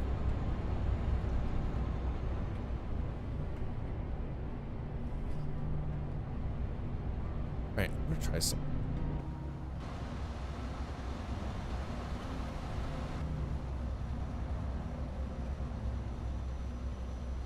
I mean, it doesn't really get much more cinematic than that, does it? Front bumper cam?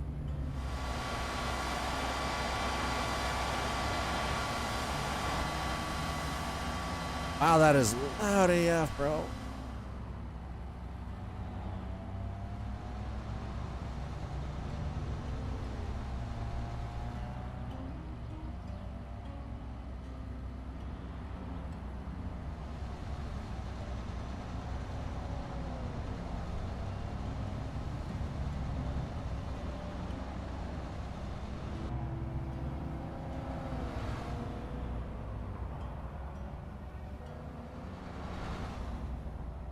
Oh, shit.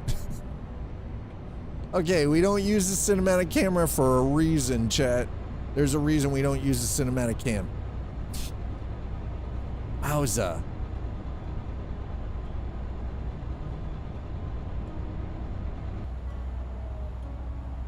There's a reason why most Euro truck and American truck drivers only use the 2 cameras, because the other ones get a little sketchy. It gets dangerous, okay? Yeah. There we go.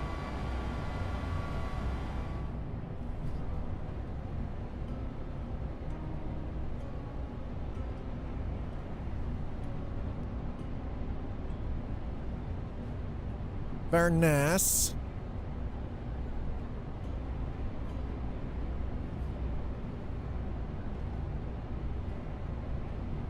Very nice indeed. Folks, thank you so much for hanging out with me on this Tuesday. Thanks for coming in for Coffee and Chrome. If you're new here, I am Scott. This is the Arcade. Coffee and Chrome comes to you every Tuesday.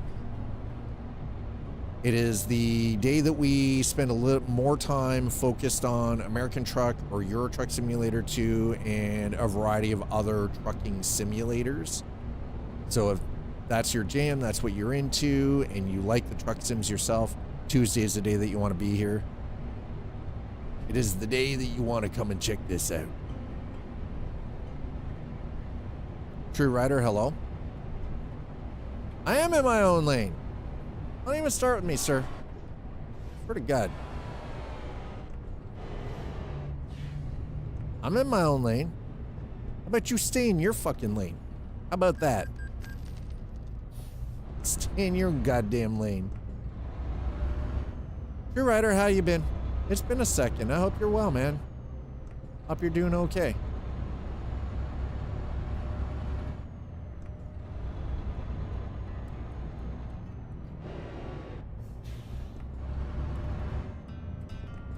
I mean, we're definitely up into the mountains. Holy crap.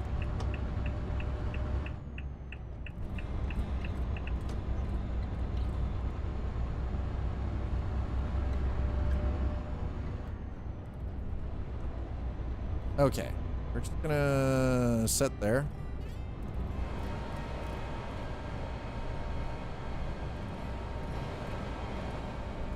Ooh.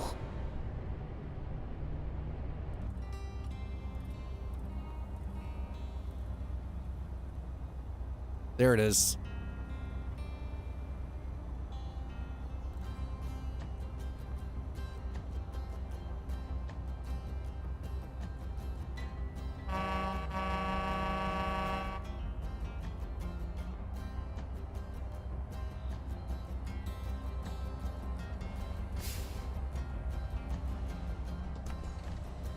There it is, baby. Actually, no, I want this side because we've got the card. We have the pass, multi-pass.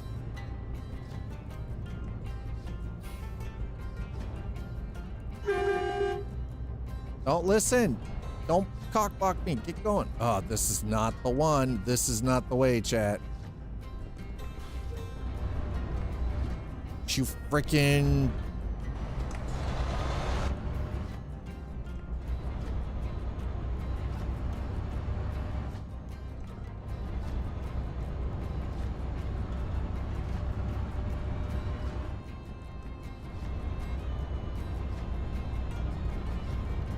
Got some minor eye surgery in May. Not looking forward to it. After optometrist recommended me getting it. You got some minor eye surgery? I mean, listen, man. Vision is something you never fuck with. Seriously. And I know, like, the idea of getting surgery always sucks, but minor issues turn into major problems later on down the line if you don't take care of them. It's always better to take care of it when it's a minor thing than waiting until it becomes a fucking problem that can't be fixed, right? I know it sucks, but dude.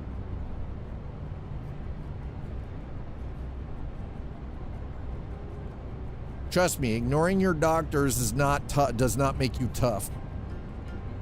I'm speaking from experience. It doesn't make you hard as nails or tough. It makes you dumb as a post. Yeah, no, I mean, that's the thing, right? Like, it's your eyes. I get being nervous. I totally get being nervous about it.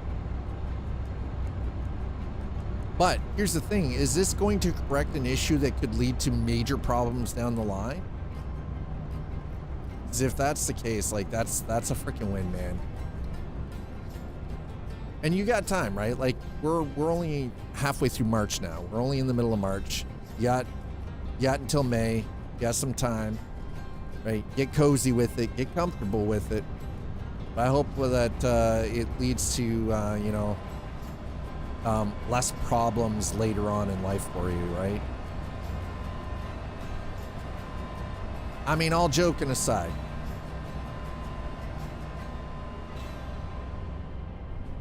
trust me, I get it. Self-deprecating humor, right? It's how a lot of us, especially those of us who are, I think, my age, old as shit, deal with life. I have a lot of, we throw things into a humorous light as frequently as possible, but there's a bubble in my, it got bigger. It was first spotted. Yeah, that's definitely going to be a problem.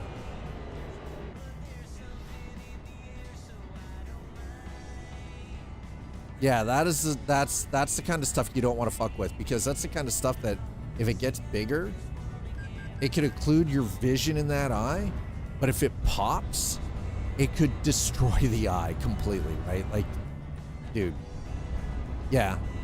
I'm glad that you're getting it fixed, man. I'm glad that you're getting it fixed, because that could turn into some pretty serious shit later on down the road for you, right? So, you got this. You got this, man. You've got until May to get cozy with it. You got time. Well, we are definitely across the border into Italy.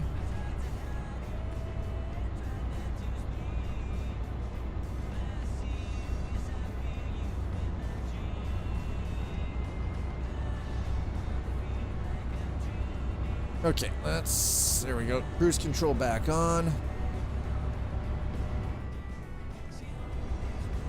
This truck is so much louder than what we're used to here. No, it doesn't sound childish. It's nice to have somebody there for you when you come out of surgery. That's not childish.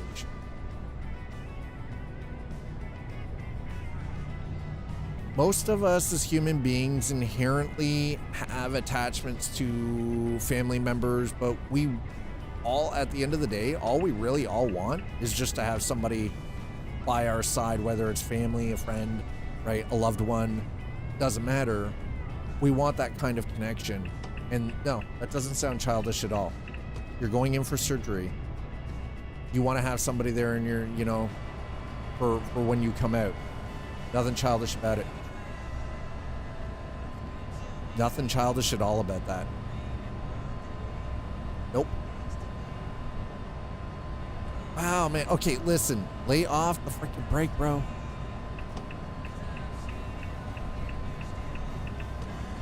Like, how much are we going downhill that this thing is like, is like trying to apply that freaking brake on? It's like, dude, easy.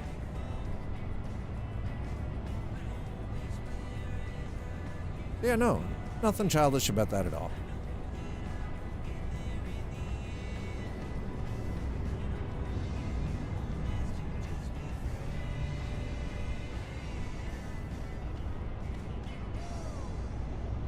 I know it doesn't seem like it, but I actually, when I was going through all the health issues with my spine, I mean, I still deal with the spinal issues, but initially when all of that stuff happened and I had to get like surgery done on my shoulder and I had to get surgery done on my right wrist and everything.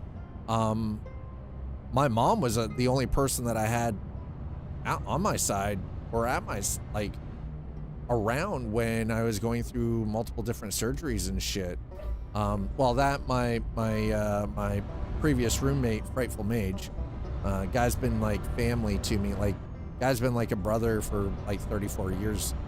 He's been there through everything. Like, he was the best man when I got married years ago. You know, he's basically the uncle to my kids, right? Like, dude has been there for all the bullshit, and like, he would come and check in on me too, right? So like, no, I don't think it's childish at all. He'd drive down on weekends from where he was living. He would drive like 3 hours to come and check on me and make sure I was okay when I was going through all of that shit. So yeah, nope.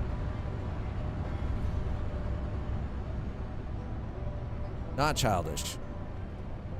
It's just good to have someone, you know, sitting there waiting when you come out. You've got somebody there who can like have a conversation with you for a little bit, just check on you. It actually makes you feel pretty good. I might ask them to knock me out while they do it.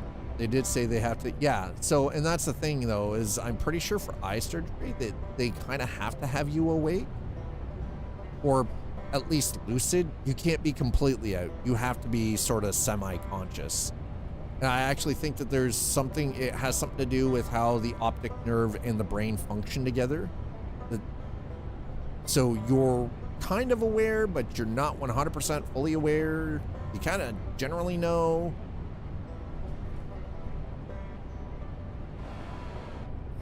You kind of know sort of what's going on, but not 100% what's going on, you know?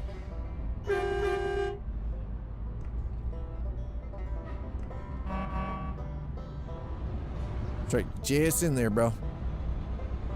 I saw you, little bro. I saw you.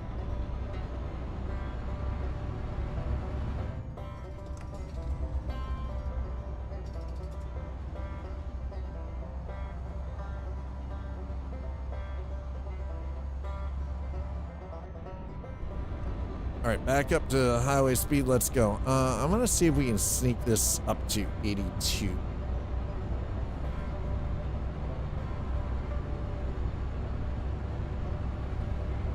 We can sneak this up to 82 kilometers per hour. Maybe we can shave a couple of minutes off of. We'll shave a few extra minutes off of this. That's the idea, anyways. At least that's what I'm thinking. I don't know. Maybe I'm wrong.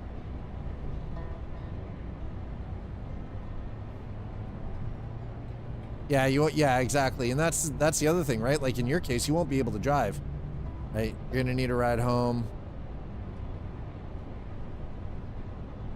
Yeah, you're gonna need a ride. Like that was my stuff. I just basically I was told to just sort of sit and wait while some of the stuff, and they verified like 4 hours later. They double checked me, made sure everything was okay, my vitals were good, and you know, they gave me a little fucking juicy sippy box and sent me on my merry way with prescription for some medication, like some anti-inflammatories and antibiotic stuff, and sent me on my merry. I jumped on the bus and took the bus back to where I was living at the time. Advantages to living in a metropolitan area. Really good transit services.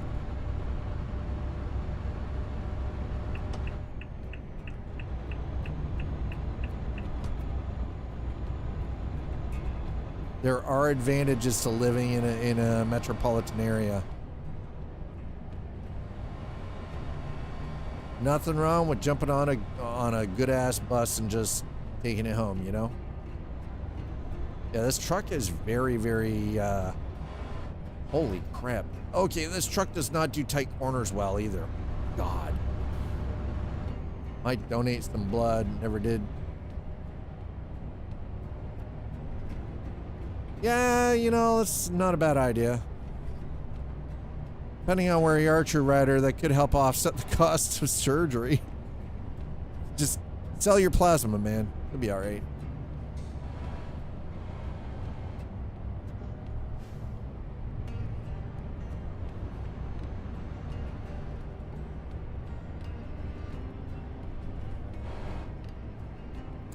Okay, so when we get into Italy, some of these roads get a little on the toit side.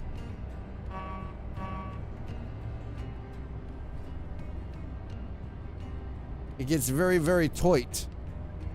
Tight like a toiga.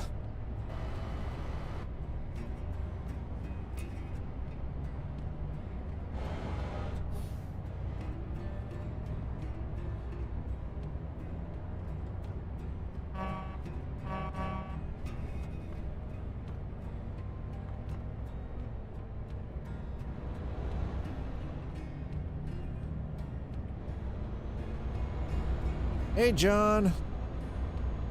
First stream I've seen in a week. Does it work? Good news today. Water heater died after 6. Oh my God. Oh. Oh, shit, John. That's not a cheap fix. Water heaters are not cheap. That is expensive as hell. Don't know if they do that when you have expected surgery, like a safety thing. I mean, donating blood. Don't ask what happened there. I don't know. I don't know if you can donate blood if you're going, if you're doing surgery though. I actually don't think you can. And I think you're right. I think it's a safety thing.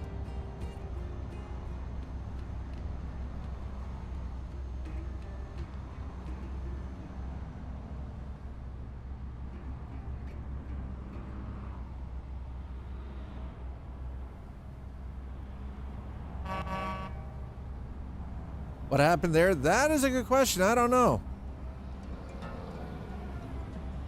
I didn't hit anything, so it was like there was something that just seemed to be invisibly in the middle of the road or something. I don't fucking know. All I know is we bounced and I was caught off guard because I'm like, excuse me?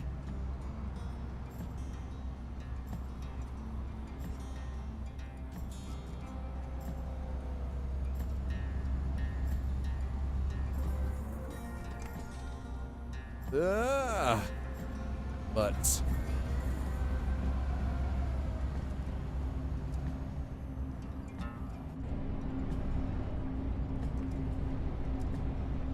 I mean, okay, to be fair, we are kind of speeding a little bit though. We might want to drop that down. We're getting a little obnoxiously fast there, okay?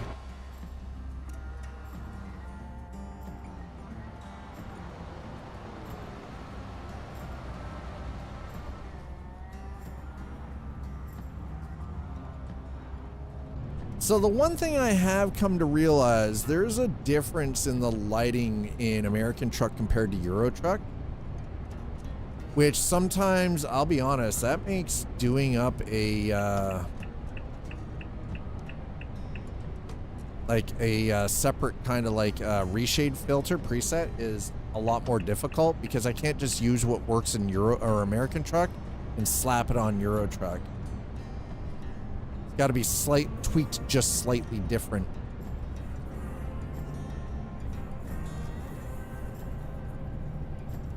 Look like your side kissed a guardrail? I mean, yeah, if I was that close to the guardrail, I guess that would make sense, but I don't think we were that close to the guardrail, so it is what it is.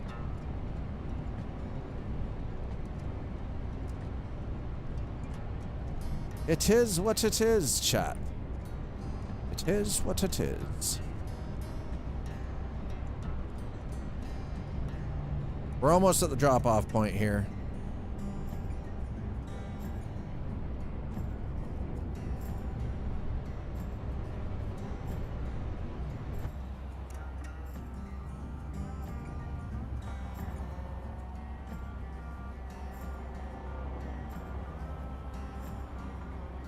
That is, man, that is pretty.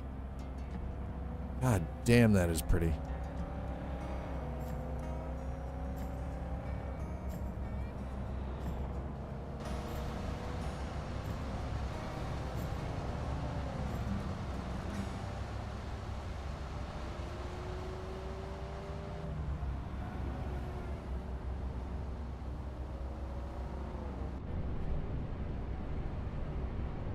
Okay, are we going straight? We going left? We going right?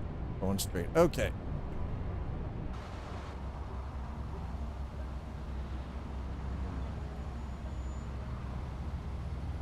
Heck yeah.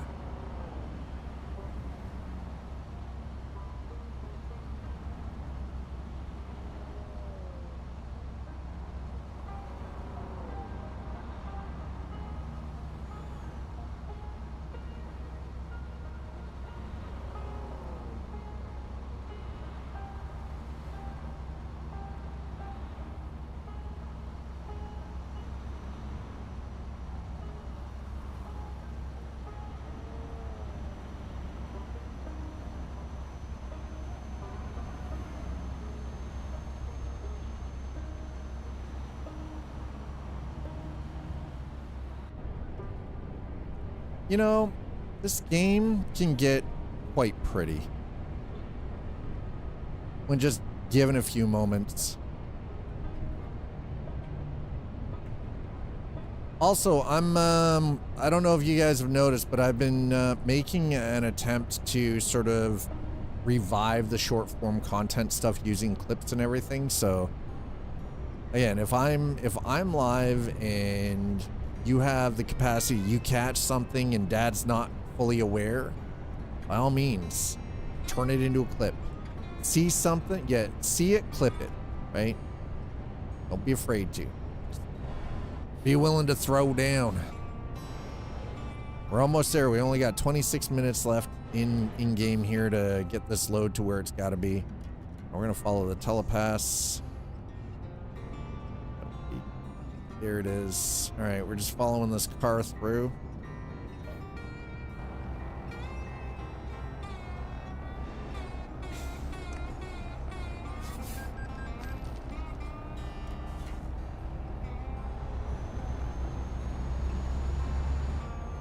I do like the new interface. Yeah. I have all of that. Yeah, and that's the thing. I have that, like, I have that all turned off now, but yeah, I do like it. But I've got it turned off because I spend, you know, again, this is like the new interface and stuff that they've got for on screen is going to be predominantly more useful, I feel, for people who are playing on console. There are slight code differences between American Truck Simulator and Euro Truck Simulator 2. So yeah, because American Truck Simulator uses a slightly newer version of the Prism 3D engine. So I think that's actually part of the reason why the lighting is slightly different between the two. And again, it's subtle, but those subtle differences do make it more difficult to have a one all-encompassing kind of preset that I can do for reshade. Like, so far I'm pretty happy with what I've got down for the preset. It's nowhere near ready to share just yet, but believe me, as soon as it's ready to share, you guys will be the first to know. I will make it available to everyone freely on the Discord server, so.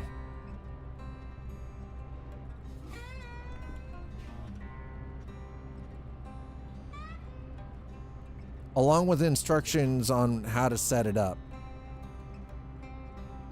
I feel like that'll be important.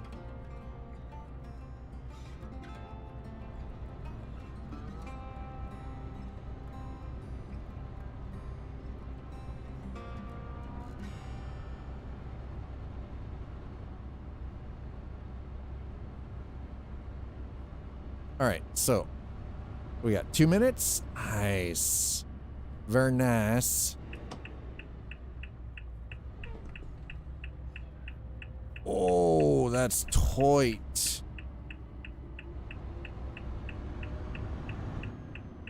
All right. Actually, you know what? We did pretty well today. We bought a garage. We bought another truck. We hired a third or our second AI driver.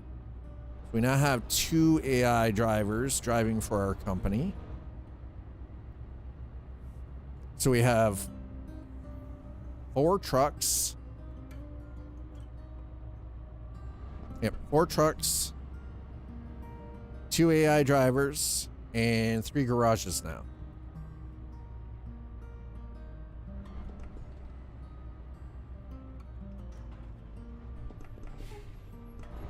Del Mondo, huh?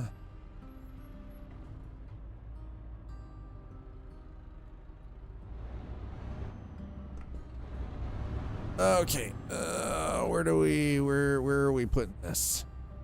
Down at the end. Of course we are. We're gonna have to back this. Yep, back this bitch in. Okay, here we go.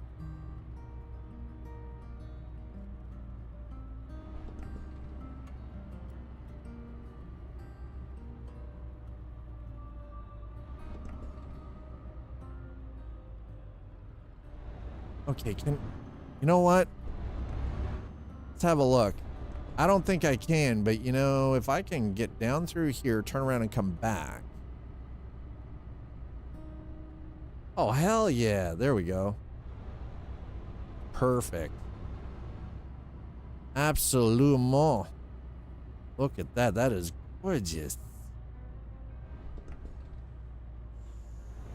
Toit squeeze, chat. Suck it in. Suck it in. Suck it in. Oh, oh God. All right. Okay. I tried to cut the corner a little too hard. It's a little too sharp on the corner there. That's 100% my fault. That's my problem. I did that. Shit.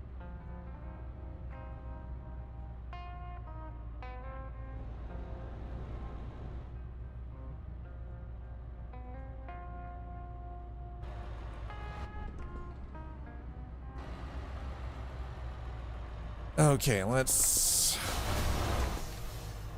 Holy crap.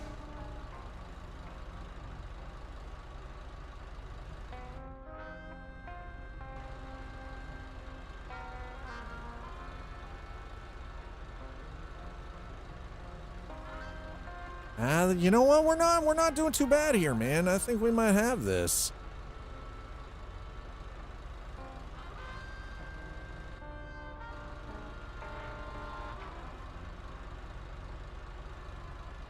We might actually have this. Holy shit. Okay.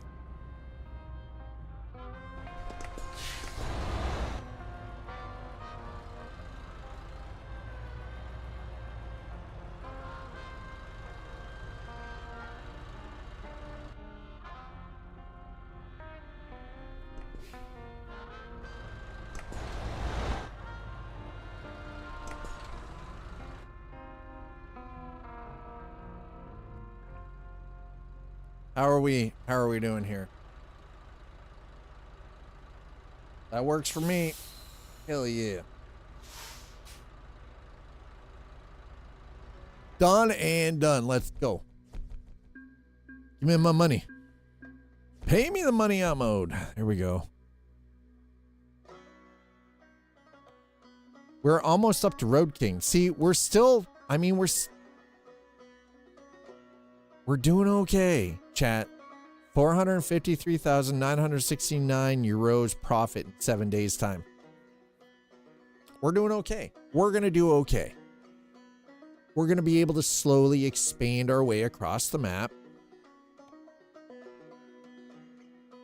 All right, so that got us down into Livorno? Livorno, yeah, Livorno. So, for those of you who are only just catching up with us now, we started today in Innsbruck. We drove across the Alps from Innsbruck to Verona. We then drove through the Alps up through Switzerland, from Verona through to Calais. We bought a new garage. We bought a new truck. We hired a second AI driver. We then drove down from Calais all the way down to where we are now, which is, where are we? There we go. Livorno. All the way down here. All in all, I would say a very good trucking run today, chat. Thanks for being here. I appreciate the living hell out of all of you. You guys are awesome. Thank you so much for coming in. Thanks for hanging out with me for Coffee and Chrome this Tuesday. By the way, again, I would like to just let everyone know Coffee and Chrome is a regular segment for Tuesdays. So if you like American Truck Simulator, Euro Truck Simulator 2, or just virtual and digital trucking in general, then Tuesday is the day that you want to be here. So thank you again, all of you, for being here and hanging out. We are going to get out of here. I'm going to get out of here anyway. I got to go and find something to eat, I think. It's just after 5 p.m. I imagine that there are also 2 doggies that would like to go for W's and, get themselves situated for a little something and for them to have a little bit of food. So let's see. I think Twitch, we're going to go raid. I'm going to send you all over to Loken. Loken Plays is currently checking out the Star Citizen 4.7 PTU. So we're going to go raid Loken. If you guys don't mind hanging out for just a quick moment here while we do this.